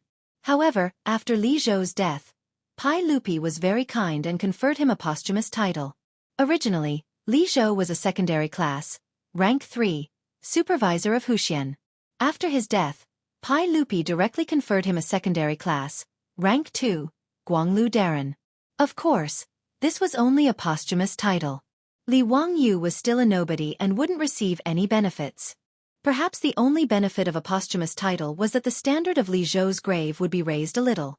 A rank 3 tomb had a height of 12 feet for 50 steps. A rank 2 tomb had a height of 12 feet for 60 steps. In front of the grave, one could erect a stone tablet, a glass head, a tortoise, a stone beast, and so on. That was all. These were all written laws in the Tang Dynasty. No one could casually violate these laws. Otherwise, they would be beaten 100 times. Li Zhou's standard as a rank 2 official's grave had tormented the already empty Li family greatly. Most of the family's remaining property had been used to build a rank 2 official's grave. This was also one of the reasons why Li Wangyou's family was so poor after transmigrating. However, no matter what, Li Zhou was a rank 2 official of the Tang Dynasty. Even if it was a posthumous title, it wasn't something that Li clan's eldest grandson could humiliate. If Li Wangyu went to the county government to sue Li Guai, it would be quite troublesome. Seeing that Li Wangyu wasn't speaking, Li Wangyu coldly snorted and sat down. It's impossible for my family to move the grave. Your Li clan should give up on this idea. Speak, what conditions does your Li clan have? You don't want to move the grave? That's fine too. Hand over your Li family's 300 mu paddy field, 20 cattle, the blueprint for the water wheel, and the few hundred dan of grain in your family. In addition, promise to give the Li family 500 strings of copper coins every year. Then, you don't have to move Li Zhou's grave. Li Guai wasn't polite at all and directly demanded an exorbitant price. His words almost made Li Wangyu laugh out of anger. Li Guai was treating him as a soft persimmon that he could do whatever he wanted. Scram. Li Wangyu replied with this one word. For a glutton like the Li family, there was nothing to talk about. Li Wangyu was scolded by Li Wangyu. Then, he suddenly stood up and gloomily said, Li Wangyu, I'll give you 3 days to think about it. If you don't move the grave in 3 days, our Li family will forcibly send people to dig it up. You dare? Li Wangyu angrily said. Hee hee, then let's wait and see. Li Guai threw down these words and turned to leave. Li Wangyu clenched his fists. He wanted nothing more than to order the Niu brothers to beat him up. Niu Wu was so angry that he wanted to roll up his sleeves and beat him up. Fortunately, Niu Yong still had some calmness. He held onto his younger brother tightly and didn't let him do anything rash. Forcing the Li family to move the grave was the vicious plan that the Li clan's elders came up with. In the eyes of the Li clan's elders, the reason why Li Wangyu could suddenly make a name for himself as a Noda was completely because Li Zhou's grave was well buried. It might even have robbed the Li clan's feng shui. In the old saying, it was because Li Zhou's grave was smoking green smoke that a young man like Li Wangyu could come up with so many things in just half a month. In the eyes of these elders, if Li Zhou's grave hadn't robbed the Li clan's feng shui, then the water wheel and the saline alkali soil should have all belonged to the Li clan. Even that bastard Li Guai felt that this should be the case. If he moved Li Zhou's grave and moved the remains of his family's elders, then it would be his turn to become famous in Hu County. He didn't even need to think about it. With his ignorant and incompetent brain, he was older than Li Wangyu by several years and was still studying in the clan school. Even if his ancestors' graves were smoking green smoke, he still wouldn't be able to invent a water wheel. The Li clan didn't expect Li Wangyu to agree to this condition. They were determined to force Li Wangyu to move the grave. This way, not only would they vent their anger, but they would also be able to steal a piece of good feng shui land. Why not? As for whether or not forcing someone to move the grave would violate the laws of heaven, the Li clan leader and elders didn't even consider it. This group of people had already been provoked by Li Wangyu to the point that their eyes were red. They couldn't control their jealousy. As long as Li Wangyu didn't agree to their conditions, they would immediately send people to dig up the grave and move the coffin in 3 days. Even if Li Wangyu gritted his teeth and agreed to all of their conditions, the Li clan would put forth new and more demanding conditions. In the end, they would still force Li Wangyu into a corner. After Li Guai left, Su Chongqing and the old village chief, who had been listening to the two's conversation from the back of the central room, walked out. They all had worried expressions. After the Li family's name was removed from the clan, asking the Li family to move the grave away from the Li clan's ancestral grave was indeed a difficult matter to deal with. Even if they went to the county government to file a lawsuit, even if Yang Quan wanted to side with Li Wangyu, he wouldn't be able to say no to this matter. The Li clan had made an extremely sinister move. Chapter 103. Su Chongqing looked worried. Wang Yu, what should we do now? Although to her and Li Wangyu, feng shui was nonsense. However, the Li family from Hu County had come out to provoke them. If they obediently moved the graveyard away, then the Li family would really lose all of their face. Moreover, the prestige that Li Wangyu had painstakingly built up in Dingzhou village would go down the drain because of this. More importantly, Li Wangyu would bear the name of being unfilial. Li Wangyu dared to bet that if he didn't agree to the Li clan's conditions, the Li clan would immediately spread rumors to everyone that he was an unfilial son for abandoning his father's corpse for a bit of family property, causing his deceased father to not be able to rest in peace. Although Li Wangyu had no intention of pursuing an official career, in the current Tang dynasty, filial piety ruled the world. If he bore the name of being unfilial, then it would really be difficult for him to move forward. It had to be said that the Li clan's plan was really vicious. If he agreed, then the Li family would never have a day of peace. Li Wangyu would even work for the Li clan and desperately earn money to give to the Li clan in order to keep Li Zhou's graveyard safe. If he didn't agree, then not only would Li Zhou's graveyard be moved away, but he would also be splashed with a basin of dirty water. I don't know. Let me think about it. There must be a way. Li Wangyu scratched his head. The Li clan's move was really too disgusting. The Li clan's ancestral graves were all buried outside Dingzhou village, on a hillside facing south at the foot of Shouyang Mountain. On the hillside of Noda, only the Li clan's ancestral graves were buried here. This belonged to the Li clan's family graveyard. Li Wangyu didn't know when the hillside facing the sun became the Li clan's ancestral grave, but the Li clan of Huxian was also a branch of the Longxi Li clan. They migrated from Longxi to Dingzhou village 100 years ago. But when he thought about the location of the Li clan's ancestral grave, Li Wangyu felt a little strange.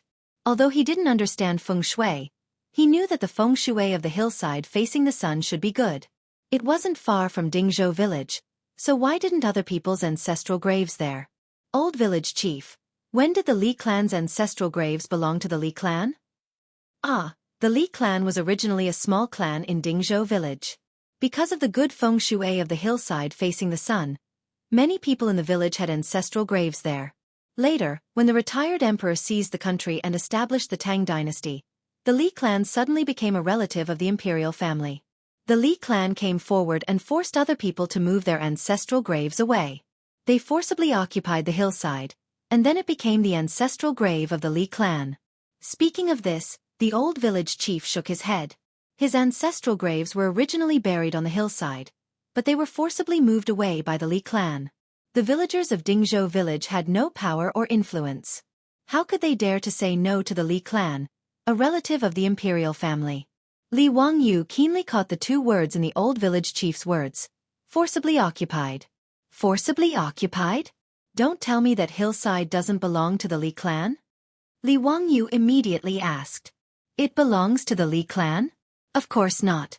That hillside belongs to the county. But that hillside is where the Li clan's ancestral graves are. This is known by everyone. The county also tacitly agrees. The old village chief was puzzled why Li Wangyu asked this question. The Li clan didn't buy that hillside? Of course not. The old village chief had never heard that a graveyard needed to be bought. Which family didn't carry it to the hillside and find a good place to bury it? There was no need to buy any land. But the Li clan was powerful, and the villagers of Dingzhou village couldn't compete with them. They even went to the county to file a lawsuit for the relocation of the graveyard. But the previous county magistrate of Hu County stood on the Li clan's side, so the villagers of Dingzhou village could only grit their teeth and bear with it. Li Wangyu immediately stood up. I have an idea. Wangyu, what idea do you have? The beautiful boss asked curiously. Can't we just buy that hillside? Buy it. Su Chongqing was speechless. Not to mention whether or not the hillside was for sale, buying land would cost money, right? Ever since they bought the duck, they only had a few dozen strings of copper coins at home. She didn't think that land in the Tang dynasty could be so cheap. Li Wangyu didn't explain much and ran out after saying, "I'll go to the county yamen and find Yang Mingfu to buy land." He ran to the backyard to get the horse, and Niu Wu quickly followed. Usually, when Li Wangyu went out, Niu Wu would follow behind him as a bodyguard, and Niu Yong would stay at home to guard. The two rode straight to the county yamen. The yamen runner at the entrance naturally recognized Li Wangyu and quickly helped him to report. "Zio, how come you have time to come to my place today?" "Ming House. I'm here to ask for help." Li Wangyu didn't care about being courteous, and he repeated what Li Gui had said in detail, causing Yang's brows to knit together tightly. "The Li clan is so vicious." Yang Quan sighed. "But it's hard for me to help you. After all, Zio and eunuch Li have been removed from the Li clan. They insist on moving your family's grave. I can't do anything about it." Li Wangyu shook his head. "No, Ming House has a way." "Let's hear it. What's the way? If it's possible, I'll definitely help you." Li Wangyu said, "The Li clan didn't buy the hillside where the Li clan's ancestral grave is. It still belongs to the county." Yang Quan was confused. "That's true. So what?" "That's the Li clan's ancestral grave. There's no need to buy it." "Then what if I buy that hillside?" Li Wangyu looked into Yang Quan's eyes and asked word by word. "Hiss," Yang Quan sucked in a cold breath.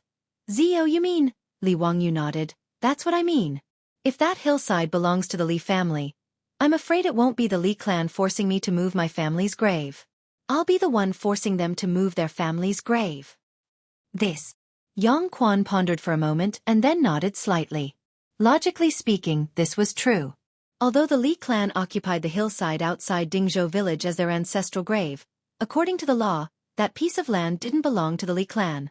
However, the Li clan was a relative of the imperial family. No one would take them seriously, and no one would offend the Li clan because of this. "Zio, have you thought it through? If you do that, you'll have completely fallen out with the Li clan." "What's the difference now?" "I've never thought of going against the Li clan. They're the ones who are forcing me. Ever since they expelled me and my father from the clan, they no longer treat me as a member of the Li clan." Yang Quan understood the situation and could only sigh. This Li clan was truly a disgrace to the imperial family. They weren't worthy of being a part of the family. "I can sell the land on the hillside to you. The county has records that you can buy and sell it for a price of 1,000 strings of coins."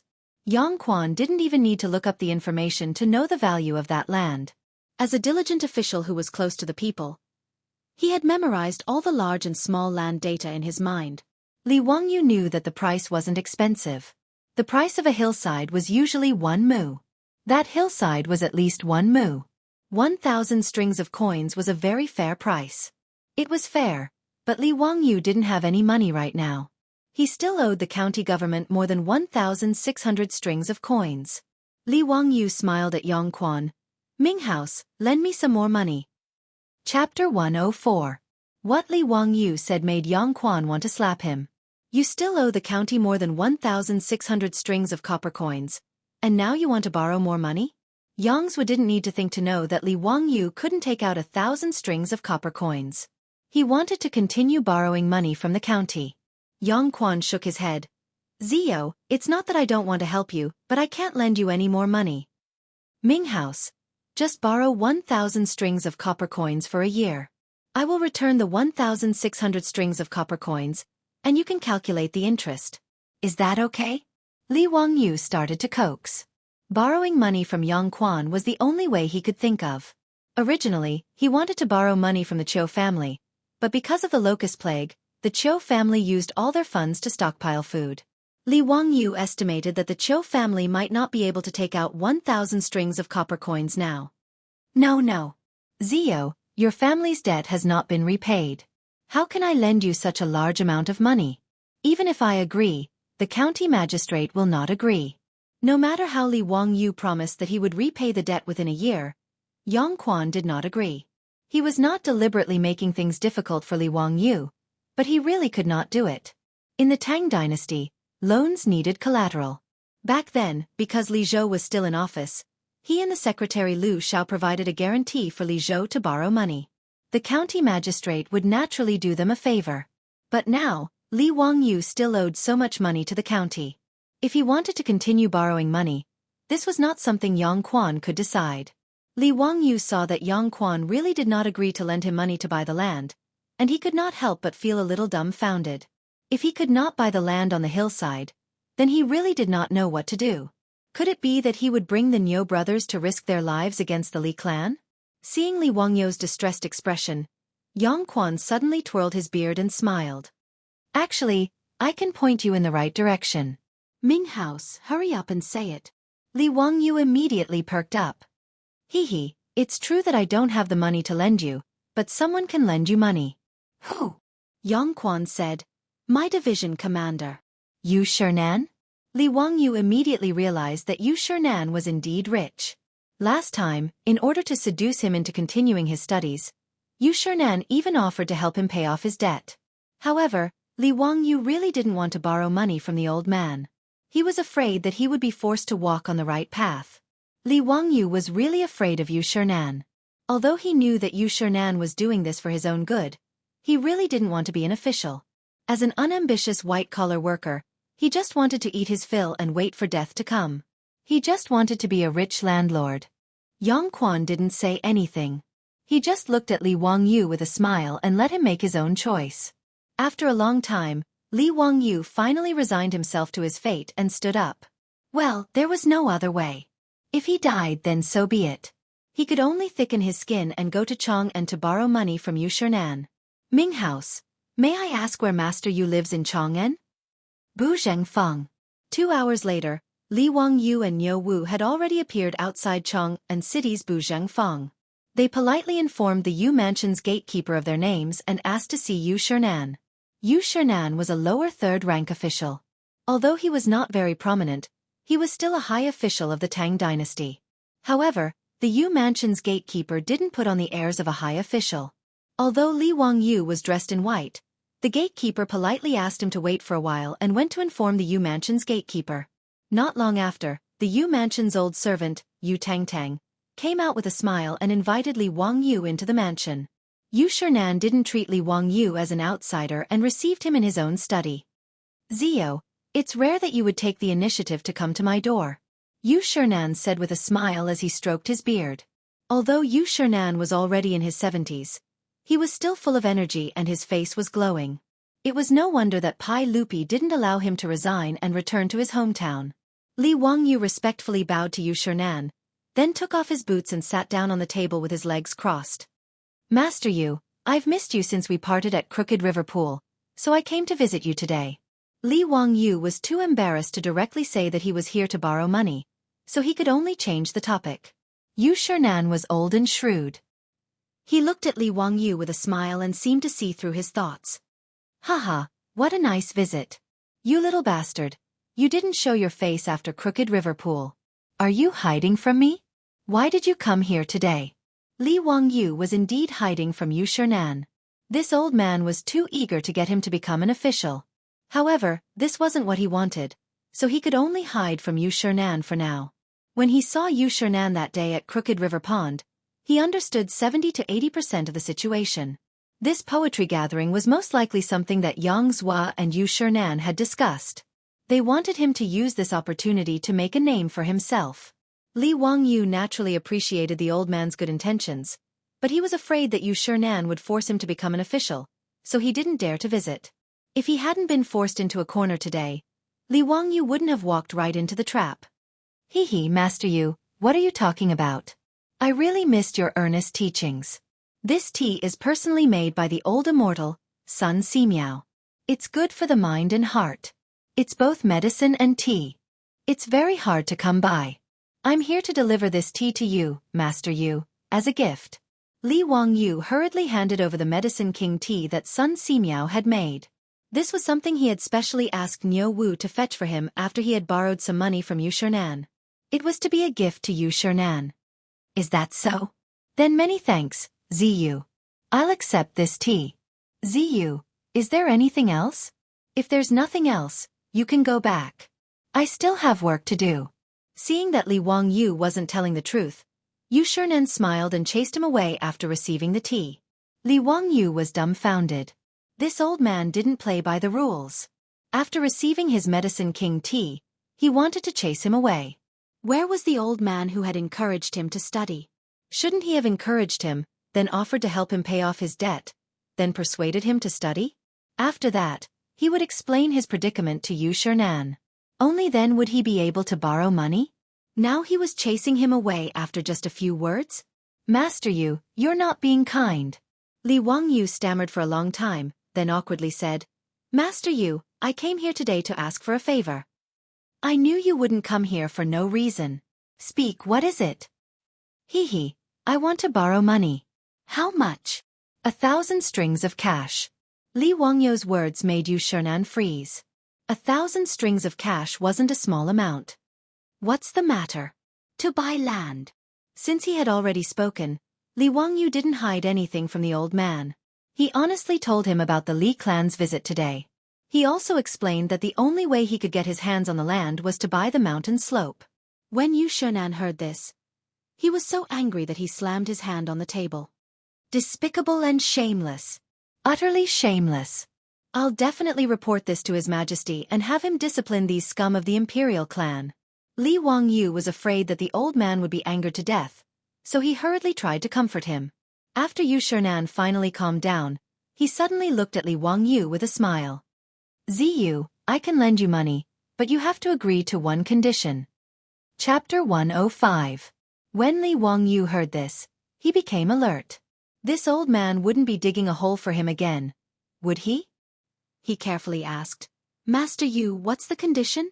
Haha, it's simple. This year's spring imperial examinations. You can participate in the imperial examinations. You just need to pass the imperial examinations. Yu Shernan mischievously winked at Li Wangyu. What the hell? Participate in the spring imperial examinations? Pass the imperial examinations? Old man, are you crazy? Li Wangyu was shocked by Yu Shernan's ridiculous condition. What did Yu Shernan mean by this? Not to mention whether or not he was willing to participate in the spring imperial examinations, he didn't even have the qualifications. Since he wasn't a student from the capital or the county academies, nor was he a high scholar who passed the county examinations, what kind of imperial examination would he be participating in?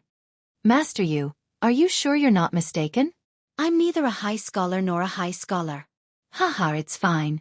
As long as Zio is willing to participate, I can still help you get a spot as a high scholar. Yu Shernan smiled. Li Wangyu said, but I didn't submit.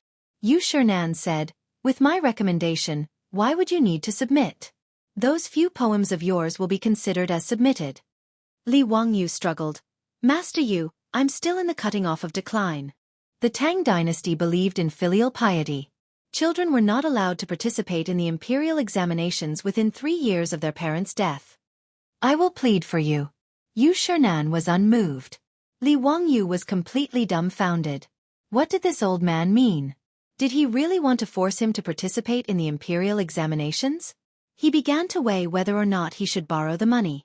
Before Li Wangyu could understand the meaning behind Yu Shernan's words, Yu Shernan suddenly stopped smiling and looked at Li Wangyu sternly. Zio, I know you don't want to be an official. Originally, I didn't want you to waste your time like this. However, when Su Qing told this old man about your actions in the past half a month, this old man had a whole new level of respect for you. Yu Shernan stood up and took a scroll from the bookshelf. He opened it and saw the blueprint of the water wheel. Zio, it's not easy for you to create such an item that benefits both the country and the people. Since you have no intention of pursuing an official career, this old man will not force you. This old man will lend you the money, and I don't need you to return it. In the future, you can use this 1,000 strings of coins to study the study of practical application. If you can create more of these items that are beneficial to the people, it will be a great merit. Yu Shernan's words moved Li Wangyu. It turned out that he was just joking when he said that he wanted him to participate in the imperial examination. He stood up and bowed respectfully to Yu Shernan. Master Yu, I will definitely return the money within a year. As for Master Yu's instructions, I will do my best to fulfill them. Master Yu, please rest assured. Yu Shernan laughed and waved his hand. Haha, this old man is already 70 years old this year. How many years do I have left to live? Why would he need so much money? Ziyu, don't say anything more. Yuda, go get some gold for Ziyu. More than 30 gold ingots weighing 5 taels were placed on the table. Li Wangyu was once again moved by Yu Shernan's generosity. When he first met Yu Shernan, this old man was still riding in a shabby carriage. The clothes he wore were also very thrifty. They weren't silk or satin, nor were they inlaid with gold or jade. Now, just because he created a water wheel, he was giving him 1,000 strings of coins without blinking an eye. Li Wangyu bowed deeply again. I will definitely remember Master Yu's teachings. After bidding farewell to Yu Shernan, Li Wangyu led Niu Wu back to the Hu County Yamen. On the spot, Yang Quan and Registrar Lu Xiao helped Li Wangyu with the transfer of the land. The land deed was issued, and from now on, the land belonged to the Li family. Many thanks to Ming House. Many thanks to Registrar Lu. However, the matter of me buying this land, please keep it a secret for me for the time being. After Li Wangyu received the land deed, he smiled and cupped his hands towards the two of them. How could Yang Quan and Lu Xiao not understand Li Wangyu's intentions? This kid was holding back his evil intentions to teach the Li clan a lesson. Ziyu, the Li clan is still a relative of the imperial family. Where it's possible to make mistakes, one should be lenient. It's best not to go too far. Yang Quan advised. Li Wangyu rolled his eyes. Of course I won't provoke the Ming house. However, if the Li clan is arrogant and despotic, then don't blame me for being impulsive. Yang Quan and Lu Xiao looked at each other, but didn't say anything. This Hu County Li clan truly disgusted the two of them. 3 days passed in the blink of an eye.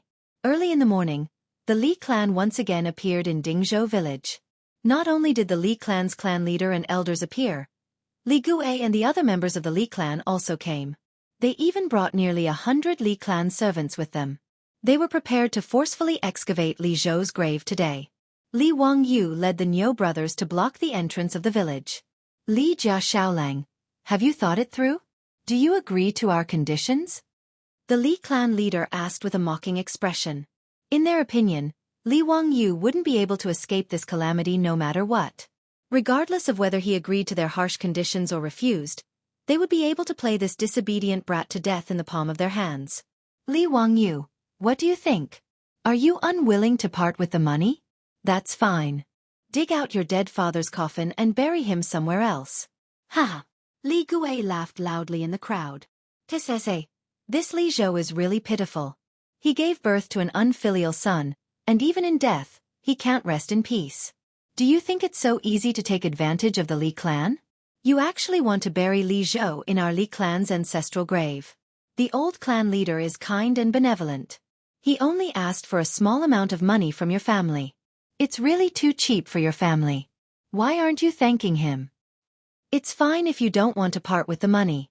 Then let your dead father's corpse be exposed in the wilderness. Ha! Before Li Wangyu could say anything, a group of Li clan members impatiently opened their mouths and began to humiliate Li Wangyu and the long-dead Li Zhou. Their words made Li Wangyu's face even more ashen. Even the Niu brothers behind him were so angry that they clenched their fists and the veins on their necks were bulging. As expected of a group of blood-sucking Taotais with no sense of shame. Li Zhou had done his best for the clan when he was alive, but after his death, he was treated like this. This Li clan of Hu County really deserved to die. Li Wangyu coldly snorted. Let's see who dares to touch my clan's lord's grave. Haha, this is the biggest joke in the world. You and Li Zhou have already been expelled from our Li clan. How can Li Zhou still be buried in our Li clan's ancestral grave? Naturally, we need to move the grave. Even if the heavens are broken, our Li clan is still in the right. How can a little child like you stop us? The Li clan elder immediately retorted. That's right. If you don't agree to our Li clan's conditions, then today, Li Zhou's grave must be moved away from our Li clan's ancestral grave. Ignorant brat, who do you think you are? Do you think we won't move it just because you say so? If you don't agree to our Li clan's conditions today, we will definitely dig up this grave. The Li clan leader raised his hand to stop the clansman's clamor. Li Jia Xiaolang, this old man will ask you one more time. Those conditions, do you agree or not? Niu Wu, tell me, it's broad daylight. How can there be someone who hasn't woken up yet? Li Wangyu ignored him and smiled at Niu Wu. Haha, perhaps it's because his daydream is too beautiful and he doesn't want to wake up. Niu Wu immediately agreed. The two's words caused the Li clan to become furious. The Li clan leader's eyes flashed with a cold light.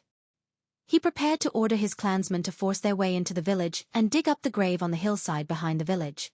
The Niu brothers naturally wouldn't give way. It looked like a conflict was about to break out. However, they saw that Dingzhou village was suddenly in a hubbub of voices. The old village head was leading a group of villagers and rushing out, blocking the Li clan's path. Chapter 106. Behind the old village leader, there were no less than 100 farmers. They were all holding hoes, shovels, and other farming tools. They blocked the entrance of the village and glared at the Li clan people. Whoever dares to touch Li Gong's tomb, we, Dingzhou village, will fight with him. Get out. Dingzhou village does not welcome you. The Li clan has already moved out of the village. What are you doing back here? Whoever dares to touch Li Gong's tomb, I will crush his balls. The sudden appearance of the farmers surprised Li Wangyu. He did not expect that the villagers of Dingzhou village would stand behind him and support him. Although the Li clan was originally from Dingzhou village, ever since the establishment of the Li Tang Dynasty, the Li clan moved out and became a big clan in Hu County. How could the villagers of Dingzhou village dare to go against the Li clan? Even the ancestral tomb of the villagers of Dingzhou village was forced by the Li clan to move away from the hillside facing the sun. Now they were willing to stand up for their father? Just because Li Zhou helped them when he was alive? Li Wangyou's nose suddenly felt a little sour. This group of simple and honest countrymen was really beyond his expectations. Seeing the crowd gather around, the Li clan leader glared. Old Qian, are you looking for trouble? Are you trying to gather people to rebel? The old village leader walked to Li Wangyou's side and said to the Li clan leader in a clear voice. Li Gong helped Dingzhou village when he was alive. If you want to humiliate the Li family, you have to ask if we agree first. You're going against the heavens. You farmers, are you trying to rebel? The Li clan leader slammed the crutch in his hand on the ground. The clan elders also spoke out. How dare you? Our Li clan is a relative of the imperial family. What do you farmers want? There are still people in the Tang dynasty who dare to brandish swords and guns at the Li clan. Do you want to be caught and beheaded? Li Zhou and his son have already been expelled from the Li clan. Moving the graves is a matter of course. No matter what, the Li clan is in the right. What are you trying to do? Although the Li clan had brought more than 100 servants, the Li clan leader and clan elders knew that they wouldn't be able to gain any benefits if they were to fight. Thus, they didn't plan on fighting. Instead, they wanted the servants to back off. Their words made the old village chief and the others speechless for a while. Indeed, as the Li clan said, Li Zhou's tomb was in the ancestral tomb of the Li clan. They had no reason to stop the Li clan. Humph! Don't talk so much nonsense. In short, don't even think about digging up Li Gong's tomb today. Otherwise, we'll fight with you. The old village chief didn't plan on being reasonable. Good. I want to see if this world is still the world of the Li clan. Li Gue, have someone ride to the county government immediately. Have Yang Mingfu bring the bailiffs here to deal with these unruly people. The Li clan leader roared at Li Gue. After receiving the order, 2 of the Li clan servants immediately split into groups and rode their horses towards the county town. Seeing that the Li clan had gone to report to the government, the villagers of Dingzhou village, including the old village chief, were all hesitant. However, no one retreated. They all blocked the entrance of the village and were in a deadlock with the Li clan. Knowing that there was a rebellion in Dingzhou village, Yang Quan didn't dare to be negligent.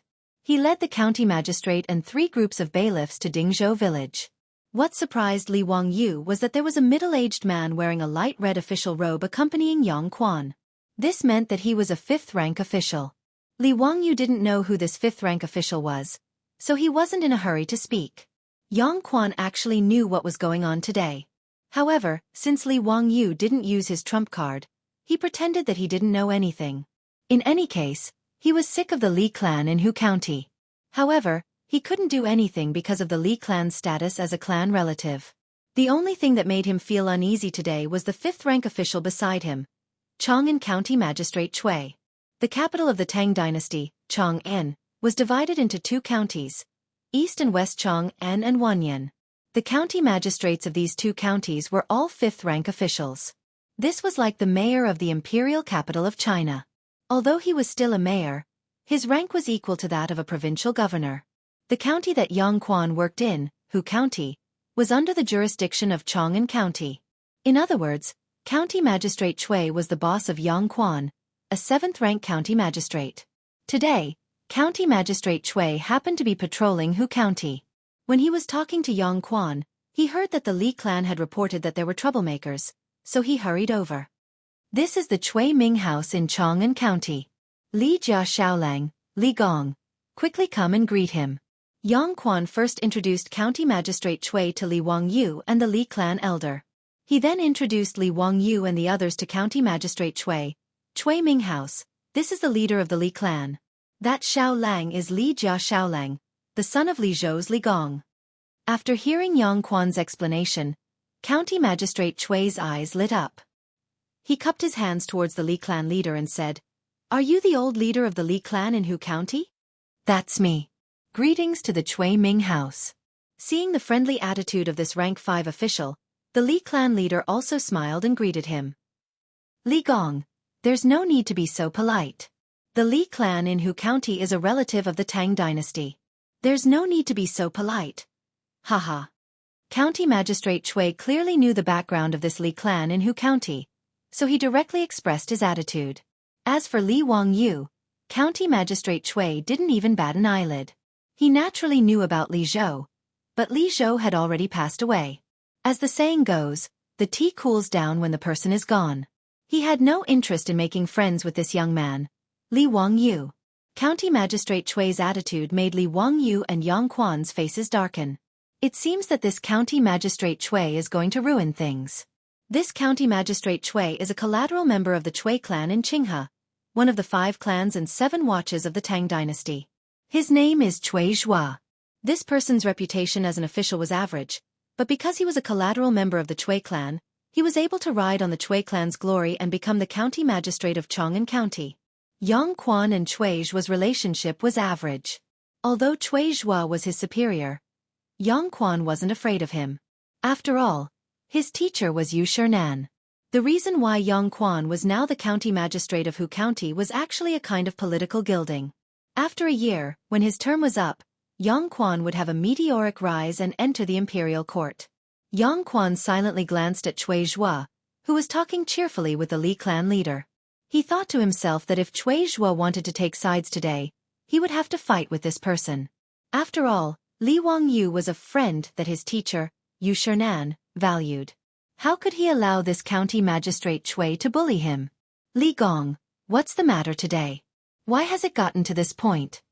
Yang Quan first asked the Li clan leader about the cause of the matter. "Today, I've troubled Yang Mingfu to come here because the unruly people of Dingzhou village are causing trouble." The Li clan leader directly complained.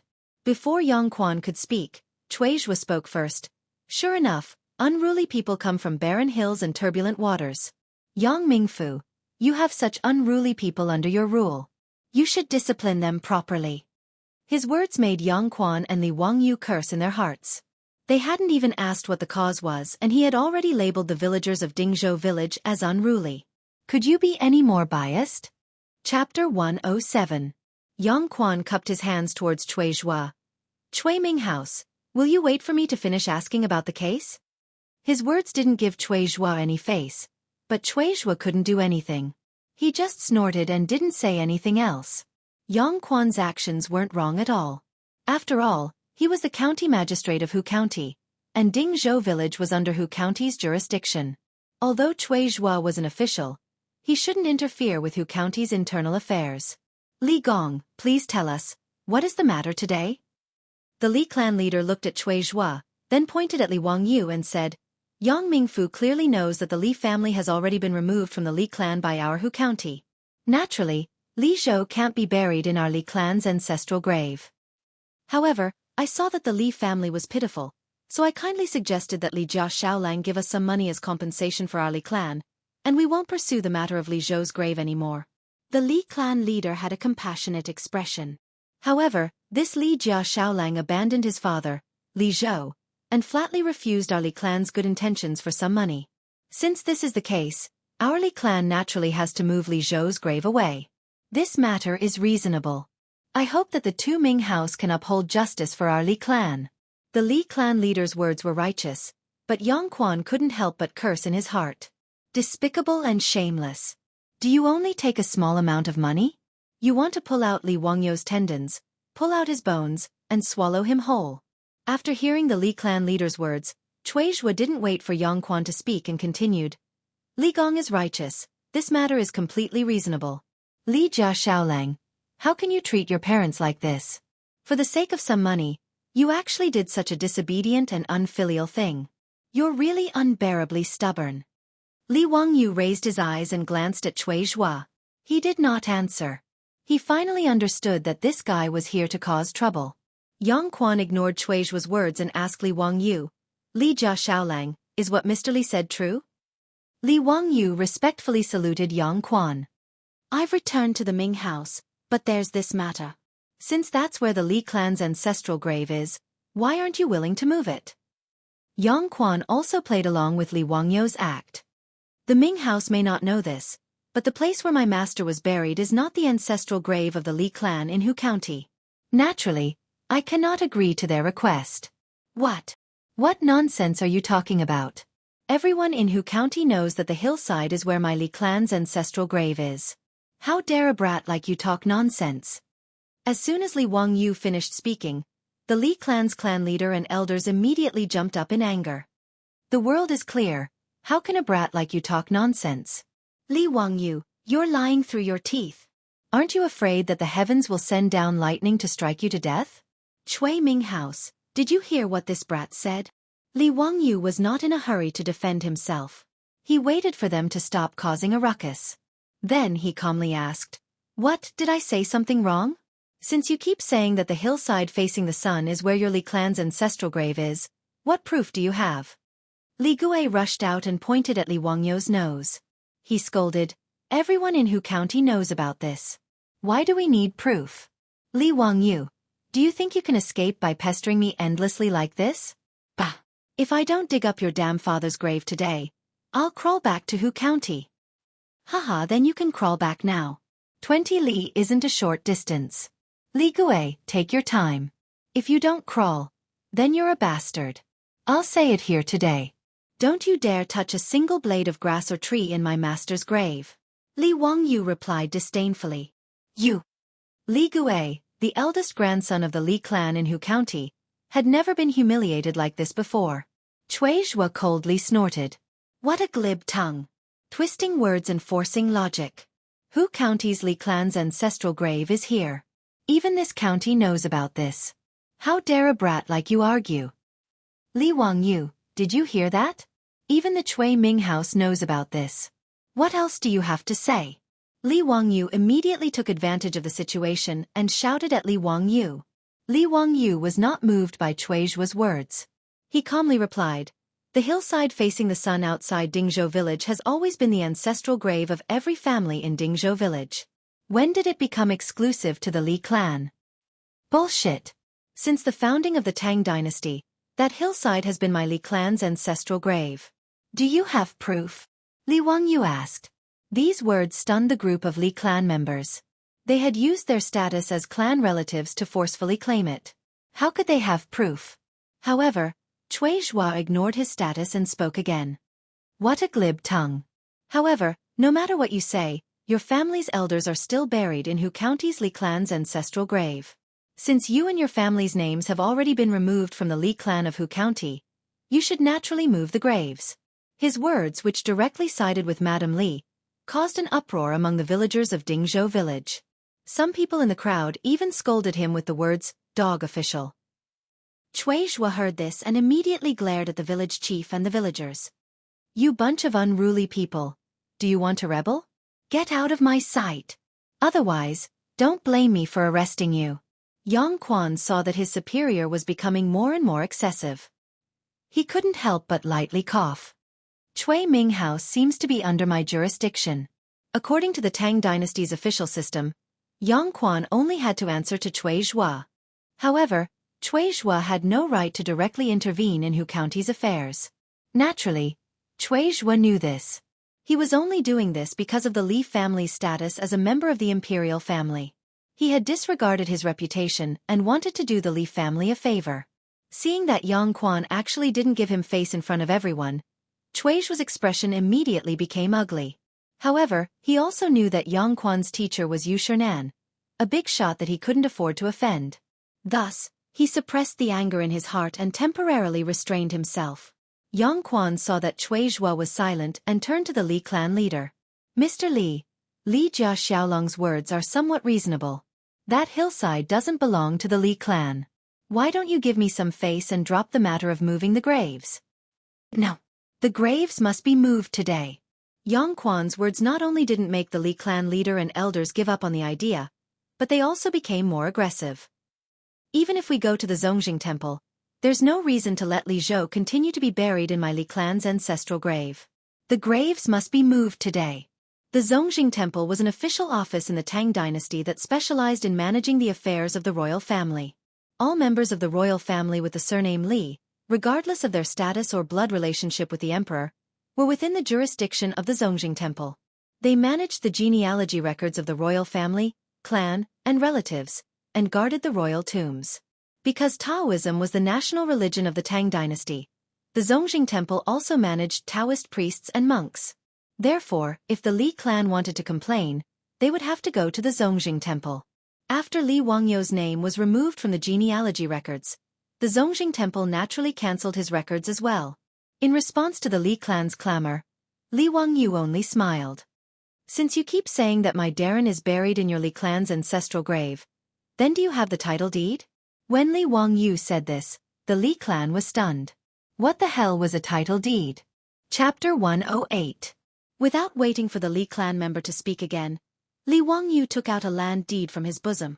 The hillside facing the sun outside Dingzhou village is clearly my Li family's land.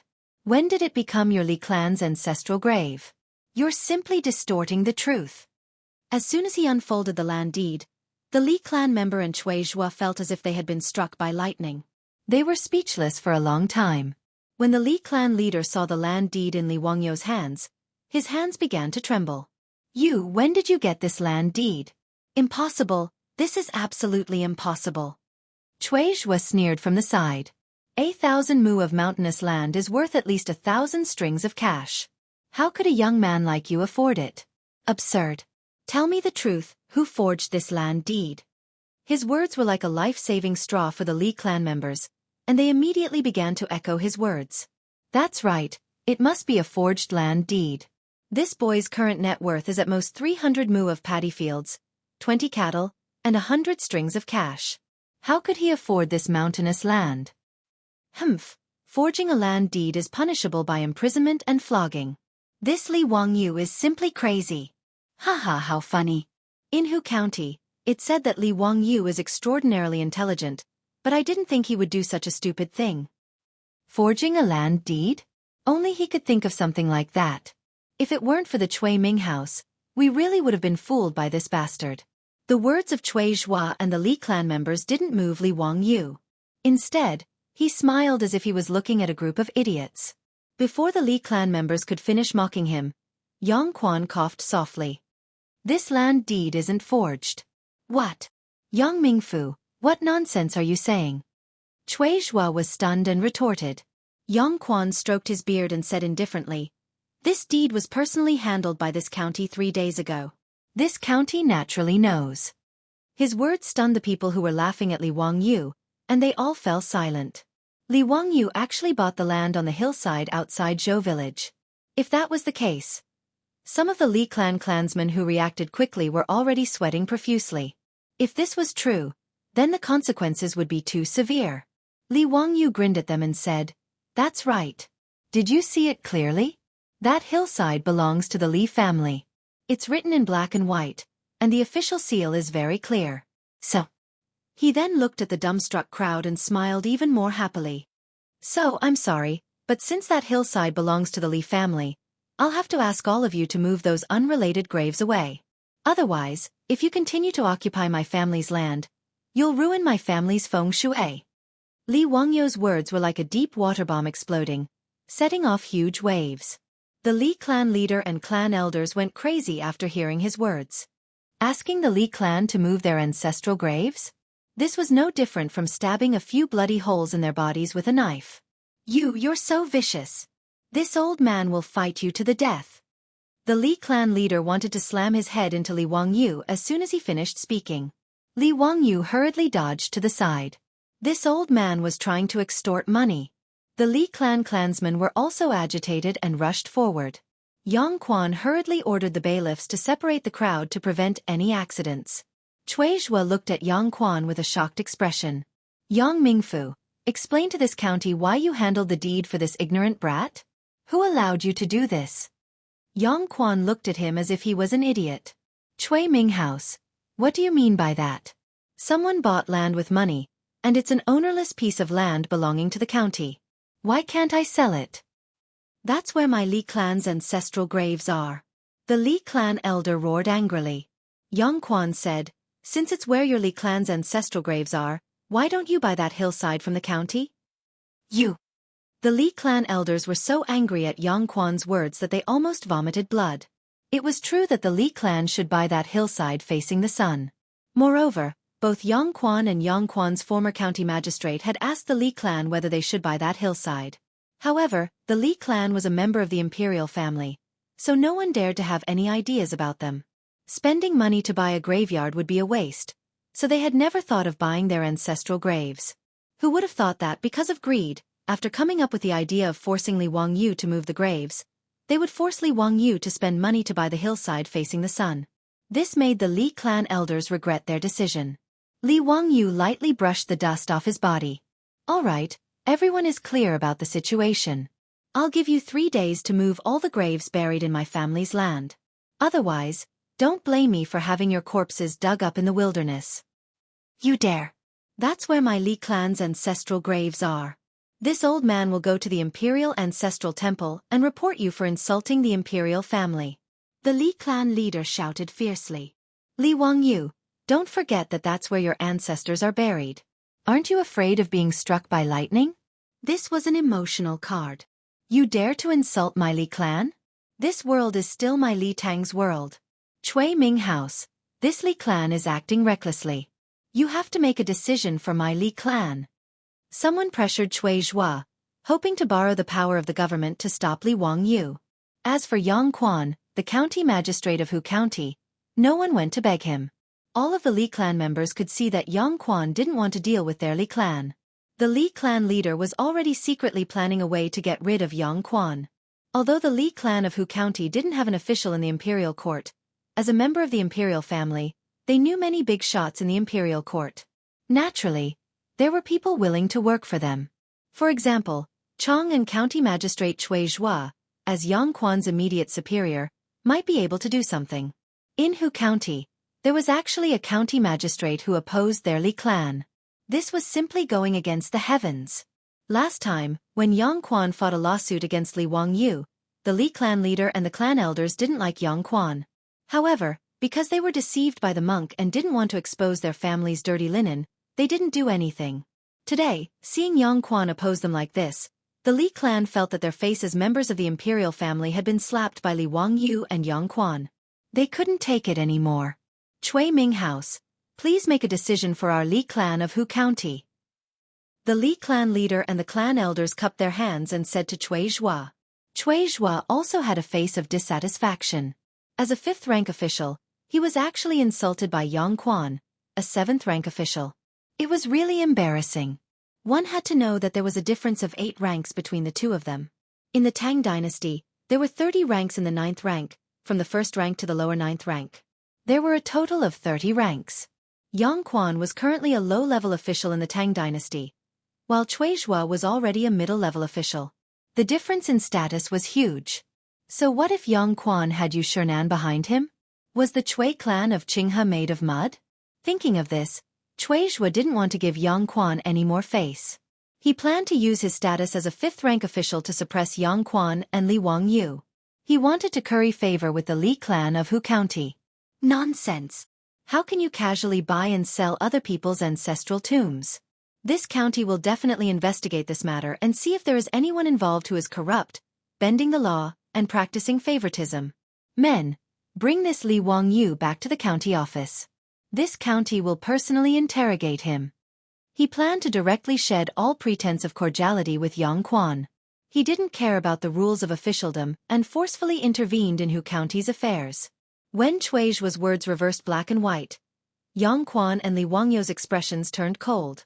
The Niu brothers and the villagers of Dingzhou village were in an uproar. The members of the Li clan were pleasantly surprised. Just as they were making a ruckus, they heard the sound of horse hooves coming from the road outside the village. A rough voice sounded.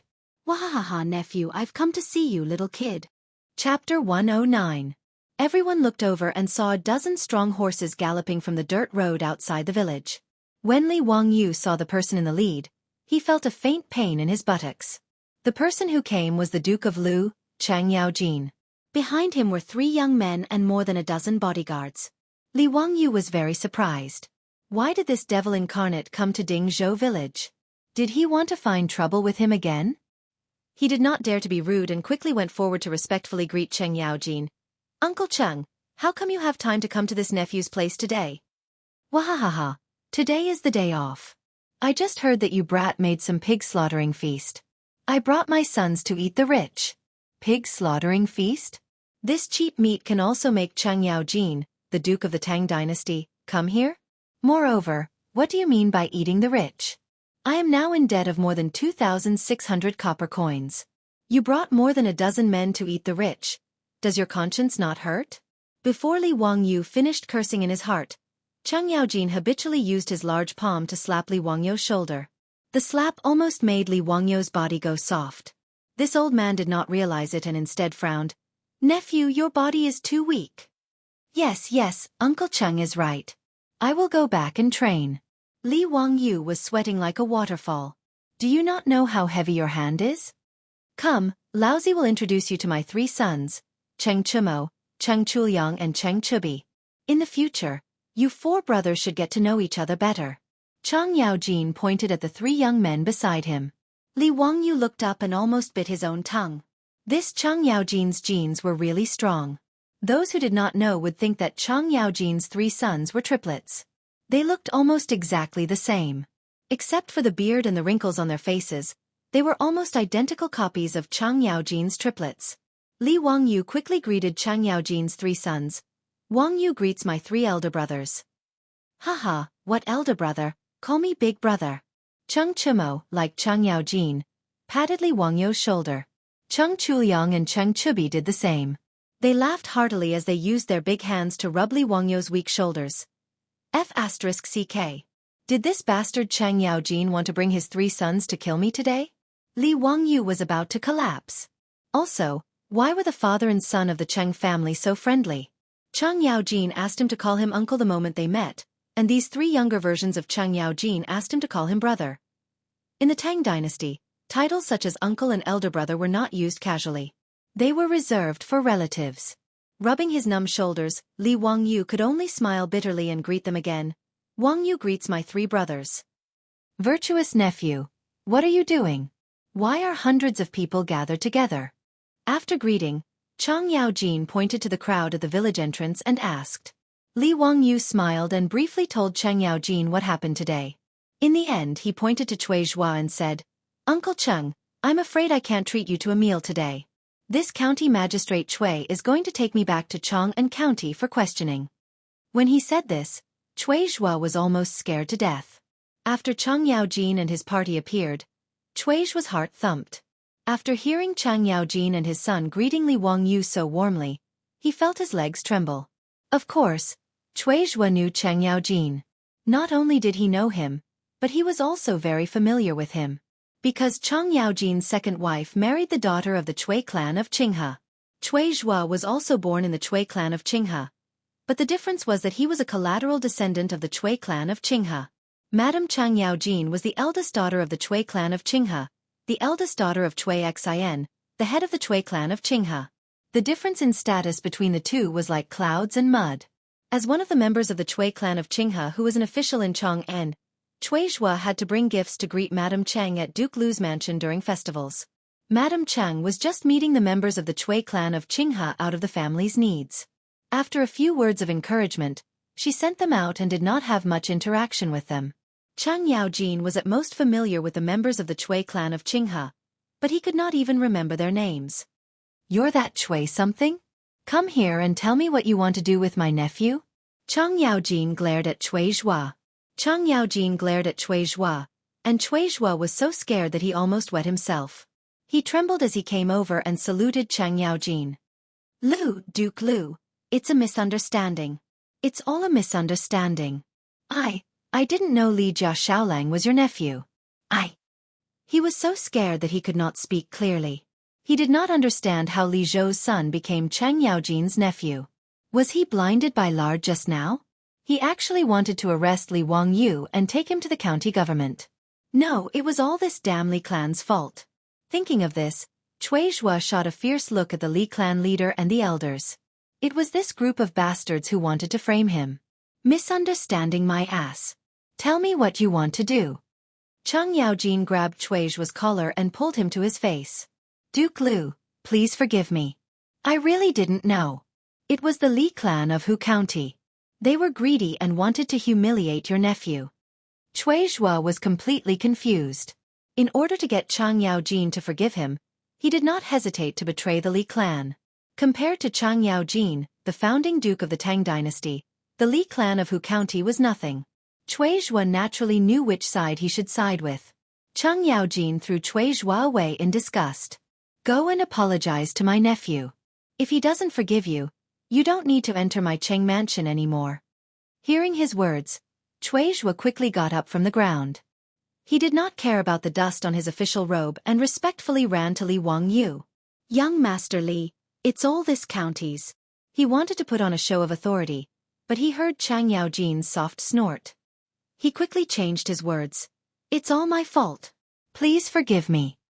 The dignified fifth-rank county magistrate of Chang, and county even called himself my subordinate, in front of Li Wangyu.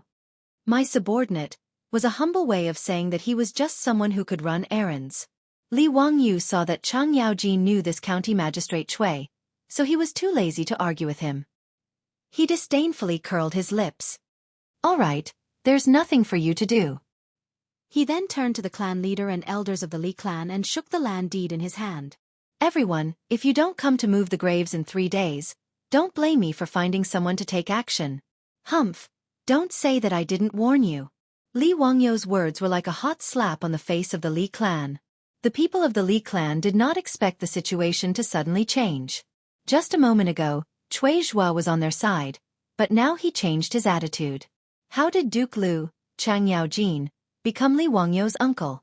Could it be that the Li clan of Hu County was really going to be forced to move their ancestral graves by Li Wangyu? That would be the end of the world. The Li clan leader angrily glared at the clan elder who came up with the idea of forcing Li Wangyu to move the graves. It was all because of this old bastard's good idea that things ended up like this. How were they going to deal with it now? Chapter 110. Chang Yaojin couldn't be bothered to interact with the Li clan, and only watched coldly from the sidelines. Even so, it gave the Li clan enough pressure to make them not dare to cause any more trouble. Now the situation had changed. Li Wangyu had bought the location of the clan's tomb. Originally, they wanted to force Li Wangyu to move the tomb, but now it was Li Wangyu who was forcing the Li clan to move the tomb. The Li clan leader coughed softly and lowered his stance. Li Jia Shaolang, our Li clan will not force you to move the tomb. Let's just forget about this matter. The old man's words made Li Wangyu laugh. So it was the Li clan that had let him off? With such thick skin, no wonder he could become the clan leader. Haha, how funny. You won't let me move the tomb? Do you not know how to read? Do you not understand what is written on the title deed? Or are your ears not good? Listen carefully. I am the one who is forcing the Li clan to move the tomb. Shaolang, where it is possible to make mistakes, one should be lenient. Don't go overboard. The Li clan leader said through gritted teeth. Overboard? Do you know how to write these 2 words? You bunch of gluttons. Did you think of this when you greedily asked for money from my lord? Did you think of this when you stole the golden fields from my family? Did you think of this when so many of you came to Dingzhou village to dig up my lord's tomb? Bah! Li Wangyu's carefree and unrestrained scolding had vented the resentment in his heart, but it had also caused the faces of the Li family's people to turn pale. Now that Li Wangyu had the title deed, Yang Quan was obviously not on good terms with the Li clan. Even Cui Zhua, the county magistrate of Chang'an County, quickly changed sides after Chang Yaojin's arrival. This made the Li clan members feel a chill in their hearts. Li Jia Xiaolang, are you really going to be so heartless? The Li clan leader said in a low voice. You asked for it. Good. Since that's the case, I, Li clan, won't say anything more today. The Li clan's ancestral grave is on that hillside. If you really dare to dig up the grave, do as you please. The Li clan leader finished speaking with a gloomy face, then turned to his clansmen and shouted, Let's go back. Grandpa, are we going back just like that? But the ancestral grave. Li Gui was still unwilling to give up and asked in a low voice. Before he could finish speaking, he was interrupted by the Li clan leader. I will personally go to the Imperial Clan Temple to demand an explanation for today's matter. Go back now. Haven't you embarrassed yourself enough? The members of the Li clan, who had been arrogant and insufferably arrogant just a moment ago, were now all listless. Amidst the loud taunts and mocking laughter of more than 100 men from Dingzhou village, they were ready to withdraw from the village. Li Gui, didn't you want to crawl back to the county? Li Wangyu suddenly shouted. For some shameless people, cynical men were never stingy to hit them when they were down. Li Wangyu, you wait for me. Li Gui was so irritated by his words that his face turned red. He completely forgot the boasting he had made before. Li Wangyu laughed loudly. Li Gui, get out. If you say one more word, I will dig up your family's grave today. His words were like a slap to Madame Li's face, causing Li Gui's face to turn red and green, but he didn't dare to make a sound. The Li clan leader snorted coldly and didn't say anything more. He led the members of the Li clan who were extremely disappointed and prepared to retreat. Chang Yaojin suddenly said, You are from the Li clan of Hu County, right? I will explain what happened today to His Majesty and let His Majesty discipline you. His words made the Li clan's patriarch and a group of clan elders' bodies uncontrollably sway. Some of the clan elders with poor mental fortitude even fell directly onto the ground. Hi Duke Lu, why do you say that? Our Li clan didn't offend you, did we? The Li clan leader tried to support himself. You are going to dig up my nephew's grave. How dare you say you didn't offend me? Get out. I don't want to care about your trivial matters. Chang Yaojin's words made the Li clan more depressed. He didn't say anything more and turned to leave. Today, the Li clan's face was completely lost. Li Wangyu was actually threatening the Li clan. If he really wanted to dig up the grave, he wouldn't do it. First of all, the Li clan of Hu County was a relative of the royal family. If he really dug up their ancestral grave, it would be like slapping Pai Lupi's face. Second of all, although he was expelled from the clan, the people buried in the Li clan's grave were the ancestors of his previous body. He couldn't blame the Li clan's deceased ancestors for the sins of the Li clan's descendants. The Li clan leader naturally saw this point. That was why he said to Li Wangyu that it was up to him whether he dug up the grave or not. After the Li clan left, Li Wangyu repeatedly thanked the village chief and the villagers who came to help. After the crowd dispersed, Li Wangyu invited Chang Yaojin and his son to his residence as guests. Yang Quan used work as an excuse and returned to the county office after greeting Chang Yaojin. Cui Zhua didn't want to leave, but seeing that Chang Yaojin had no intention of keeping him, he could only follow Yang Quan and leave. For Cui Zhua, today was like trying to steal a chicken only to end up losing the rice used to lure it. Originally, he wanted to curry favor with the Li clan of Hu County. In the end, not only did he not achieve his goal, but he also turned against the Li clan in front of everyone. Moreover, he also had a falling out with Yang Quan. The gains didn't make up for the losses. On the way back to Hu County, Cui Zhua wanted to mend the rift between him and Yang Quan. No matter what, he didn't want to casually offend a big shot like Yu Shernan. Brother Xuqing, just now I was confused. Brother Xuqing, please don't take it to heart. Cui Ming House's words are too serious. Yang Quan calmly replied. Who is that Li Wangyu? Isn't his father Li Zhou? Cui Zhua asked the question in his heart. Li Zhou was originally one of the big shots in the imperial court. However, after offending Pai Lupi, he lost his official position and died of illness. Cui Zhua didn't take Li Wangyu seriously and only wanted to curry favor with the Li clan of Hu County. However, seeing Chang Yaojin's attitude today, it was obvious that he had misjudged and that there was something he didn't know. Yang Quan looked at him and replied with deep meaning, Cui Ming House in Chang'an has never heard of Li Jia Xiaolang? Shuqing, what do you mean? Haha, nothing. However, Li Jia Shaolang is quite famous in Chang'an. As the county magistrate of Chang'an, Cui Ming House actually doesn't know of him. This is surprising. Cui Zhuo really didn't know about the series of events that Li Wangyu had caused in Chang, and because his official rank was too low.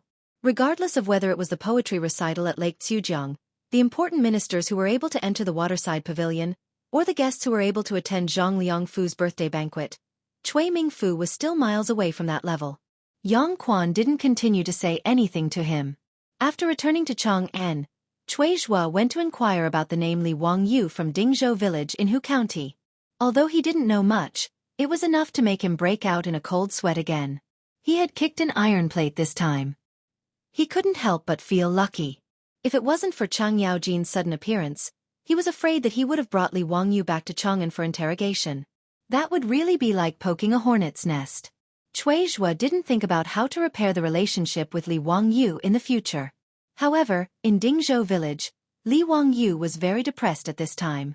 Chapter 111. Li Wangyu politely invited Chang Yaojin and his son into his house, and immediately asked the Niu brothers to go to the village to buy a pig for him to slaughter and then send it to the kitchen. Since Chang Yaojin said that he wanted to eat a pig slaughter feast, Li Wangyu naturally would not refuse. In fact, the reason why Chang Yaojin suddenly brought his 3 sons to Dingzhou village today was not to eat cheap meat. It was just an excuse. Chang Yaojin, this fellow, seemed to be not stingy, but in fact, he was very shrewd. As the saying goes, his face was like a pig's and his heart was clear. He had already seen that Li Wangyu would not be a fish in a pond in the future. Naturally, he did not mind coming to the cold stove now to form a good karma. Of course, the premise was that Chang Yaojin really liked Li Wangyu. Otherwise, no matter how talented Li Wangyu was, the devil incarnate would not bring his 3 sons to Dingzhou village to eat rich people. Since Chang Yaojin brought his 3 sons to the door, the smile on Li Heng's old face never disappeared. That fawning appearance made Li Wangyu gnash his teeth. When the beautiful superior learned that Chang Yaojin brought her 3 sons to visit, she hurriedly came out from the backyard to greet them. Su Chongqing was also very curious about Chang Yaojin. This was the first living Tang Dynasty celebrity she saw. This little girl greets Lu Guogong. Wahaha, no need for formality. Little girl, I heard that you are my nephew's cousin. Then you can also call this old man uncle. Chang Yaojin deliberately emphasized the word, cousin. While speaking, he also mischievously winked at Li Wangyu. This old bastard. Li Wangyu speechlessly rolled his eyes. Sure enough, no one would believe that the beautiful superior was his cousin. Su Chongqing's face was slightly red, but she was not nervous. She bowed again. Yes, niece greets Uncle Cheng. Chang Yaojin did not delve into the issue of Su Chongqing's identity. He was too lazy to care about this kind of thing. He just smiled and let it go. As soon as Chang Yaojin entered the central room of the Li family's front yard, he noticed the chairs that his beautiful superior had ordered people to build for him. In particular, the rocking chair that his beautiful superior had asked the carpenter to build made the old man even more excited. After pondering over its function, he directly sat on it and rocked very comfortably. My dear nephew, you're so insensible. Why don't you know how to show filial piety to your elders when you have such a good thing? Forget it, I won't argue with you. Dalong, Erlang, Sanlang, remember to take this chair with you when you leave. Chang Yaojin's words made Li Wangyu completely dumbfounded. F***ck. Was this the founding duke of the Tang Dynasty or a bandit? Oh right, this guy was a bandit from Wagong's stronghold. F***ck. Was this considered as inviting a wolf into the house? Li Wangyu was conflicted about whether or not he should ask the old butler, Li Heng, to put away all the valuables in the house. However, looking at Li Heng's lackey appearance, he would probably take the initiative to give these to Chang Yaojin, right? Uncle Cheng, I've already asked my family to buy pigs and slaughter them. Since we have nothing to do, why don't we play mahjong? Li Wangyu suddenly rolled his eyes and came up with a bad idea. The Tang Dynasty naturally did not have mahjong, a national treasure, yet. The earliest records of mahjong in China were from the Ming and Qing dynasties. Mahjong was probably invented at that time.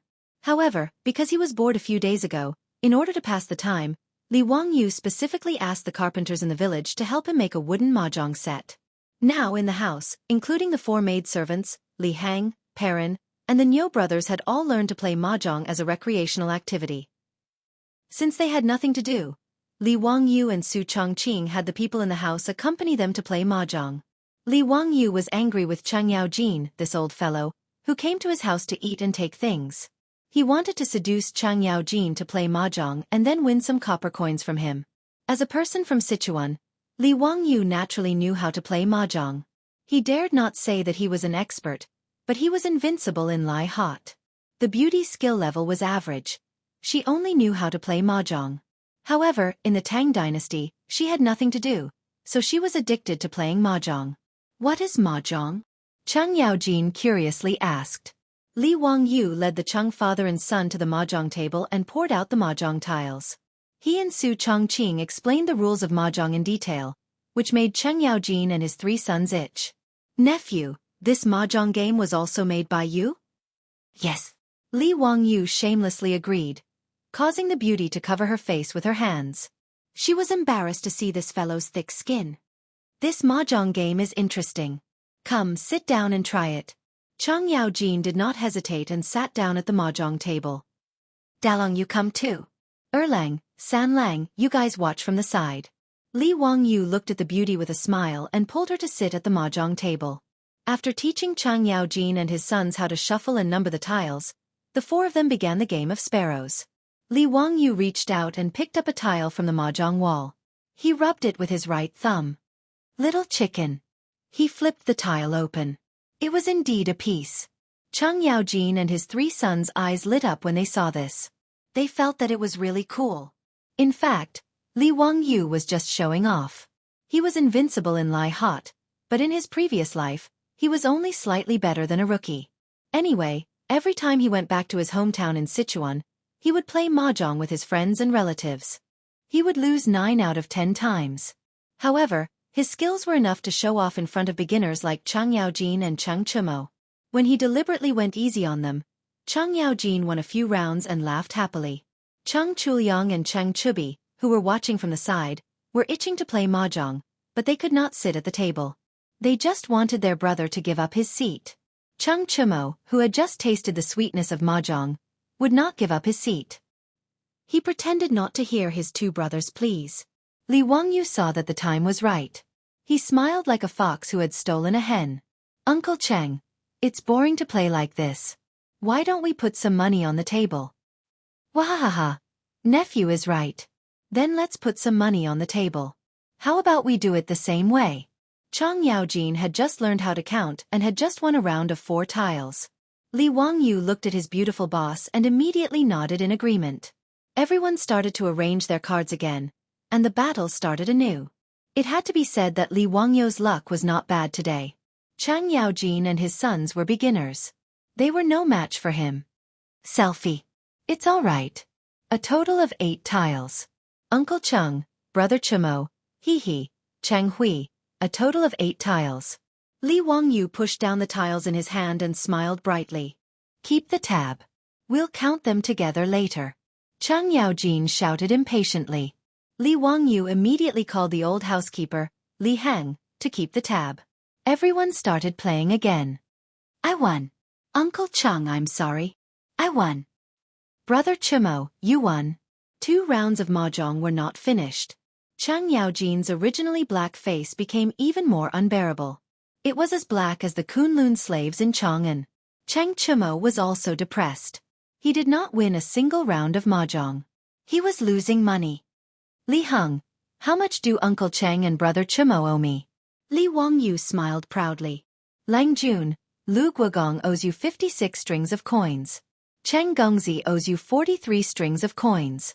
Li Wangyu's eyes narrowed. When he was about to say something, his body suddenly became light. He was directly lifted up from the chair by Cheng Yaojin. He said word by word, "Nephew, the pig should have been slaughtered. Shouldn't you go make the pig rice?" Thus, Li Wangyu was tragically kicked off the mahjong table. His beautiful boss covered her mouth and chuckled. He went to the kitchen dejectedly. As for the seat he had vacated, Cheng Chuliang and Cheng Chubi almost fought over the seat. Chapter 112. Li Wangyu was very depressed as he cooked all kinds of dishes in the kitchen. Not long after, his beautiful boss also appeared. Even Su Chongqing could win against Chang Yaojin and his sons. It can be seen how bad they were at playing. Now that the mahjong table had become a civil war in the Cheng family, Cheng Huaibi finally sat down at the gambling table after Su Chongqing was politely invited away by Cheng Yaojin. The so-called, "there is no father and son on the gambling table," was indeed a famous saying. When Li Wangyu finished cooking, he respectfully invited Chang Yaojin to eat. However, he saw that the situation on the mahjong table had changed. Chang Yaojin's three brothers were crying while Chang Yaojin was laughing. Obviously, this old man's luck was better as he won against his three sons. Because Chang Yaojin had brought more than a dozen guards with him, Su Chongqing asked Li Heng to find a mat and a short table for the guards to eat in the front yard. Chang Yaojin and his sons were invited to the Li family's dining room to take a seat. Chang Yaojin and his sons were very curious about Li Wangyu's large dining table. They were also full of praise for the high-backed chair. This made Li Wangyu very worried. Would this old man take the dining table and chairs with him when he left? The rocking chair in the central room of the front yard had already been unceremoniously moved aside by Chang Yaojin's personal guards. Seeing this, Li Wangyu's face twitched. What made him even more worried was the washroom in the front yard of the Li family. Ever since Chang Yaojin asked Li Heng to take him to the washroom, Li Wangyu felt that this old man's eyes were constantly glancing at the washroom. This old man wouldn't want to take away his ceramic toilet, right? If Chang Yaojin didn't think it was dirty, then let him take it. Li Wangyu hurriedly stopped this nauseating association and asked the maids to serve the dishes. Chang Yaojin and his three sons actually didn't come to eat. The pig slaughtered rice was just an excuse. The nobles of the Tang Dynasty almost only ate beef and mutton. They politely declined pork. At this time, seeing Li Wangyu really use cheap meat to make a table full of dishes, they couldn't help but look at each other, hesitating for a long time, not knowing whether to eat or not. The four of them looked at each other for a long time, and finally their gazes fell on Cheng Chubi, meaning that he should try it first. Cheng Chubi almost cried. Just because he was the youngest, he had to be bullied like this? What happened to fatherly love? Where are my brothers and friends? Looking at the threatening eyes of his father and brothers, Cheng Chubi had no choice but to raise his chopsticks and reach out to the plate of Dongpa pig knuckle. Oh no! Wangyu pig knuckle. Cheng Chubi closed his eyes. With the fearlessness of a martyr and the spirit of a revolutionary martyr, he picked up the pork and slowly put it into his mouth. He began to chew. He opened his eyes abruptly, looked at his father and brothers, and let out a long sigh. Brother Wangyu's cooking, sigh. Let's not talk about it. Father, brothers, I'll eat this dish alone. The guards have brought beef jerky. You can eat that. Chang Yaojin nodded with relief, and then slapped him on the head. Then he pulled a plate of Wangyu pig knuckle in front of Cheng Chubi and reached out his chopsticks to eat. Cheng Chumo and Cheng Chuliang also slapped their dear brother on the head, and then unceremoniously reached out their chopsticks to pick up the dishes on the table. As the saying goes, no one knows a son better than his father. Cheng Chubi's intention to eat all the delicious dishes alone could not fool Cheng Yaojin, let alone his two brothers. Li Wangyu and Su Chongqing also sat at the table to accompany the guests, but the way the four of them ate was so scary that it could be called a small battle. The two of them held their chopsticks in a daze, but did not know how to pick up the food. Noda's table was filled with more than a dozen dishes, but the plates and bowls were flying everywhere, and even Cheng Yaojin directly grabbed the pig knuckle and began to eat. Li Wangyu stiffly turned his neck to look at Su Chongqing, and the two of them communicated silently with their eyes. Are you sure it's Duke Lu, Cheng Yaojin? Are you a refugee or a beggar? Maybe it's Cheng Yaojin? Not only did the Cheng father and son eat like this, but also the more than a dozen guards sitting in the front yard. The way they ate scared the four maids of the Li family, who were responsible for delivering the dishes, and their faces turned pale. The little girl Perrin hid at the side and whispered, "The Duke of the Tang Dynasty is so pitiful. It feels like they haven't eaten for many days." Her words were heard by Li Heng and the Niu brothers. The three of them tacitly nodded, thinking that Perrin was right. The old housekeeper Li Heng also felt that his Longjuan's unwillingness to become an official was the right decision. The officials of the Tang Dynasty were so pitiful that they could eat so much meat and end up in such a miserable state. Chang Yaojin, and his guards were all very happy after eating the pig rice. What made Li Wangyu even more speechless was that Cheng Yaojin and his guards actually ate an entire pig. Li Wangyu could not help but wipe the sweat from his forehead. Last time, he invited more than 500 people in the village to eat the pig rice, but only 2 pigs were slaughtered. Were the Cheng father and son and his guards reincarnated from starvation? After eating and drinking to his heart's content, Cheng Yaojin went back home. Before he left, he did not forget to slap Li Wangyu's shoulder with his big palm. Wahaha, nephew, your house is really good. I will come often. His words made Li Wangyu, who was almost unable to stand because of the heavy blow to his shoulder, almost fall to the ground. Fuck, come often? Was this Cheng Yaojin afraid that he would not go bankrupt fast enough? Cheng Chumo and his 2 brothers each gave Li Wangyu a warm bear hug, making him feel as if he could hear the sound of his ribs cracking. The Cheng father and son must be his enemies from his previous life. Li Wangyu was very sure of this. Brother Wangyu, from now on, your business is our business. If anyone dares to bully you, tell them our names and we will beat the shit out of them. Cheng Chumo said very righteously. Cheng Chuliang and Cheng Chubi also nodded seriously, thinking that their brother was right. Yes, Brother Wangyu is the Cheng family's brother from now on. Brother Wangyu, next time Big Brother will go with you to Hu County and beat those bastards to death. Wangyu thanks 3 brothers. Li Wangyu said with a smile. Although Cheng Yaojin was not a good person, these 3 brothers were very loyal. One must know that the Tang people were very serious about their promises. Once they made a promise, they must fulfill it. Cheng Chumo's words were not like those drunk friends in the future who patted each other's chests and bragged. Since the Cheng brothers said so, then they really regarded Li Wangyu as their brother. Li Wangyu also felt that the Cheng brothers were very pleasing to the eye. He was happy to make friends with these top playboys in the Tang Dynasty. Compared to the Cheng brothers, that Li Guei from the Hu County Li clan was not even worth a fart. Under Li Wangyu's tearful gaze, the Cheng father and son rode back to Chang'an.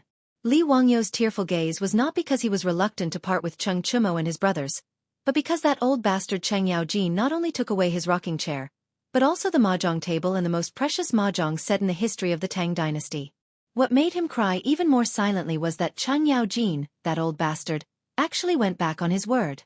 The Cheng father and son acted as if they did not know that he had lost 100 or 200 strings of copper coins on the mahjong table, patted their butts, and ran away. This was like a ghost raiding a village. Shameless. Despicable. Chapter 113. Li Wangyu didn't know that when his family was being raided by the Japanese. Oh no, the Cheng father and son, the Li clan of Hu County ran to Chang'an to complain. After the Li clan leader led several clan elders to retreat in defeat from Dingzhou village, the more he thought about it, the more sullen he felt. He felt that he had lost face and his face was burning with pain. They didn't think that they did anything wrong today. It was all the fault of that damned Li Wangyu and the county magistrate, Yang Quan. Even the farm workers in Dingzhou village dared to go against the Li clan. They deserved to die. As for Lu Guogong, the Li family of Hu County knew their place. They knew that they, a relative of the imperial family with no power and influence, could not afford to offend him. Thus they did not even think about it. Feeling that they had been bullied, the Li clan elders returned to Hu County. After a brief discussion, they had people set up carriages and went straight to Chong and Zongjing Temple to complain. The Zongjing Temple was an official that managed the imperial family's affairs. There was a lower third-rank official in the Zongjing Temple.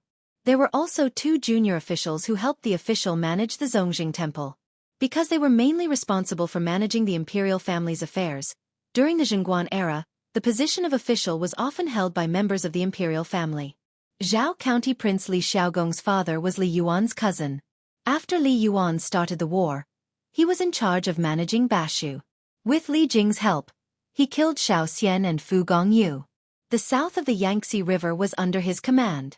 His military achievements were almost on par with Pai Lupi's. After Pai Lupi ascended to the throne at Xuanwu Gate, Li Xiaogong withdrew from the center of power in the Tang Dynasty and was appointed by Pai Lupi to be the official of the Zongjing Temple. In order to prevent Li Heir from being suspicious, Li Xiaogong was even more disinclined to manage the nonsensical affairs of the imperial family. Although he held the position of a temple official, he was infatuated with singing, dancing, and beauties to entertain himself. He threw all the affairs of the Zongjing Temple to 2 junior officials to manage. Su Jingzong, one of the 18 scholars of the Duke of Qin's manor, was one of the vice ministers of the Zongjing Temple. Although the position of vice minister of the Zongjing Temple was an upper fourth-rank official, it did not have much real power. This made Su Jingzong, who yearned for power, feel very depressed. Although Pai Lupi often called for these 18 scholars to accompany him, for example, at the Chu River Lake Poetry Gathering last time. However, Fang Xianling and Du Ruhui, both of the 18 scholars of the Duke of Qin's manor, had already entered the imperial court. Even Yu Shernan was a junior secretary, accompanying the sage. As for him, Su Jingzong, who was full of wisdom, he could only be a junior minister in the imperial clan temple and manage the trivial matters of the imperial family. This really made him feel indignant. That was why Su Jingzong from the Great Yin was so jealous of Li Wangyou's talent that day at Chu Jiangqi Poetry Festival. He repeatedly said that he wanted to use eye drops in front of Pai Lupi. Actually, Su Jingzong was just using the excuse of stepping on Li Wangyu to attract more attention from Pai Lupi. On this day, Su Jingzong was reading documents in boredom in his office in the imperial clan temple. Suddenly, he heard a yamen servant come to report that the Li clan of Hu County was requesting an audience. Su Jingzong naturally knew that the Li clan of Hu County was a relative of the imperial family. He did not dare to slight them and hurriedly had the servant invite them into the yamen. Greetings, Eunuch Li. Although Su Jingzong was also annoyed by these imperial relatives of the Li clan, he did not show it on his face. He respectfully greeted the Li clan leader. The Li clan leader and the elders also hurriedly greeted him.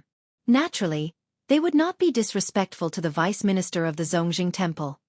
Eunuch Li, what brings you here today? Su Jingzong asked.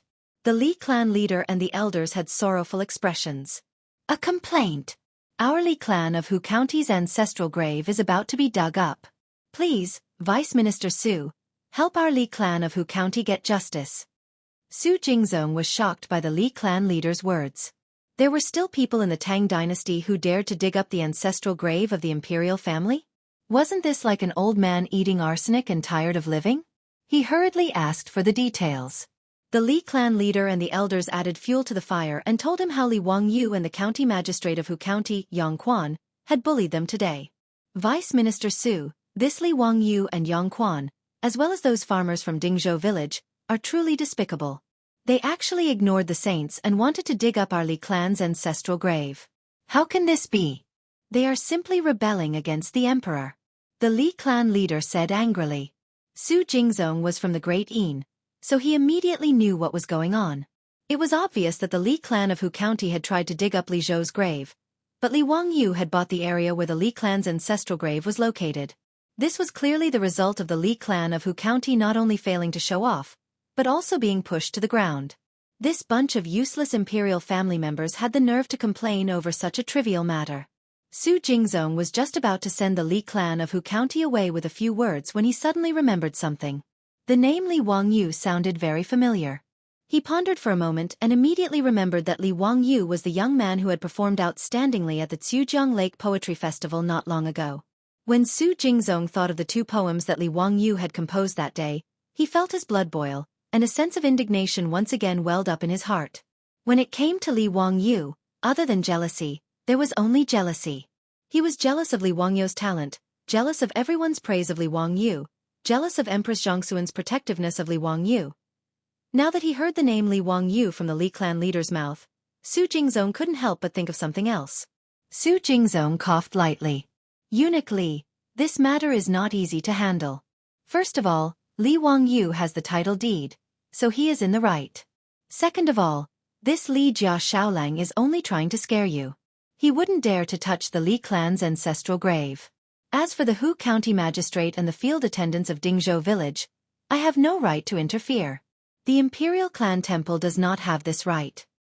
Even so, are we just going to let this little bastard humiliate the Li clan of Hu County? The Li clan leader's face was full of anger.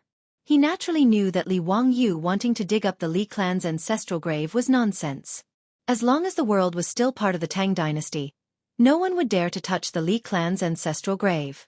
But today, the Li clan of Hu County had lost face, so they couldn't just let it go. Su Jingzong laughed dryly. This matter is indeed difficult for the imperial clan temple to intervene. I hope Eunuch Li can understand, but... The Li clan leader saw that he was only halfway through his sentence, so he hurriedly asked, Su Xiaoqing, but what? Su Jingzong looked left and right, then waved his hand to dismiss the doorman. Only then did he lower his voice and whisper a few words into the Li clan leader's ear. The Li clan leader's eyes lit up. Su Xiaoqing, this is a good idea, but I'm afraid that Yang Quan will make things difficult for us. Eunuch Li, this will depend on your Li clan to think of a solution. This is only my personal suggestion. Once we leave this door, I won't acknowledge it, Su Jingzong said unhurriedly. The number one sly person in the Wuzhou dynasty naturally wouldn't give a good idea to the Li clan. In fact, it could even be said that it was extremely sinister. The two of them spoke very softly, so much so that even the clan elders nearby didn't hear them. They couldn't help but look sideways, wanting to know what kind of idea this vice minister of the imperial clan temple had given the clan leader. The Li clan leader nodded. Su Xiaoqing, this old man understands. Thank you for your advice. Eunuch Li is too polite. It's just a small matter, not worth mentioning. The Li clan leader and the clan elders bid farewell and left. Looking at the backs of the Li clan of Hu County, Su Jingzong couldn't help but reveal a trace of a contemptuous smile. Chapter 114.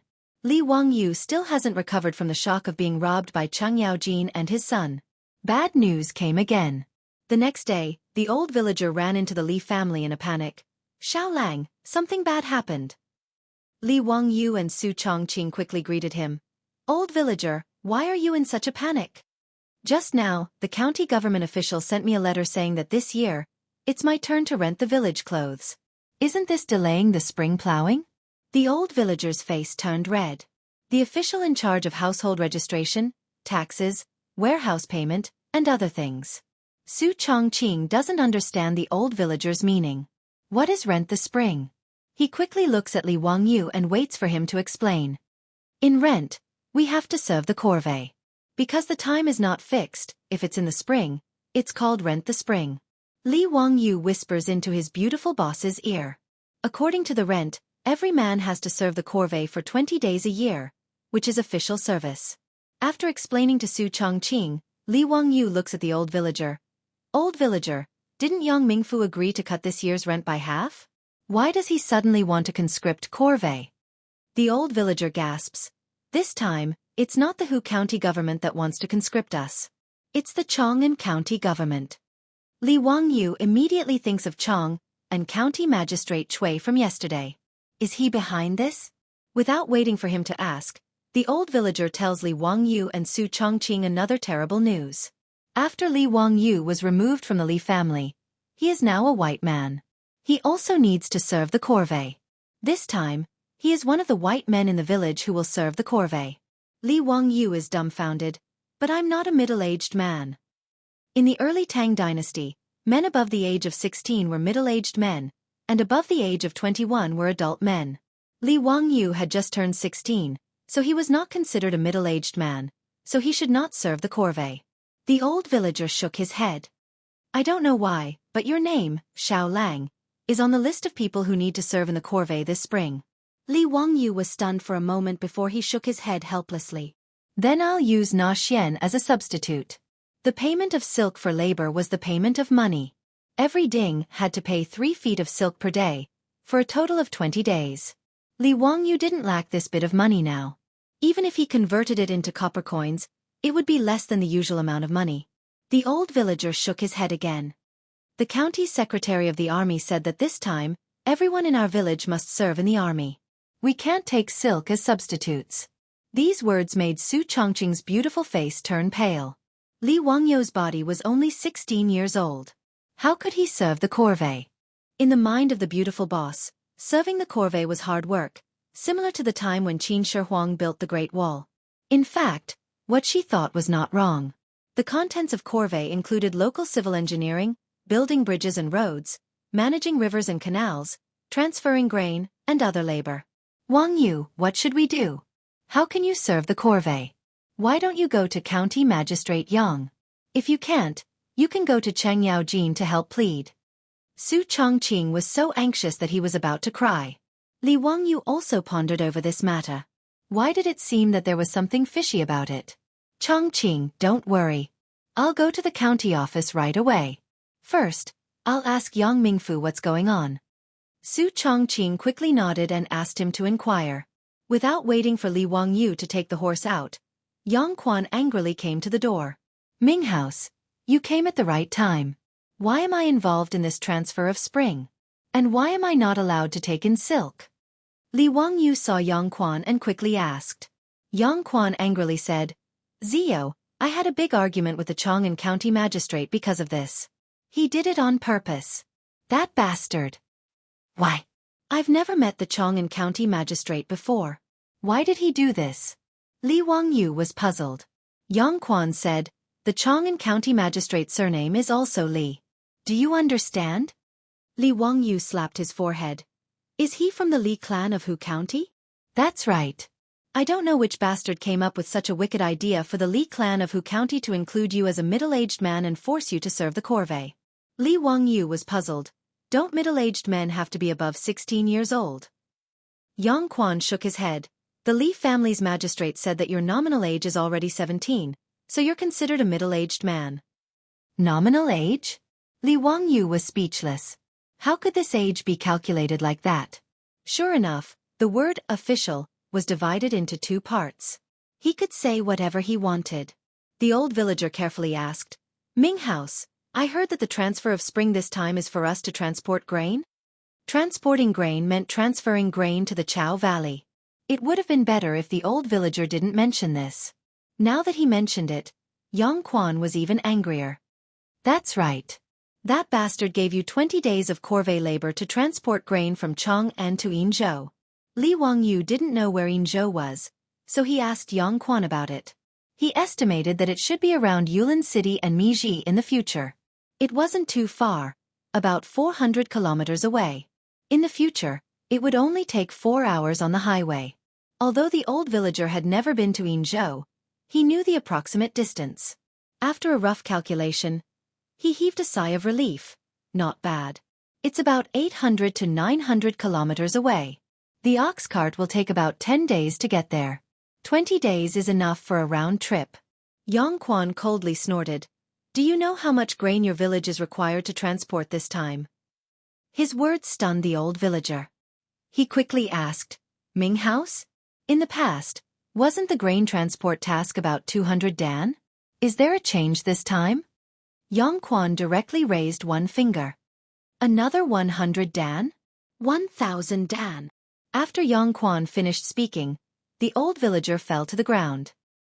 He was stunned for a long time before he came back to his senses. How is this possible? 1,000 dan of grain? Our Dingzhou village only has 60 people for the spring transfer this time. How can we transport 1,000 dan of grain? Now is the spring harvest season. If we really want to transport so much grain, all the strong laborers in the village will have to be mobilized. Are they trying to force us to our deaths? The old villager said in a daze. Li Wangyu was also stunned. For long-distance transportation, the ox cart could only carry 800 jin of grain at most, which was about 80 dan. 1,000 dan of grain would require more than 100 ox carts to transport. Wasn't this a joke? If all the strong laborers in the village were transferred to corvée labor in the spring, wouldn't the spring harvest be over? The Li clan of Hu County. What a vicious plot. Was it because the villagers of Dingzhou village helped him yesterday that they came up with such a vicious revenge plan? Li Wangyu's anger rose. He wished he could send people to the hillside right now and dig up all the graves of the Li clan of Hu County. Yang Quan looked at Li Wangyu. Zio, it seems that only Lu Guogong can solve this matter. The Li clan lost face yesterday and will definitely not let this matter go. Ming House, even you can't do anything? Yang Quan shook his head. I had a big argument with the Secretary of the Army, but it was useless. This is his duty, and I can't stop him. But he is using his position to avenge a private grudge.